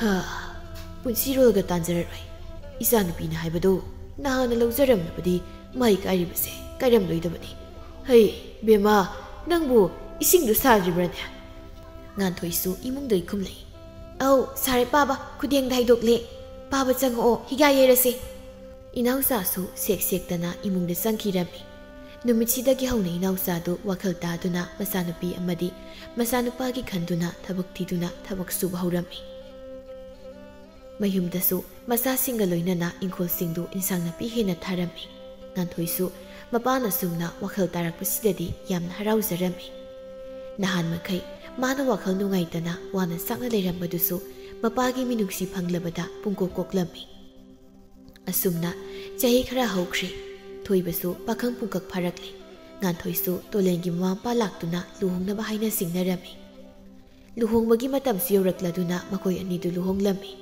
ꯉꯥꯟꯊꯣꯏ ꯃꯌꯨꯝꯗꯒꯤ ꯊꯕꯛ ꯏꯪꯈꯥꯡ ꯂꯣꯏꯅ ꯍꯩꯔꯒ ꯂꯥꯛꯂꯕꯅꯤꯅ ꯂꯨꯍꯣꯡꯂ ꯃꯇꯨꯡꯗꯁꯨ ꯏꯃꯨꯡ ꯑꯗꯨꯕꯨ ꯀꯣꯏꯔꯝꯃꯤ꯫ ꯃꯅꯦ ꯃꯀꯨꯅ ꯌꯨꯝꯕꯥꯂꯣꯟ ꯐꯖꯅ ꯈꯪꯕꯤ ꯃꯃꯧꯅꯦ ꯍꯥꯏꯗꯨꯅ ꯌꯥꯝꯅ ꯊꯥꯒꯠꯂꯝꯃꯤ꯫ ꯇꯣꯂꯦꯟꯁꯨ ꯃꯥꯒꯤ ꯅꯨꯄꯤꯕꯨ ꯌꯥꯝ ꯂꯨꯅ ꯇꯧꯕꯤꯔꯝꯃꯤ꯫ ꯄꯤꯛꯂꯤꯉꯩꯗꯒꯤ ꯃꯃꯥꯅꯧꯅ ꯀꯥꯏꯅꯈ꯭ꯔꯕꯤ ꯉꯥꯟꯊꯣꯏꯗꯨ ꯉꯁꯤꯗꯤ ꯃꯃꯥ ꯁꯛꯂꯕꯤ ꯃꯅꯦꯝꯒꯤ ꯃꯤꯅꯨꯡꯁꯤ ꯐꯪꯂꯕꯗ ꯑꯄꯣꯛꯄꯤ ꯃꯃꯥꯕꯨ ꯑꯃꯨꯛ ꯍꯟꯅ ꯐꯪꯖꯔꯦ ꯈꯟꯗꯨꯅ ꯌꯥꯝꯅ ꯍꯔꯥꯎꯖꯩ꯫ ꯑꯁꯨꯝꯅ ꯏꯃꯨꯡ ꯑꯗꯨꯒꯤ ꯃꯇꯤꯛ ꯆꯥꯕꯤ ꯃꯧ ꯑꯣꯏꯗꯨꯅ ꯍꯔꯥꯎ ꯅꯨꯡꯉꯥꯏꯅ ꯃꯄꯨꯔꯣꯏꯕꯒꯤ ꯃꯤꯅꯨꯡꯁꯤ ꯃꯈꯥꯗ ꯅꯨꯡꯉꯥꯏꯅ ꯄꯥꯟꯈꯤꯔꯝꯃꯤ꯫ ꯃꯃꯥꯡꯉꯩ ꯃꯇꯝ ꯑꯃꯗ ꯄꯤꯛꯂ ꯈꯥꯡꯄꯣꯛꯁꯪ ꯑꯃꯗ ꯑꯃꯨꯗꯣꯟ ꯀꯧꯕ ꯅꯨꯄꯥ ꯑꯃ ꯂꯩꯔꯝꯃꯤ꯫ ꯑꯃꯨꯗꯣꯟ ꯃꯍꯥꯛꯀꯤ ꯅꯨꯄꯤ ꯑꯄꯥꯕꯤꯒ ꯂꯩꯔꯤꯉꯩ ꯃꯇꯝꯗꯗꯤ ꯆꯥꯕ ꯊꯛꯄ ꯋꯥꯠꯂꯝꯗꯦ꯫ ꯃꯈꯣꯏ ꯑꯅꯤ ꯈꯛꯇ ꯅꯨꯡꯉꯥꯏꯅ ꯂꯩꯃꯤꯟꯅꯖꯔꯝꯃꯤ꯫ ꯑꯗꯨꯕꯨ ꯑꯃꯨꯗꯣꯟ ꯑꯃꯗꯤ ꯑꯄꯥꯕꯤ ꯃꯆꯥ ꯍꯦꯛ ꯄꯣꯛꯉꯩꯗꯒꯤ ꯑꯋꯥꯠꯄꯅ ꯊꯜꯂꯕ ꯌꯨꯝꯕꯥꯟ ꯍꯥꯏꯗꯨ ꯑꯣꯏꯔꯝꯃꯤ꯫ ꯌꯥꯝꯁꯨ ꯌꯥꯝꯃꯟꯈ꯭ꯔꯕ ꯍꯥꯏꯗꯨꯅꯤ ꯃꯈꯣꯏ ꯑꯅꯤꯒꯤ ꯃꯆꯥ ꯑꯁꯤ ꯄꯨꯟꯅ 10 ꯄꯣꯛꯂꯝꯃꯤ꯫ ꯃꯆꯥꯅꯨꯄꯥꯅ 3ꯅꯤ ꯑꯗꯨꯒ ꯅꯨꯄꯤꯅ 4 ꯄꯣꯛꯂꯝꯃꯤ꯫ ꯃꯃꯥ ꯃꯄꯥ ꯑꯣꯏꯕ ꯑꯅꯤ ꯊꯥꯔꯒ ꯏꯃꯨꯡ ꯑꯗꯨꯗ ꯂꯩꯔꯤꯕ ꯃꯤꯁꯤꯡ ꯑꯁꯤ ꯄꯨꯟꯅ 12ꯅꯤ꯫ ꯃꯈꯣꯏ ꯑꯄꯨꯟꯕꯒꯤ ꯅꯣꯡꯃꯒꯤ ꯆꯥꯛ ꯊꯣꯡꯕꯒ ꯑꯗꯨ ꯆꯐꯨꯗ ꯊꯣꯡꯕ ꯆꯟꯗ꯭ꯔꯗꯨꯅ ꯀꯣꯔꯐꯨꯗ ꯊꯣꯡꯂꯝꯃꯤ꯫ ꯄꯤꯛꯂꯕ ꯈꯥꯡꯄꯣꯛꯁꯪ ꯑꯗꯨꯁꯨ ꯃꯈꯣꯏ 10ꯅ ꯀꯥ ꯈꯨꯗꯤꯡꯒꯤ ꯋꯥ ꯉꯥꯡꯅꯔꯛꯄꯗ ꯌꯨꯝ ꯃꯅꯨꯡ ꯑꯗꯨ ꯁꯨꯃꯥꯡ ꯀꯨꯝꯍꯩ ꯇꯧꯕꯁꯤ ꯃꯉꯥꯏ ꯂꯥꯡꯕꯅ ꯑꯃꯨꯛ ꯇꯣꯏꯕ꯫ ꯌꯨꯝꯊꯪꯅꯕ ꯀꯅꯥ ꯑꯃꯗꯤ ꯅꯥꯀꯣꯡ ꯃꯦꯟꯗꯨꯅ ꯈꯥꯡꯕꯁꯨ ꯌꯥꯎꯔꯝꯃꯤ꯫ ꯃꯆꯥ 10 ꯑꯗꯨ ꯊꯥꯛꯅꯕ ꯍꯣꯠꯅꯕꯗ ꯑꯃꯨꯗꯣꯟ ꯉꯁꯤꯗꯤ ꯂꯥꯏꯔꯕ ꯃꯤꯁꯛ ꯍꯥꯏꯗꯨ ꯑꯣꯏꯔꯤ꯫ ꯑꯋꯥꯠ ꯑꯄꯥꯅ ꯑꯁꯨꯝ ꯍꯦꯟꯖꯤꯜꯂꯛꯂꯕꯗ ꯅꯣꯡꯃꯗꯤ ꯃꯆꯥ 10 ꯑꯗꯨ ꯂꯣꯏꯅꯃꯛ ꯀꯧꯊꯣꯛꯇꯨꯅ ꯑꯃꯨꯗꯣꯟ ꯑꯁꯨꯝ ꯍꯥꯏꯔꯝꯃꯤ꯫ "ꯏꯄꯥꯒꯤ ꯏꯕꯨꯡꯉꯣ ꯃꯌꯥꯝ, ꯏꯕꯦꯝꯃꯁꯤꯡ, ꯅꯈꯣꯏꯕꯨ ꯇꯥꯔꯤꯕ꯭ꯔꯣ? ꯃꯥꯡꯒꯣꯜꯁꯤꯗ ꯑꯃꯨꯛꯇ ꯊꯣꯔꯛꯎ." ꯄꯤꯛꯈ꯭ꯔꯕ ꯈꯥꯡꯄꯣꯛꯁꯪ ꯑꯗꯨꯗꯒꯤ ꯌꯥꯝꯂꯕ ꯃꯆꯥꯁꯤꯡ ꯑꯗꯨ ꯄꯔꯦꯡ ꯄꯔꯦꯡ ꯊꯣꯔꯛꯂꯝꯃꯤ꯫ "ꯑꯣ, ꯀꯩ ꯍꯥꯏꯒꯦ ꯄꯥꯕ?" "ꯅꯈꯣꯏ ꯄꯨꯝꯅꯃꯛ ꯏꯄꯥꯒꯤ ꯃꯥꯡ ꯑꯁꯤꯗ ꯄꯔꯦꯡ ꯂꯦꯞꯄꯨ, ꯏꯄꯥ ꯋꯥ ꯍꯥꯏꯒꯦ꯫ ꯑꯗꯣ ꯅꯃꯥꯗꯤ ꯀꯥꯏꯗ ꯆꯠꯈ꯭ꯔꯦ? ꯏꯃꯨꯡꯗꯒ ꯂꯩꯍꯧꯕ꯭ꯔꯣ?" "ꯍꯣꯏ ꯄꯥꯕ, ꯂꯩꯍꯧꯕꯅꯤ, ꯑꯩ ꯀꯧꯊꯣꯛꯂꯨꯒꯦ." "ꯆꯥꯇꯣꯝꯕꯤ, ꯆꯠꯂꯣ ꯆꯠꯂꯣ, ꯅꯃꯥꯗꯨꯁꯨ ꯀꯧꯊꯣꯔꯛꯎ." ꯅꯨꯖꯥꯁꯨ ꯃꯃꯥ ꯑꯄꯥꯕꯤꯕꯨ ꯀꯧꯔꯛꯇꯨꯅ ꯊꯣꯔꯛꯂꯝꯃꯤ꯫ "ꯍꯥꯏ ꯃꯃꯥ, ꯅꯪꯁꯨ ꯂꯥꯎꯅꯦ, ꯁꯤꯗ ꯐꯝꯂꯔꯣ, ꯋꯥ ꯇꯥꯅꯕꯗ ꯅꯪ ꯌꯥꯎꯗꯕ ꯌꯥꯗꯕꯅꯤꯅꯦ." "ꯍꯣ, ꯀꯔꯤ ꯇꯧꯔꯕꯒꯦ? ꯍꯥꯏꯕꯤꯔꯣꯁꯦ, ꯀꯔꯤ ꯋꯥꯅꯣ?" "ꯌꯦꯡꯉꯣꯏ ꯆꯥꯁꯥ, ꯅꯈꯣꯏ ꯍꯧꯖꯤꯛꯇꯤ ꯆꯥꯎꯕꯁꯨ ꯁꯔꯦꯞ ꯂꯣꯏꯅ ꯐꯥꯔꯤ꯫ ꯆꯥꯎꯕ ꯁꯔꯦꯞ ꯐꯥꯔꯕꯅꯤꯅ ꯅꯕꯨꯛꯇꯨꯗꯤ ꯑꯁꯨꯝ ꯄꯤꯛꯂꯒ ꯂꯩꯌꯣ ꯍꯥꯏꯕꯗꯤ ꯃꯌꯥꯕ꯭ꯔꯗꯣ? ꯆꯥꯛꯇꯤ ꯕꯣꯔꯥ ꯕꯣꯔꯥ ꯆꯥꯔꯤ꯫ ꯑꯗꯨꯅ ꯅꯃꯥ ꯅꯄꯥ ꯑꯣꯏꯕ ꯑꯩꯈꯣꯏꯗꯤ ꯋꯥꯕꯒꯤ ꯉꯝꯈꯩ ꯂꯩꯇ꯭ꯔꯦ꯫ ꯅꯃꯥꯁꯦ ꯅꯍꯥꯜꯋꯥꯏꯔꯝꯗꯤ ꯃꯃꯤꯡ ꯑꯄꯥꯕꯤ ꯀꯧꯖꯔꯕꯁꯨ ꯐꯅ ꯊꯥꯅ ꯂꯩꯖꯔꯝꯕꯅꯤ꯫ ꯑꯗꯨꯅ ꯑꯩꯅ ꯑꯊꯥꯕꯤ ꯀꯀꯥꯏꯗꯅ ꯂꯛꯅꯔꯝꯂꯤꯕꯅꯤ꯫ ꯑꯗꯨꯕꯨ ꯍꯧꯖꯤꯛꯇꯤ ꯂꯣꯏꯔꯦ, ꯃꯃꯤꯡꯒ ꯃꯁꯥꯒ ꯆꯞ ꯃꯥꯟꯅꯈ꯭ꯔꯦ, ꯆꯩꯇꯦꯛꯀꯤ ꯇꯦꯟꯗꯧ ꯃꯥꯜꯂꯦ꯫ ꯁꯕꯣꯟꯆꯥꯎ ꯄꯣꯛꯄꯗ ꯅꯃꯥꯁꯦ ꯇꯤꯂꯥꯏ ꯈꯨꯝꯕꯤ ꯑꯁꯤꯕ ꯃꯥꯟꯈꯩ ꯃꯌꯥꯡ ꯀꯪꯈꯤꯗꯅ ꯏꯆꯥꯁꯦ ꯆꯥꯛꯀꯤ ꯆꯕꯣꯟ ꯄꯤꯊꯛ ꯄꯤꯊꯛꯂꯒ ꯏꯄꯥꯅ ꯌꯣꯛꯈ꯭ꯔꯤꯕꯅꯤ꯫ ꯑꯗꯨꯅ ꯃꯃꯤꯡ ꯑꯁꯤ ꯆꯕꯣꯟꯆꯥꯎ ꯊꯣꯜꯂꯤꯕꯅꯤ꯫ ꯅꯄꯥ ꯑꯩꯁꯨ ꯈꯣꯡ ꯈꯨꯠꯂꯥꯏ ꯆꯨꯕ ꯑꯉꯥꯡ ꯃꯥꯟꯖꯤꯜꯂꯛꯂꯦ ꯍꯧꯖꯤꯛꯇꯤ꯫ ꯑꯗꯨꯅ ꯅꯈꯣꯏ ꯅꯁꯥ ꯅꯁꯥꯅ ꯁꯦꯜ ꯇꯥꯅꯅꯕ ꯂꯝꯕꯤ ꯑꯃꯃꯝ ꯊꯤꯕ ꯍꯧꯔꯣ ꯍꯥꯏꯒꯦ ꯍꯥꯏꯗꯅ ꯏꯄꯥꯅ ꯀꯧꯔꯤꯕꯅꯤ." "ꯑꯗꯨꯒꯤ ꯑꯣꯏꯔꯦ ꯄꯥꯕꯅ ꯑꯩꯈꯣꯏꯕꯨ ꯀꯧꯕꯤꯔꯤꯁꯦ?" "ꯍꯥꯏ, ꯀꯅꯥꯅ ꯍꯧꯖꯤꯛ ꯈꯨꯝꯂꯛꯂꯤꯕ ꯑꯗꯨꯅ? 3 ꯁꯨꯕ ꯅꯨꯄꯥ ꯅꯪꯅꯔꯥ?" "ꯑꯍꯣꯏ, ꯃꯥꯅꯤ ꯄꯥꯕ." "ꯑꯣ, ꯃꯥꯅꯤ ꯃꯥꯅꯤ, ꯃꯔꯝ ꯑꯁꯤꯒꯤꯅꯤ ꯏꯄꯥꯅ ꯅꯈꯣꯏꯕꯨ ꯀꯧꯔꯤꯕ ꯑꯁꯤ꯫ ꯃꯃꯥ, ꯅꯪꯗꯤ ꯀꯔꯤ ꯍꯥꯏꯅꯤꯡꯉꯦ?" "ꯃꯈꯣꯏ ꯄꯥꯕꯨꯡꯅ ꯐꯩ ꯈꯟꯕꯗꯣ ꯃꯗꯨ ꯑꯩꯁꯨ ꯑꯗꯨꯝ ꯌꯥꯖꯔꯦ꯫ ꯀꯅꯥꯅ ꯈꯥꯡꯂꯥꯛꯄꯒ ꯉꯝꯕ ꯅꯠꯇ꯭ꯔꯦ꯫ ꯃꯣꯏꯒꯤ ꯆꯥꯛ ꯍꯨꯟꯅꯕ ꯍꯣꯠꯅꯕꯗ ꯑꯌꯨꯛ ꯅꯨꯡꯊꯤꯜ ꯎꯁꯣꯞ ꯊꯣꯛꯄꯒꯨꯝ ꯅꯨꯡꯇꯤꯒꯤ ꯆꯥꯛ ꯏꯁꯤꯡ ꯂꯥꯡꯕꯗ ꯈ꯭ꯋꯥꯡꯒꯁꯦ ꯇꯦꯛꯀꯗꯧꯔꯦ." "ꯑꯣ, ꯑꯗꯨꯅꯦ꯫ ꯃꯔꯝꯁꯤꯅ ꯏꯄꯥꯅ ꯍꯥꯏꯔꯤ ꯋꯥ ꯑꯁꯤ ꯌꯥꯅꯤꯡꯉꯤ ꯌꯥꯅꯤꯡꯗꯦ ꯍꯥꯏꯗꯣ ꯅꯈꯣꯏ ꯃꯇꯨꯡ ꯃꯅꯥꯎ ꯅꯥꯏꯅ ꯍꯥꯏꯅꯔꯛꯂꯣ꯫ ꯄꯥꯒꯤ ꯁꯅꯥꯖꯥꯎꯕ, ꯅꯪꯅ ꯍꯧꯔꯣ." "ꯄꯥꯕ, ꯑꯩꯕꯨ ꯊꯕꯛ ꯁꯨꯕ ꯆꯠꯂꯣ, ꯏꯁꯥꯒꯤ ꯁꯦꯟꯗꯥꯟ ꯂꯝꯕꯤ ꯊꯤꯌꯣ ꯍꯥꯏꯔꯒꯗꯤ ꯑꯩ ꯁꯟ ꯈꯔ ꯂꯣꯏꯖꯔꯒꯦ꯫ ꯁꯟꯅꯥꯎ ꯄꯣꯛꯂꯛꯂꯒ ꯃꯗꯨꯗꯒꯤ ꯐꯪꯂꯛꯄ ꯁꯪꯒꯣꯝ ꯑꯗꯨ ꯌꯣꯜꯂꯒ ꯏꯃꯨꯡꯒꯤ ꯑꯋꯥꯠ ꯑꯄꯥ ꯃꯔꯩꯔꯕꯁꯨ ꯀꯥꯟꯅꯅꯕ ꯄꯥꯕ." "ꯑꯗꯨ ꯌꯥꯔꯦ, ꯑꯗꯨꯗꯤ ꯌꯥꯏꯃ, ꯅꯪꯅ ꯀꯩꯗꯧꯒꯦꯕ?" "ꯄꯥꯕ, ꯑꯩꯅ ꯌꯦꯟ ꯉꯥꯅꯨ ꯈꯔ ꯂꯣꯏꯔꯒꯦ꯫ ꯃꯈꯣꯏꯅ ꯀꯣꯛꯂꯛꯄ ꯃꯔꯨꯝ ꯑꯗꯨ ꯌꯣꯜꯂꯒ ꯅꯣꯡꯃꯒꯤ ꯆꯦꯡ ꯆꯔꯥ ꯑꯃꯇ ꯑꯣꯏꯔꯕꯁꯨ ꯋꯥꯟꯕ ꯌꯥꯅꯤ." ꯌꯥꯏ ꯌꯥꯏ, ꯑꯗꯨꯗꯤ ꯁꯅꯥꯇꯣꯝꯕ, ꯅꯪꯒꯤꯅ ꯀꯔꯤ?" "ꯄꯥꯕ, ꯑꯩꯒ ꯏꯅꯥꯎ ꯆꯕꯣꯟꯖꯥꯎꯒꯗꯤ ꯊꯥꯡꯇꯥ ꯇꯝꯂꯒꯦ, ꯍꯌꯦꯡ ꯀꯣꯅꯨꯡꯗ ꯅꯤꯡꯊꯧꯒꯤ ꯂꯥꯟꯃꯤ ꯑꯣꯏꯅꯕ." "ꯐꯩꯅꯦ, ꯑꯗꯨꯗꯤ ꯆꯥꯕ ꯊꯛꯄꯗꯤ ꯋꯥꯠꯂꯔꯣꯏ ꯅꯪ꯫ ꯑꯗꯨꯗꯤ 5 ꯁꯨꯕ ꯊꯣꯏꯊꯣꯏꯕ, Taruk suba mai hen ba. Nakoi ani na kari tau doi ba. Thoi bana. Baba. Najadi pungoi na thilagi khali. Pungi punglon chu khara khazik tam jilura bani. Aidi pungoi na thilagi da paba. Mai hen bana. Baba. Aidi isai sakpa yam pamjai. Khonjel chu yam bai. Aduna isai oina saklage baba. Adudi nongli nungshi ningthibi. Nuja. Nakoi nupi marina. Kari hotnagadauri ba. Ha. Nonglik na. Baba. Inaw nungsi aikoi ni di. Zagoi oina tamlani baba. Hayeng harau kumhay matamda. Nungsi aikoi anibu. Mina jagoy sabiyu niglak na ba. Nungsi jagoy oina tamlasi ko. Hoy je tamlasi yayi. Adudi ningthibi. Nuja. Nakoi anidi. Ningthibi na. Baba. Aidi pi oina saragi. Imana saramba iyong sida. Pi singdu yolaga ay ahaw ba nga jaw mayam leithagi ang baba. Selga se yam phangdoi ni. Nuzana. Baba. Aidi leibaki chapu sagi. Ay chapu saba haye ba baba. Chapu du saraga kaithel de yolabadi sel mayam phangadoi ni baba. Phare dudi. Nangi thabakta pukning hakchang yawna. Thabak thaugadabani ko. Ninghanaba yade. Honababu kalliba makai. Nungai bahai do oigadauri bani. Hoi baba. Aikoi mi emoina bagan honajagi. Adudi mama. Nang na kaidogadori ba? Ha? Makhoi mapa. Mayam sina magi mataw loy na tawduna laikhrabada. Yomgi kupno masina kanana tawdori bagi. Masina kanada tay. Ay ngonda tay.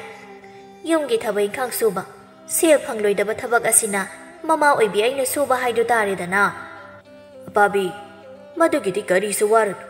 Nacha mayam sina thabak tawraklaga. Sana kilik achaw ba. Maina sajani kaidoge. Saduri soidre. Lik achaw batarado. Ingak sida sibada. Ay kauri utonga se. Kaido na sidokriba kang ponte. Haima, mama. Nang ba na chachawri? Haujik mahi charamday asida. Isaw lang ganun nang ba? Makoy mapa. Ay thawyam chili se. Hai ka to buwaloy rabadi. Ay imong chonjakrage. Chalo. Yari. Jasa. Nakoi shu. Nangi na thaw jaruro chalo. Asum na haujikti amudon. Magi macha taramak. Magi masin. Tawba hong naraklami. Sana jawba na sanloy ba horaklami. Sanbiya niya se. Mabukpin ba makay bijagi. Haying masapa na ba? Hai, arangbi. Labay bo. Nang sasik siyam jaw ko. Aduga ngang biya. Nang nasanaw nung shiba mapoka daw. Kang labra. Nang susajik sa mayam jaw. Haying way sanggom yam tak na ba? Go. Asi hay do na sana jaw ba? Wakal ka sa magsagali. Haying sanchinaw. Machapok laga. Sanggom kasi mayam tok laba. Aday ay na sanggom sing doloy na yolaba. Madudagi panglagpa sel sing aduna. Imagi sana sabi raba. Aduga. Ay ginungsibi lays na. Magi panika laybira day. As. Ay sa ontok na nungay dori bo. Paabo do bukay dalay krazano. Saan sige sa zikajik tapan biyo hay gitawraga. Asum kalingay. Amudo na tonggal da changlakli pa do ubada. Sana jaw ba. Bapada sum hay rai. Baba. San ching sige sa zikit tapan biyo baba. Ay nga sa ay dagi. Moy gise ba daw ba da wari ba. Yarga di baba na sa zikajik tati biyo ba. Sajik hai bro. Hoi. Ipa phaluge. Hoi dudi. Sajik to papa na phaluraga. Sanggon gi bagosi da khara thambiramo ko. Asi hairam duna sana jawbi mong jangkhirami. Amudon su macha ahal na hairam sajik adu khara phaluduna sanggon adu da thambirami. Tanja adu da yai ma thorakduna asum namok hairaklambi. Baba leirambi yam phari. Baba na aiki yen pijana boko bisa amukta soi biramo. Nacha thabak ama chathok ta bayadre. Se baba amukta soi biramo ko. Ho. Chalo. Nangi thabak tu chajaruro. Ipa soi biram lage. Asum na kobi sing adu soi ringai. Sana tomba amadi chabon jawsu mayum da hanjilaklammi. Mapa na manggol da kobi soi duna lairiba du ubada asum hairi. Sana tomba na. Baba leirambi yam phari. Jabon jawai khoi ni thang ta gyau ja haidu na jaruri. Odo baba. Jabon jawai khoi ni gi khuchu thang amamam leidaba yari dori. Isa gi thang pujaro takpi rei wajana. Mado baba na leibiyo hai gi khalladuna lakli bani. ꯂꯩꯗꯕ ꯌꯥꯗꯕꯗꯨꯗꯤ ꯂꯩꯕ ꯇꯥꯕꯅꯤ ꯑꯗꯨꯕꯨ ꯏꯄꯥꯗ ꯁꯦꯜꯗꯤ ꯑꯃꯠꯇ ꯂꯩꯇꯦꯅꯦ ꯁꯕꯣꯟꯖꯥꯎꯅ ꯑꯁ ꯄꯥꯕꯥ ꯀꯅꯥꯗꯒꯤꯅ ꯄꯨꯕ꯭ꯔꯥ ꯂꯥꯛꯄ꯭ꯔꯥ ꯑꯝꯇ ꯍꯪꯕꯤꯌꯨ ꯍꯌꯦꯡ ꯅꯆꯥ ꯑꯩꯈꯣꯏꯅ ꯊꯕꯛ ꯇꯧꯔꯀꯥꯟꯗ ꯁꯤꯡꯖꯒꯦ ꯊꯥꯡꯇꯥꯗꯨ ꯇꯝꯒꯦ ꯍꯥꯏꯔꯕꯗꯤ ꯈꯨꯠꯁꯨ ꯈꯨꯠꯂꯥꯏꯗꯣ ꯂꯩꯗꯕ ꯌꯥꯗꯕꯅꯤꯅꯦ ꯄꯥꯕꯥ ꯐꯔꯦ ꯐꯔꯦ ꯏꯄꯥ ꯃꯃꯥꯡ ꯂꯩꯀꯥꯏꯒꯤ ꯇꯣꯂꯦꯟꯗꯒꯤ ꯁꯦꯜ ꯈꯖꯤꯛ ꯄꯨꯔꯒꯦ ꯑꯗꯨꯒ ꯅꯈꯣꯏꯒꯤ ꯈꯨꯠꯁꯨ ꯊꯥꯡ ꯑꯗꯨ ꯂꯩꯔꯁꯤ ꯐꯔꯦ ꯄꯥꯕꯥ ꯑꯗꯨꯗꯤ ꯍꯌꯦꯡ ꯍꯦꯛꯇ ꯆꯠꯇꯨꯅ ꯁꯦꯜꯗꯨ ꯄꯨꯕꯤꯔꯨꯔꯣ ꯑꯁꯤ ꯍꯥꯏꯔꯝꯂꯒ ꯁꯅꯥꯇꯣꯝꯕ ꯑꯃꯗꯤ ꯆꯕꯣꯟꯖꯥꯎ ꯏꯃꯨꯡ ꯆꯪꯈꯤꯔꯝꯃꯤ ꯑꯃꯨꯗꯣꯟ ꯃꯥꯅ ꯁꯣꯏꯔꯝꯕ ꯌꯦꯟꯒꯤ ꯀꯣꯕꯤꯁꯤꯡ ꯑꯗꯨ ꯁꯣꯏꯕ ꯂꯣꯏꯁꯤꯟꯗꯨꯅ ꯌꯦꯡꯒꯣꯟ ꯆꯪꯗꯨꯅ ꯊꯥꯕꯤꯔꯝꯂꯒ ꯊꯣꯛꯂꯛꯄꯗ ꯃꯉꯥꯏꯔꯦ ꯊꯣꯏꯊꯣꯏꯕ ꯑꯃꯗꯤ ꯃꯩꯍꯦꯟꯕ ꯃꯥꯕꯨ ꯊꯤꯗꯨꯅ ꯂꯩꯔꯝꯃꯤ ꯊꯣꯏꯊꯣꯏꯕꯅ ꯕꯥꯕꯥ ꯄꯥꯕꯁꯤꯗ ꯑꯝꯇ ꯂꯥꯛꯄꯤꯌꯨ ꯋꯥ ꯑꯝꯇ ꯇꯥꯟꯅꯗꯕ ꯌꯥꯗ꯭ꯔꯦ ꯕꯥꯕꯥ ꯄꯥꯒꯤ ꯊꯣꯏꯊꯣꯏꯕ ꯅꯪꯅ ꯀꯔꯤꯃꯨꯛ ꯋꯥꯠꯂꯦ ꯕꯥꯕꯥ ꯑꯩꯒꯤ ꯄꯨꯡ ꯇꯝꯕꯤꯕ ꯑꯣꯖꯥꯗꯣ ꯃꯥꯅ ꯏꯁꯥꯒꯤ ꯄꯨꯡ ꯑꯃ ꯂꯩꯌꯣ ꯍꯥꯏꯔꯦ ꯕꯥꯕꯥ ꯃꯤꯉꯣꯟꯗꯒꯤ ꯁꯨꯝ ꯋꯥꯏꯔꯒ ꯊꯤꯟꯗꯣꯏ ꯁꯔꯨꯛ ꯅꯁꯥꯒꯤ ꯄꯨꯡ ꯑꯃ ꯂꯩꯕꯅ ꯐꯒꯅꯤ ꯍꯥꯏꯔꯛꯏꯅꯤ ꯕꯥꯕꯥ ꯍꯧꯖꯤꯛꯇꯁꯨ ꯊꯥꯡ ꯇꯥ ꯂꯩꯌꯣ ꯍꯥꯏꯔꯝꯕꯗ ꯉꯥꯏꯔꯤ ꯑꯁ ꯄꯨꯡ ꯑꯃꯁꯨ ꯑꯃꯨꯛ ꯂꯩꯗꯣꯏꯕ ꯑꯩꯕꯣ ꯀꯩꯅꯣ ꯄꯥꯕ ꯊꯕꯛ ꯑꯁꯤ ꯃꯥꯏ ꯄꯥꯛꯄꯒ ꯐꯪꯂꯛꯄ ꯁꯦꯜꯗꯨꯗꯤ ꯄꯥꯕ ꯈꯣꯏꯗ ꯂꯣꯏꯅ ꯄꯤꯗꯣꯏꯁꯤꯗꯤ ꯄꯨꯡ ꯂꯩꯌꯣ ꯍꯥꯏꯕꯁꯤꯕꯨ ꯄꯥꯕꯗ ꯍꯥꯏꯗ꯭ꯔꯗꯅ ꯇꯨꯔꯦꯟ ꯃꯄꯥꯟꯒꯤ ꯑꯉꯥꯎꯕ ꯏꯅꯥꯎꯆꯥꯗꯨꯗ ꯍꯥꯏꯔꯁꯨ ꯍꯥꯏꯔꯣꯏꯕ ꯍꯣ ꯌꯥꯔꯦ ꯅꯪꯒꯤ ꯄꯨꯡꯗꯣ ꯑꯩ ꯃꯤꯉꯣꯟꯗꯒꯤ ꯁꯦꯜ ꯄꯨꯔꯒ ꯂꯩꯔꯒꯦ ꯁꯦꯜ ꯑꯗꯣ ꯅꯪꯅ ꯍꯌꯦꯡ ꯊꯕꯛ ꯃꯥꯏ ꯄꯥꯛꯂꯀꯥꯟꯗ ꯑꯃꯨꯛ ꯁꯤꯡꯉꯨ ꯍꯣꯏꯁꯦ ꯑꯗꯣ ꯄꯨꯡꯗꯣ ꯂꯩꯗꯕꯗꯤ ꯁꯨꯡꯌꯥ ꯌꯥꯗꯕꯅꯤꯀꯣ ꯄꯥꯕ ꯂꯩꯅꯤ ꯄꯨꯡ ꯂꯩꯅꯤ ꯏꯄꯥꯒꯤ 6 ꯁꯨꯕ ꯅꯪꯒꯤꯗꯤ ꯀꯔꯤ ꯋꯥꯠꯂꯤ ꯅꯪꯒꯤꯅ ꯀꯔꯤ ꯂꯩꯌꯣ ꯍꯥꯏꯔꯛꯇꯣꯏꯅꯣ ꯄꯥꯕꯥ ꯑꯩꯒꯤꯗꯤ ꯀꯔꯤꯝꯇ ꯂꯩꯗ꯭ꯔꯁꯨ ꯌꯥꯅꯤꯗ ꯄꯥꯕꯥ ꯅꯆꯥꯒꯤꯗꯤ ꯄꯥꯕꯅ ꯈꯅꯥꯎ ꯑꯐꯕ ꯑꯃ ꯄꯥꯟꯕꯤꯔꯛꯂꯤꯁꯤꯗꯤ ꯁꯤꯅ ꯌꯥꯔꯅꯤꯗ ꯄꯥꯕꯥ ꯑꯣ ꯅꯪꯒꯤꯗꯤ ꯂꯩꯗ꯭ꯔꯁꯨ ꯌꯥꯔꯕ ꯐꯔꯦ ꯐꯔꯦ ꯇꯟꯖꯥ ꯑꯗꯨꯗ ꯅꯣꯡꯂꯤꯛ ꯑꯃꯗꯤ ꯅꯨꯡꯁꯤꯁꯨ ꯆꯪꯂꯛꯇꯨꯅ ꯍꯔꯥꯎ ꯍꯔꯥꯎ ꯃꯄꯥꯗ ꯑꯁꯨꯝ ꯍꯥꯏꯔꯛꯏ ꯅꯣꯡꯂꯤꯛꯅ ꯕꯥꯕꯥ ꯉꯁꯤ ꯖꯒꯣꯏ ꯇꯝꯕ ꯆꯠꯂꯨꯕꯗꯣ ꯈꯨꯅꯨꯡꯉꯥꯏ ꯑꯃ ꯑꯣꯖꯥꯅ ꯅꯨꯡꯁꯤ ꯑꯩꯈꯣꯏ ꯑꯅꯤꯁꯦ ꯖꯒꯣꯏ ꯇꯣꯏꯅ ꯇꯣꯏꯅ ꯁꯥꯎ ꯍꯥꯏꯔꯛꯑꯦ ꯄꯥꯕꯥ ꯖꯒꯣꯏ ꯈꯨꯊꯦꯛ ꯌꯥꯝꯅ ꯍꯩ ꯃꯤꯃꯥꯡ ꯊꯣꯛꯄꯕꯨ ꯌꯥꯔꯅꯤ ꯍꯥꯏꯔꯛꯏ ꯄꯥꯕꯥ ꯐꯔꯦ ꯐꯔꯦ ꯏꯆꯥꯅꯤ ꯑꯗꯨꯗꯤ ꯅꯨꯡꯇꯤ ꯅꯨꯃꯤꯠ ꯈꯨꯗꯤꯡꯒꯤ ꯁꯪꯒꯣꯏ ꯑꯁꯤꯗ ꯖꯒꯣꯏ ꯈꯨꯊꯦꯛ ꯑꯧꯔꯥꯏꯔꯣ ꯑꯗꯨꯗꯤ ꯍꯣꯏ ꯄꯥꯕꯥ ꯅꯨꯡꯇꯤꯒꯤ ꯇꯝꯗꯣꯏꯅꯦ ꯑꯗꯨꯗ ꯇꯥꯟ ꯅꯥꯏꯅ ꯖꯒꯣꯏ ꯁꯥꯅꯕ ꯄꯨꯡ ꯊꯤꯟꯕ ꯑꯃ ꯂꯩꯇꯕꯅꯤꯅ ꯅꯨꯡꯗꯤ ꯅꯨꯡꯉꯥꯏꯔꯔꯣꯏ ꯄꯥꯕꯥ ꯅꯨꯡꯁꯤꯅ ꯑꯗꯨꯒꯤꯗꯤ ꯏꯆꯦ ꯅꯣꯡꯂꯤꯛ 5 ꯁꯨꯕ ꯇꯥꯆꯧꯗ ꯄꯨꯡ ꯑꯗꯨ ꯊꯤꯜꯍꯜꯂꯁꯤ ꯃꯥꯒꯤ ꯄꯨꯡꯂꯣꯟ ꯑꯧꯔꯥꯏꯖꯍꯧꯔꯁꯨ ꯌꯥꯕ ꯏꯆꯤꯜ ꯏꯅꯥꯎꯁꯨ ꯖꯒꯣꯏ ꯇꯝꯍꯧꯕ ꯌꯥꯔꯦꯗꯅ ꯊꯣꯏꯊꯣꯏꯕꯅ ꯍꯣ ꯄꯨꯡꯗꯨꯕꯨꯗꯤ ꯑꯩ ꯊꯤꯟꯕꯤꯒꯦ ꯑꯗ ꯄꯥꯕꯨꯡꯅ ꯄꯨꯡ ꯂꯩꯕꯤꯗ꯭ꯔꯗꯤ ꯇꯣꯛꯑꯦ ꯀꯔꯥꯏꯗ ꯊꯤꯜꯂꯨꯗꯣꯔꯤꯒꯦ ꯄꯨꯡ ꯁꯥꯗꯨꯅ ꯎꯇꯨꯞ ꯑꯃꯗꯤ ꯍꯦꯛ ꯊꯤꯟꯕ ꯌꯥꯕꯗꯤ ꯅꯠꯇꯦꯗꯅ ꯑꯁ ꯑꯗꯨꯗꯤ ꯄꯥꯕꯥ ꯇꯥꯆꯧ 6 ꯁꯨꯕꯒꯤ ꯄꯨꯡ ꯍꯥꯏꯁꯦ ꯑꯝꯇ ꯂꯩꯕꯤꯔꯣ ꯄꯨꯡ ꯑꯁꯤ ꯂꯩꯇ꯭ꯔꯗꯤ ꯖꯒꯣꯏ ꯁꯥꯕ ꯑꯝꯇ ꯌꯥꯔꯔꯣꯏ ꯄꯥꯕꯥ ꯍꯣ ꯂꯩꯔꯒꯦ ꯅꯣꯏꯒꯤ ꯄꯨꯡ ꯑꯗꯨ ꯍꯌꯦꯡꯃꯛ ꯂꯩꯔꯒꯦ ꯆꯠꯂꯣ ꯅꯣꯏ ꯂꯣꯏꯅ ꯑꯝꯇ ꯁ꯭ꯋꯥꯏꯗ ꯂꯩꯔꯅꯨ ꯑꯩ ꯀꯣꯛ ꯑꯁꯤ ꯀꯥꯏꯒꯗꯧꯔꯦ ꯆꯠꯂꯣ ꯏꯃꯨꯡ ꯆꯪꯈ꯭ꯔꯣ ꯇꯥꯆꯧ 6 ꯁꯨꯕ ꯄꯥꯕꯅ ꯄꯨꯡ ꯂꯩꯕꯤꯗꯣꯔꯦꯍꯦ ꯂꯥꯛꯑꯣ ꯏꯃꯨꯡ ꯆꯪꯂꯁꯦ ꯍꯥꯏꯗꯨꯅ ꯆꯪꯈꯤꯕꯗ ꯉꯥꯏꯔꯤ ꯃꯤꯀꯨꯞ ꯀꯥꯡꯗꯤ ꯅꯤꯡꯊꯤꯕꯤ ꯑꯃꯨꯛ ꯊꯣꯔꯛꯇꯨꯅ ꯃꯄꯥꯗ ꯑꯁꯨꯝꯅ ꯑꯃꯨꯛ ꯍꯥꯏꯔꯔꯤ ꯕꯥꯕꯥ ꯇꯥꯆꯧ 6 ꯁꯨꯕꯒꯤꯗꯤ ꯄꯨꯡ ꯂꯩꯕꯤꯅꯤ ꯍꯥꯏ ꯑꯩꯅ ꯍꯥꯏꯕ ꯐꯤ ꯁꯥꯅꯕꯒꯤ ꯂꯪꯗꯤ ꯕꯥꯕꯥ ꯂꯪ ꯂꯩꯕꯤꯌꯣ ꯍꯥꯏꯔꯒ ꯑꯩꯅ ꯕꯥꯕꯥ ꯅꯪ ꯅꯆꯥ ꯌꯣꯛꯄꯗ ꯃꯤꯆꯪ ꯃꯤꯈꯥꯏ ꯅꯥꯏꯖꯅꯨ ꯑꯩꯁꯦ ꯅꯆꯥ ꯅꯤꯡꯉꯣꯜꯅꯤ ꯀꯥꯏꯅ ꯅꯆꯥ ꯄꯤꯕꯥꯗ ꯈꯛꯇ ꯂꯨꯅ ꯇꯧꯕꯗꯣ ꯇꯧꯅꯨꯀꯣ ꯕꯥꯕꯥ ꯑꯩꯒꯤ ꯐꯤ ꯁꯥꯅꯕ ꯂꯪ ꯂꯩꯕꯤꯌꯣ ꯍꯥꯏꯔꯤꯁꯤꯅꯦ ꯑꯩꯗꯤ ꯑꯣ ꯏꯕꯦꯝꯃ ꯅꯄꯥ ꯑꯩꯁꯦ ꯉꯥꯏꯍꯥꯛꯇ ꯄꯣꯊꯥꯒꯦ ꯀꯩꯗꯧꯔꯒꯦ ꯆꯠꯂꯣ ꯅꯪꯒꯤ ꯂꯪꯗꯣ ꯏꯄꯥ ꯂꯩꯔꯒꯦꯕ ꯆꯠꯂꯣ ꯏꯃꯨꯡꯗ ꯑꯩ ꯉꯥꯏꯍꯥꯛꯇ ꯄꯣꯊꯥꯒꯦ ꯀꯣꯛ ꯑꯁꯤ ꯄꯣꯈꯥꯏꯗꯧꯔꯦ ꯅꯄꯥꯁꯦ ꯑꯩꯅꯕꯨ ꯀꯩꯅꯣꯝ ꯍꯥꯏꯔꯨꯔꯗꯤ ꯑꯁꯨꯃꯥꯏꯅ ꯑꯗꯨꯝ ꯇꯧꯔꯗꯧꯅꯤ ꯈꯪꯉꯦ ꯂꯣꯏꯅ ꯑꯩ ꯍꯥꯏꯗꯨꯅ ꯅꯤꯡꯊꯤꯕꯤ ꯐꯦꯠ ꯂꯩꯊꯣꯛꯇꯨꯅ ꯆꯪꯈꯤꯔꯝꯃꯤ ꯁꯌꯥꯝ ꯄꯣꯛꯂꯨꯕ ꯂꯦꯞꯄ ꯀꯧꯕ ꯂꯩꯇꯦ ꯅꯨꯖꯥ ꯑꯃꯨꯛ ꯊꯣꯔꯛꯇꯨꯅ ꯑꯁꯨꯝꯅ ꯑꯃꯨꯛ ꯍꯥꯏꯔꯔꯤ ꯕꯥꯕꯥ ꯑꯩꯒꯤ ꯆꯐꯨ ꯁꯥꯅꯕ ꯄꯨꯈ꯭ꯔꯤꯗꯒꯤ ꯂꯩꯈꯣꯝ ꯈꯖꯤꯛꯇ ꯀꯣꯠꯄꯤꯌꯣ ꯇꯥꯆꯧꯗ ꯍꯥꯏꯕꯅꯤ ꯌꯥꯔꯛꯇꯦ ꯇꯨꯝꯍꯧꯔꯤ ꯂꯥꯛꯑꯣ ꯄꯥꯕꯅ ꯑꯃꯨꯛꯇ ꯀꯣꯠꯄꯤꯌꯣꯕꯁꯦ ꯍꯩ ꯅꯄꯥ ꯊꯣꯔꯩ ꯃꯆꯥ ꯆꯠ ꯑꯩ ꯉꯥꯏꯍꯥꯛꯇ ꯄꯣꯊꯥꯒꯦ ꯍꯥꯏꯔꯦꯗꯅ ꯕꯥꯕꯥ ꯍꯤꯡꯆꯥꯕꯧ ꯈꯪꯄ꯭ꯔꯦ ꯈꯪꯉꯤꯅꯦ ꯂꯩꯈꯣꯝ ꯀꯣꯠꯄꯤꯌꯣ ꯍꯥꯏꯕꯩꯕꯨ ꯑꯗꯨꯛ ꯁꯥꯎꯕ꯭ꯔꯣ ꯑꯩ ꯕꯥꯕꯗ ꯀꯔꯤꯒꯨꯝꯕ ꯑꯃ ꯁꯦꯜ ꯇꯤꯡꯈꯩ ꯂꯩꯌꯨ ꯍꯥꯏꯕꯗꯤ ꯅꯠꯇꯦꯗꯅ ꯕꯥꯕ ꯄꯨꯛꯐꯠꯇ ꯑꯩꯁꯦ ꯅꯈꯣꯏ ꯃꯤꯌꯥꯝꯒꯤ ꯁꯦꯜ ꯎꯄꯨ ꯑꯗꯒꯤ ꯄꯥꯈꯣꯟ ꯁꯤꯕꯣꯝ ꯑꯣꯏꯅ ꯎꯕ꯭ꯔꯥ ꯑꯩ ꯉꯥꯏꯍꯥꯛꯇ ꯄꯣꯊꯥꯒꯦ ꯍꯥꯏꯔꯦꯗꯅ ꯍꯣ ꯕꯥꯕꯗ ꯍꯥꯏꯗ꯭ꯔꯗꯤ ꯑꯩꯕꯨ ꯇꯥꯆꯧꯒꯤ ꯁꯟ ꯑꯅꯤꯁꯤꯗ ꯍꯥꯏꯔꯁꯨ ꯍꯥꯏꯔꯣ ꯀꯩꯅꯣ ꯈꯪꯗꯦꯃꯤ ꯇꯟꯖꯥꯗꯨꯗ ꯑꯄꯥꯕꯤ ꯑꯃꯨꯛ ꯊꯣꯔꯛꯇꯨꯅ ꯑꯁꯨꯝ ꯍꯥꯏꯔꯝꯃꯤ Ho makhoi mapa amuk ta hogat piu se imong manggol ga se chai bana loi re wairam amuk ta tasin ge amuk ta hogat piu. Oh mama nang so hojik mak hek wairam se tasin laudraba iya mak hek yadrabra ai bu nga hek ta potha ge kai doge.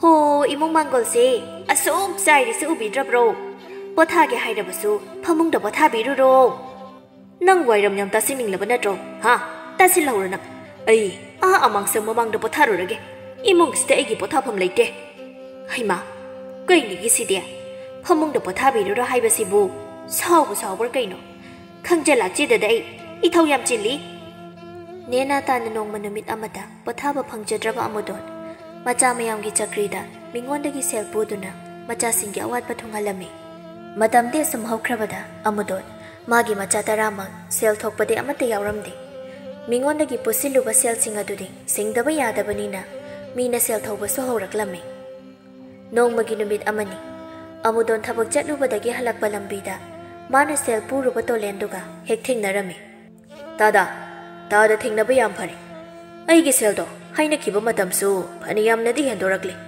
karamba matam da singbi ge harino natte tada bo ai gi sel do matlage khanbiri bro nayam da thoba lakpasu nacha mayam duna paba leite paba na pokhi ba sel do paba da thoru so haina hekta tan thore mi gi sel do singba ngam loida bo oiradi kai do bai pori no tolen ai su sel do leita da na pi da bani ni leiraga bu kai do sing loidoi no sela du su ate kari da sijina kibanati icha nu pasana tomba madi sabon jawgi thang ta tambada changki ba sel ni nang na tom ta sunati ta da na sel toli basi awang le kai gi sendoi chabi matau leibi gi so toli bani ni as madoi no pham thok de da da na cha di bora ma pokshilaga thak ba ngam draga mingon de gi selau ni khalli badu bu kari wakhal no ai khoi chu sel do yawana tan jabani isa gi humang mamal ni isorna sorarel degi top top thadarak panati lakli bachai yolasi gi manungda ai gi sel adu singbi kari gumba singbi da batarabadi ai bu phatte haibinu tada asi haiduna tolen chawne chatkirami amudon chimi gi maral toluba kawbanina khumpham leite makok saraduna asum mayum mai kai da laklami mayum gi thongal yoramdai matau leibi do amugi hek thingnaruri I tada thingnabi yam phari natte megi sel pusilaga tada ne koi chen hek jela gol piri basi bu kari gino kayam kuire sel singaru tada na singani hairiga lerekli base ngasi nom ni asigi manungda ai gi sel do singdrabadi ai tada gi yum dagi ne pochai hek ta thanga da bani khangu matau leibi iti khangan geda he asi hairaduna matau leibi do amudona wamata sukhum banangda phachat kirami amudon chukari tawni khangda makok saraduna mayum da tapna changlaklami hek mayum yawbaka ure mamang sanggoy duda thoi bana pum thilli aduga nonglik amadi nungsina jagoi sari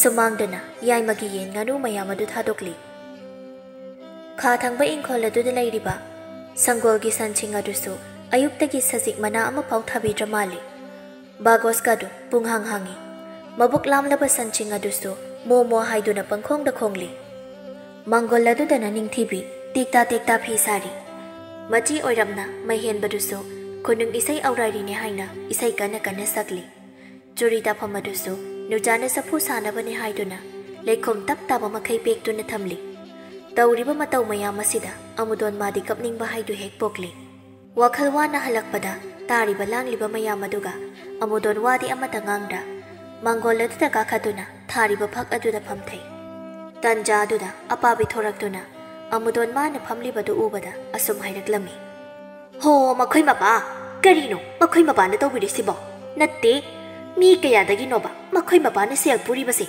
ngai hak nite sel thoba lakba mayam asida ai khumbam khangdreba karino ina khumga do sibo mama sel singa do aina nga leiduna chana bu pokhiba nate na cha mayam ase mi oina ba sembada changkhiba natabra ai bu kok yam salakanu chalo amuk ta changkhro ho sel singa do aina manghalu basu natte aduna mina sel thoba lakpada ai ngonda ngangna hanbirano hayeng makhoi mapa ga ngangna biro ai ne ai ngonda haibirakanu hairishini mama ai ko ga siam sari amuk ta to min layu kai doge asum ngangna ringe sanatom ba mari sabon jausu Thangta तामदुरगा हलकलमी सबोंजाव थोंगाल चंगलक चकलकना assume हाइरी ततोन हौजिक ओजाना तगलकपाउ Huyen लालोंगदो ngahyak auraisira yaini chabonjaw lo sumangsi de hekta aurairasi asi haiduna sanatomba sabonjaw anidu sumanga duda thangta hekta aurairei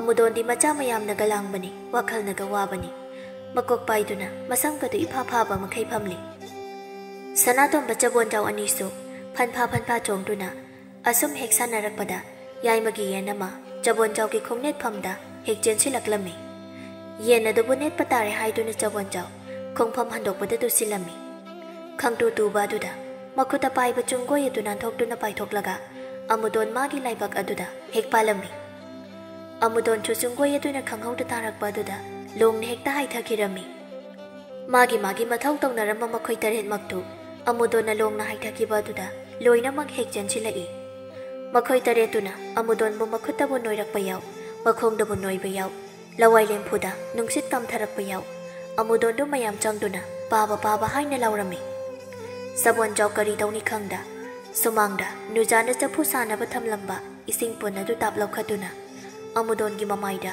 jora hekta haijilaklami amudon wan thabaga nangde magi laibak apom baduga phuk hekta hogalakle ai ne sinikle da ko icha borama arimbagi phukcharui santi lainang ekta phawo pathawa phangde Miti hek jang dori, icha mayam sina, prik sauri. Oh, ay sining lay, ay da sining lay. Asi hai do na amudon, kap tu na imong jang kirami. Ning thi bisu, sabon jaw doon chin do na, asum hai rii. Mari su bata doon, nang su pa bagi mai do da, no dana sa pusa na batam lambay sing anay bato, hek ta hai jili.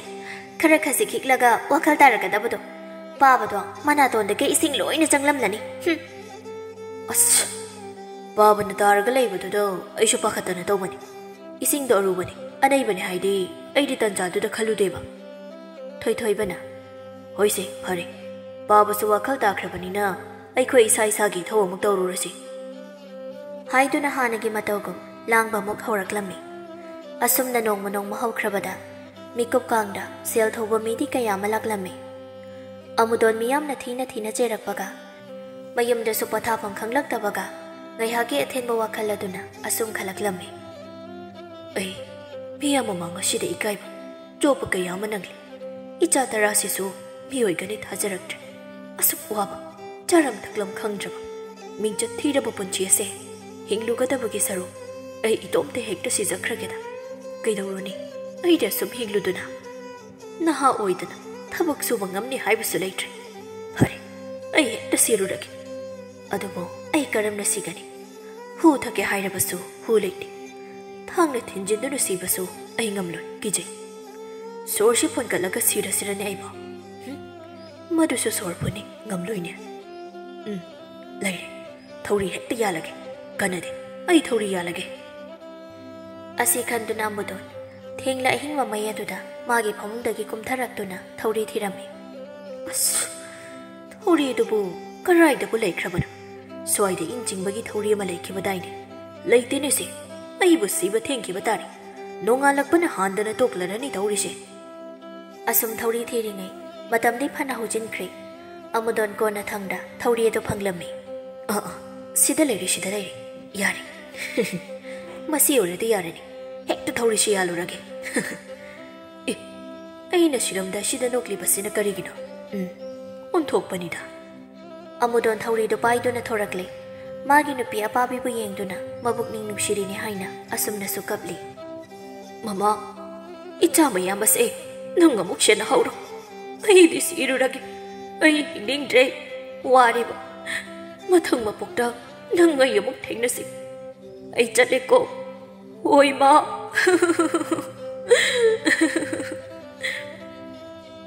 asum na kaptuna amudon makhoi ki sangol manakta hauriba haino pami makhonga du tamna laklami masigi haino wasida hekta thori shi alagi adu bo haino wasi yamna de hobani se icha singse haino wasi palaklaga muna du ne yam chajabani aina haino wasi da thori yanchin du na sirabadi ai ki potloi bada haino pambi se yan thadu na mai thabada hapke hairani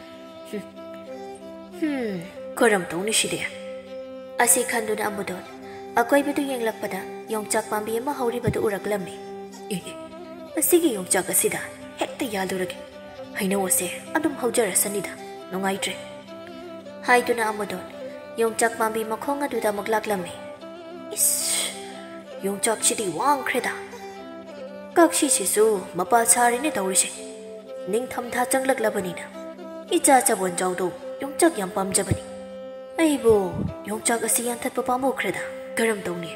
ꯑꯃꯨꯗꯣꯟ ꯑꯃꯨꯛꯁꯨ ꯌꯣꯡꯆꯥꯛ ꯑꯗꯨꯕꯨ ꯌꯥꯟꯊꯠꯄ ꯄꯥꯝꯃꯨꯔꯗꯨꯅ ꯑꯇꯣꯞꯄ ꯎ ꯑꯃ ꯊꯤꯔꯒꯦ ꯈꯜꯂꯛꯂꯝꯃꯤ꯫ ꯄꯨꯈ꯭ꯔꯤ ꯃꯄꯥꯜꯗ ꯍꯧꯔꯤꯕ ꯅꯥꯁꯤꯛ ꯄꯥꯝꯕꯤ ꯑꯗꯨ ꯎꯔꯗꯨꯅ ꯅꯥꯁꯤꯛ ꯑꯗꯨꯒꯤ ꯃꯈꯣꯡꯗ ꯑꯃꯨꯛ ꯂꯥꯛꯂꯤ꯫ ꯍꯣꯏꯗ, ꯅꯥꯁꯤꯛ ꯄꯥꯝꯕꯤ ꯑꯁꯤꯗ ꯍꯦꯛꯇ ꯌꯥꯜꯂꯒꯦ꯫ ꯅꯨꯡꯁꯤꯗ, ꯏꯃꯥꯅ ꯍꯤꯡꯂꯤꯉꯩ ꯊꯥꯔꯝꯕ ꯅꯥꯁꯤꯛ ꯄꯥꯝꯕꯤ ꯑꯁꯦ ꯑꯩꯅ ꯃꯔꯝ ꯑꯣꯏꯔꯒ ꯌꯥꯟꯕ ꯇꯥꯔꯦꯗꯀꯣ꯫ ꯏꯃꯥꯅ ꯊꯥꯔꯝꯕ ꯅꯥꯁꯤꯛ ꯑꯁꯦ ꯑꯩ ꯌꯥꯟꯗꯤ ꯌꯥꯜꯍꯟꯅꯤꯡꯈꯤꯗ꯭ꯔꯦꯗ꯫ ꯍꯟꯗꯛꯁꯨ ꯑꯃꯨꯗꯣꯟ ꯃꯥꯒꯤ ꯑꯄꯣꯛꯄꯤ ꯃꯃꯥꯅ ꯍꯤꯡꯂꯤꯉꯩ ꯊꯥꯔꯝꯕ ꯅꯥꯁꯤꯛ ꯄꯥꯝꯕꯤ ꯑꯗꯨ ꯌꯥꯟꯊꯠꯄ ꯄꯥꯝꯗꯕꯅ ꯑꯇꯣꯞꯄ ꯎ ꯑꯃ ꯑꯃꯨꯛ ꯊꯤꯔꯛꯂꯝꯃꯤ꯫ ꯑꯣ, ꯂꯩꯔꯤ꯫ ꯊꯣꯡꯒꯥꯜꯗ ꯍꯧꯔꯤꯕ ꯍꯩꯀ꯭ꯔꯦꯡ ꯄꯥꯝꯕꯤꯁꯤꯗ ꯍꯦꯛꯇ ꯌꯥꯜꯂꯨꯔꯒꯦ꯫ ꯀꯥꯟꯅꯗꯦ, ꯑꯩ ꯁꯤꯕ ꯊꯦꯡꯈꯤꯕ ꯇꯥꯔꯦ, ꯃꯁꯤꯗ ꯑꯃꯨꯛꯇ ꯄ꯭ꯔꯞ ꯌꯥꯜꯍꯧꯔꯨꯈꯤꯒꯦ ꯍꯥꯏꯗꯨꯅ ꯑꯃꯨꯗꯣꯟ ꯍꯩꯀ꯭ꯔꯦꯡ ꯄꯥꯝꯕꯤ ꯃꯈꯣꯡ ꯑꯗꯨꯗ ꯇꯍꯥ ꯑꯃꯨꯛ ꯆꯦꯜꯂꯛꯂꯤ꯫ ꯑꯩꯁ, ꯍꯩꯀ꯭ꯔꯦꯡ ꯄꯥꯝꯕꯤ ꯑꯁꯤꯗꯤ ꯑꯣꯟꯊꯣꯛꯅ ꯋꯥꯡꯂꯤꯗ, ꯃꯁꯤꯗꯤ ꯀꯥꯈꯠꯄ ꯋꯥꯒꯗꯧꯔꯤ꯫ ꯊꯧꯔꯤꯁꯦ ꯈꯨꯗꯩ ꯃꯆꯥꯁꯤꯗ ꯍꯦꯛꯇ ꯌꯦꯞꯁꯤꯜꯂꯒꯦ, ꯑꯗꯨꯒ ꯍꯦꯛꯇ ꯀꯥꯔꯒꯦ꯫ ꯑꯁꯤ ꯈꯟꯗꯨꯅ ꯑꯃꯨꯗꯣꯟ ꯃꯥꯒꯤ ꯈꯨꯗꯩ ꯃꯆꯤ ꯑꯗꯨꯗ ꯊꯧꯔꯤꯗꯨ ꯌꯦꯞꯁꯤꯟꯗꯨꯅ ꯍꯩꯀ꯭ꯔꯦꯡ ꯄꯥꯝꯕꯤ ꯑꯗꯨꯕꯨ ꯐꯅ ꯋꯥꯡꯅ ꯀꯥꯔꯛꯂꯝꯃꯤ꯫ ꯏꯁ, ꯁꯗꯧ ꯍꯦꯛ ꯊꯣꯡꯉꯤꯗ, ꯐꯅ ꯋꯥꯡꯂꯤꯅꯦ ꯑꯩꯅ ꯀꯥꯔꯛꯂꯤꯕꯁꯦ꯫ ꯌꯥꯔꯦꯗ, ꯁ꯭ꯋꯥꯏꯗꯒꯤ ꯍꯦꯛꯇ ꯌꯥꯜꯂꯒꯦ꯫ ꯑꯩꯒꯤ ꯊꯧꯔꯤꯗꯨꯕꯨ ꯀꯔꯥꯏꯅꯣꯅꯦ? ꯑꯩꯃ, ꯊꯧꯔꯤ ꯌꯥꯎꯔꯝꯗ꯭ꯔꯦ, ꯊꯧꯔꯤꯗꯤ ꯀꯗꯥꯏ? ꯑꯁ, ꯊꯧꯔꯤ ꯑꯁꯤ ꯂꯩꯃꯥꯏꯗ ꯑꯃꯨꯛ ꯇꯥꯍꯧꯔ ꯃꯥꯜꯂꯦꯅ ꯇꯧꯔꯤꯁꯦ꯫ ꯑꯣꯟꯊꯣꯛꯄꯅꯤꯗꯀꯣ, ꯑꯩꯕꯨ ꯑꯃꯨꯛ ꯀꯨꯝꯕ ꯇꯥꯔꯤꯕ꯭ꯔꯥ ꯇꯧꯔꯤꯁꯤꯕꯣ? ꯑꯃꯨꯗꯣꯟ ꯋꯥꯔꯕꯁꯨ ꯋꯥꯅ ꯑꯃꯨꯛ ꯎꯊꯛꯇꯒꯤ ꯀꯨꯝꯊꯔꯛꯂꯤ, ꯑꯗꯨꯒ ꯊꯧꯔꯤ ꯑꯗꯨ ꯑꯃꯨꯛ ꯈꯨꯟꯀꯠꯇꯨꯅ ꯎꯊꯛ ꯑꯗꯨꯗ ꯑꯃꯨꯛ ꯀꯥꯔꯛꯂꯝꯃꯤ꯫ ꯑꯍꯜ ꯃꯇꯝꯒ ꯑꯣꯏꯕꯅꯤ ꯑꯃꯨꯗꯣꯟ ꯎ ꯀꯥꯊꯣꯛ ꯀꯥꯁꯤꯟ ꯇꯧꯕꯗꯨꯗ ꯋꯥꯕꯅ ꯇꯞ ꯇꯥꯔꯝꯃꯤ꯫ ꯏꯁ, ꯏꯃꯥ ꯏꯕꯦꯝꯃ, ꯉꯝꯗ꯭ꯔꯦ, ꯋꯥꯔꯦ, ꯁꯤꯕꯁꯨ ꯊꯦꯡꯈ꯭ꯔꯦ ꯇꯧꯔꯤꯁꯦ, ꯅꯣꯡꯉꯥꯜꯂꯛꯇꯣꯔꯦ꯫ ꯁꯤꯒꯤ ꯎꯁꯥꯁꯤꯗ ꯊꯧꯔꯤꯁꯤ ꯑꯝꯇ ꯀꯤꯁꯜꯂꯒꯦ, ꯑꯗꯨꯒ ꯍꯦꯛꯇ ꯆꯣꯡꯊꯔꯒꯦ ꯍꯥꯏꯗꯨꯅ ꯎ ꯃꯁꯥ ꯑꯃꯗ ꯅꯦꯠꯂꯨꯕꯕꯨ ꯎꯁꯥꯗꯨꯗꯤ ꯑꯈꯥꯛꯄ ꯎꯁꯥ ꯑꯣꯏꯔꯝꯕꯅ ꯇꯦꯛꯇꯨꯅ ꯇꯥꯔꯛꯂꯝꯃꯤ꯫ ꯑꯣꯏꯃ, ꯑꯣ, ꯁꯤꯗ꯭ꯔꯤꯉꯩꯗ ꯑꯩ ꯁꯤꯔꯦ꯫ ꯑꯁ, ꯑꯩ ꯈ꯭ꯋꯥꯡꯁꯦ ꯇꯠꯂꯕ꯭ꯔꯥ ꯀꯩꯅꯣꯝ ꯇꯧꯔꯦ꯫ ꯑꯣꯏꯃ! ꯆꯩꯅꯥꯗꯨꯅ ꯅꯥꯃꯟꯈꯤꯕꯅ ꯑꯃꯨꯗꯣꯟ ꯐꯨꯛꯍꯦꯛ ꯍꯧꯒꯠꯄ ꯉꯝꯗ꯭ꯔꯗꯨꯅ ꯐꯅ ꯀꯨꯏꯅ ꯎꯈꯥꯗꯨꯗ ꯅꯥꯍꯦꯗꯨꯅ ꯇꯥꯔꯒ ꯂꯩꯔꯝꯃꯤ꯫ ꯑꯁꯨꯝ ꯂꯩꯔꯤꯉꯩ ꯅꯣꯡꯁꯨ ꯉꯥꯜꯂꯛꯂꯤ꯫ ꯆꯩꯅꯥꯈꯣꯜ ꯈꯔ ꯍꯟꯈ꯭ꯔꯕꯗ ꯑꯃꯨꯗꯣꯟ ꯋꯥꯅ ꯍꯧꯒꯠꯇꯨꯅ ꯑꯁꯨꯝ ꯁꯣꯜꯂꯤ꯫ ꯑꯌꯣ ꯏꯃꯥ, ꯑꯩꯕꯨ ꯌꯨꯝ ꯐꯥꯎꯗꯗꯤ ꯆꯪꯒꯦ, ꯈ꯭ꯋꯥꯡꯁꯦ ꯌꯥꯗ꯭ꯔꯦ, ꯎ ꯀꯥꯕ ꯉꯝꯂꯔꯣꯏ, ꯑꯌꯣ! ꯑꯃꯨꯗꯣꯟꯗꯨ ꯃꯈꯣꯡ ꯁꯦꯛꯂꯤ ꯇꯞꯅ ꯃꯌꯨꯝ ꯇꯝꯅ ꯆꯪꯂꯛꯂꯝꯃꯤ꯫ ꯁꯅꯥꯇꯣꯝꯕ ꯑꯃꯗꯤ ꯁꯕꯣꯟꯖꯥꯎꯁꯨ ꯍꯛꯆꯥꯡ ꯁꯥꯖꯦꯜ ꯇꯧꯅꯕ ꯑꯌꯨꯛ ꯉꯟꯅ ꯍꯧꯗꯨꯅ ꯊꯣꯔꯛꯄꯗ ꯑꯃꯨꯗꯣꯟꯅ ꯊꯧꯔꯤ ꯑꯃ ꯄꯥꯏꯗꯨꯅ ꯆꯪꯂꯛꯂꯤꯕꯗꯨ ꯎꯔꯤ꯫ ꯁꯕꯣꯟꯖꯥꯎꯅ, ꯕꯥꯕꯥ, ꯊꯧꯔꯤꯗꯨꯕꯨ ꯁꯟ ꯄꯨꯟꯅꯕ꯭ꯔꯣ? ꯑꯗꯣ ꯇꯥꯆꯧꯅ ꯁꯟꯒꯤ ꯁꯖꯤꯛ ꯈꯖꯤꯛ ꯊꯤꯕꯤꯌꯣ ꯍꯥꯏꯕꯅꯤ ꯉꯔꯥꯡ, ꯑꯗꯨꯅ ꯄꯥꯕ, ꯁꯖꯤꯛ ꯈꯔ ꯐꯥꯜꯂꯒ ꯊꯧꯔꯤꯗꯨꯅ ꯀꯤꯁꯤꯜꯂꯒ ꯍꯦꯛ ꯄꯨꯕꯤꯔꯛꯂꯣ꯫ ꯇꯥꯇꯣꯟ ꯑꯩꯈꯣꯏ ꯑꯅꯤꯁꯨ ꯍꯛꯆꯥꯡ ꯁꯥꯖꯦꯜ ꯇꯧꯔꯨꯈꯤꯒꯦ ꯄꯥꯕ꯫ ꯑꯃꯨꯗꯣꯟ ꯃꯗꯣꯝ ꯇꯨꯃꯤꯟ ꯑꯁꯨꯝ ꯍꯥꯏꯖꯔꯤ꯫ ꯁꯤꯔꯝꯗꯥꯏ ꯐꯥꯎ ꯍꯦꯛ ꯌꯦꯠꯂꯤꯗꯀꯣ ꯏꯆꯥ ꯃꯌꯥꯝꯁꯤꯅ, ꯀꯥꯟꯅꯗꯦ, ꯑꯩ ꯁꯤꯔꯔꯣꯏꯗ, ꯍꯤꯡꯕꯗꯒꯤ ꯁꯤꯕꯁꯤꯅ ꯍꯦꯟꯅ ꯋꯥꯈ꯭ꯔꯦ, ꯁꯤꯔꯒ ꯀꯔꯤꯕꯨ ꯀꯥꯟꯅꯗꯣꯏꯅꯣ?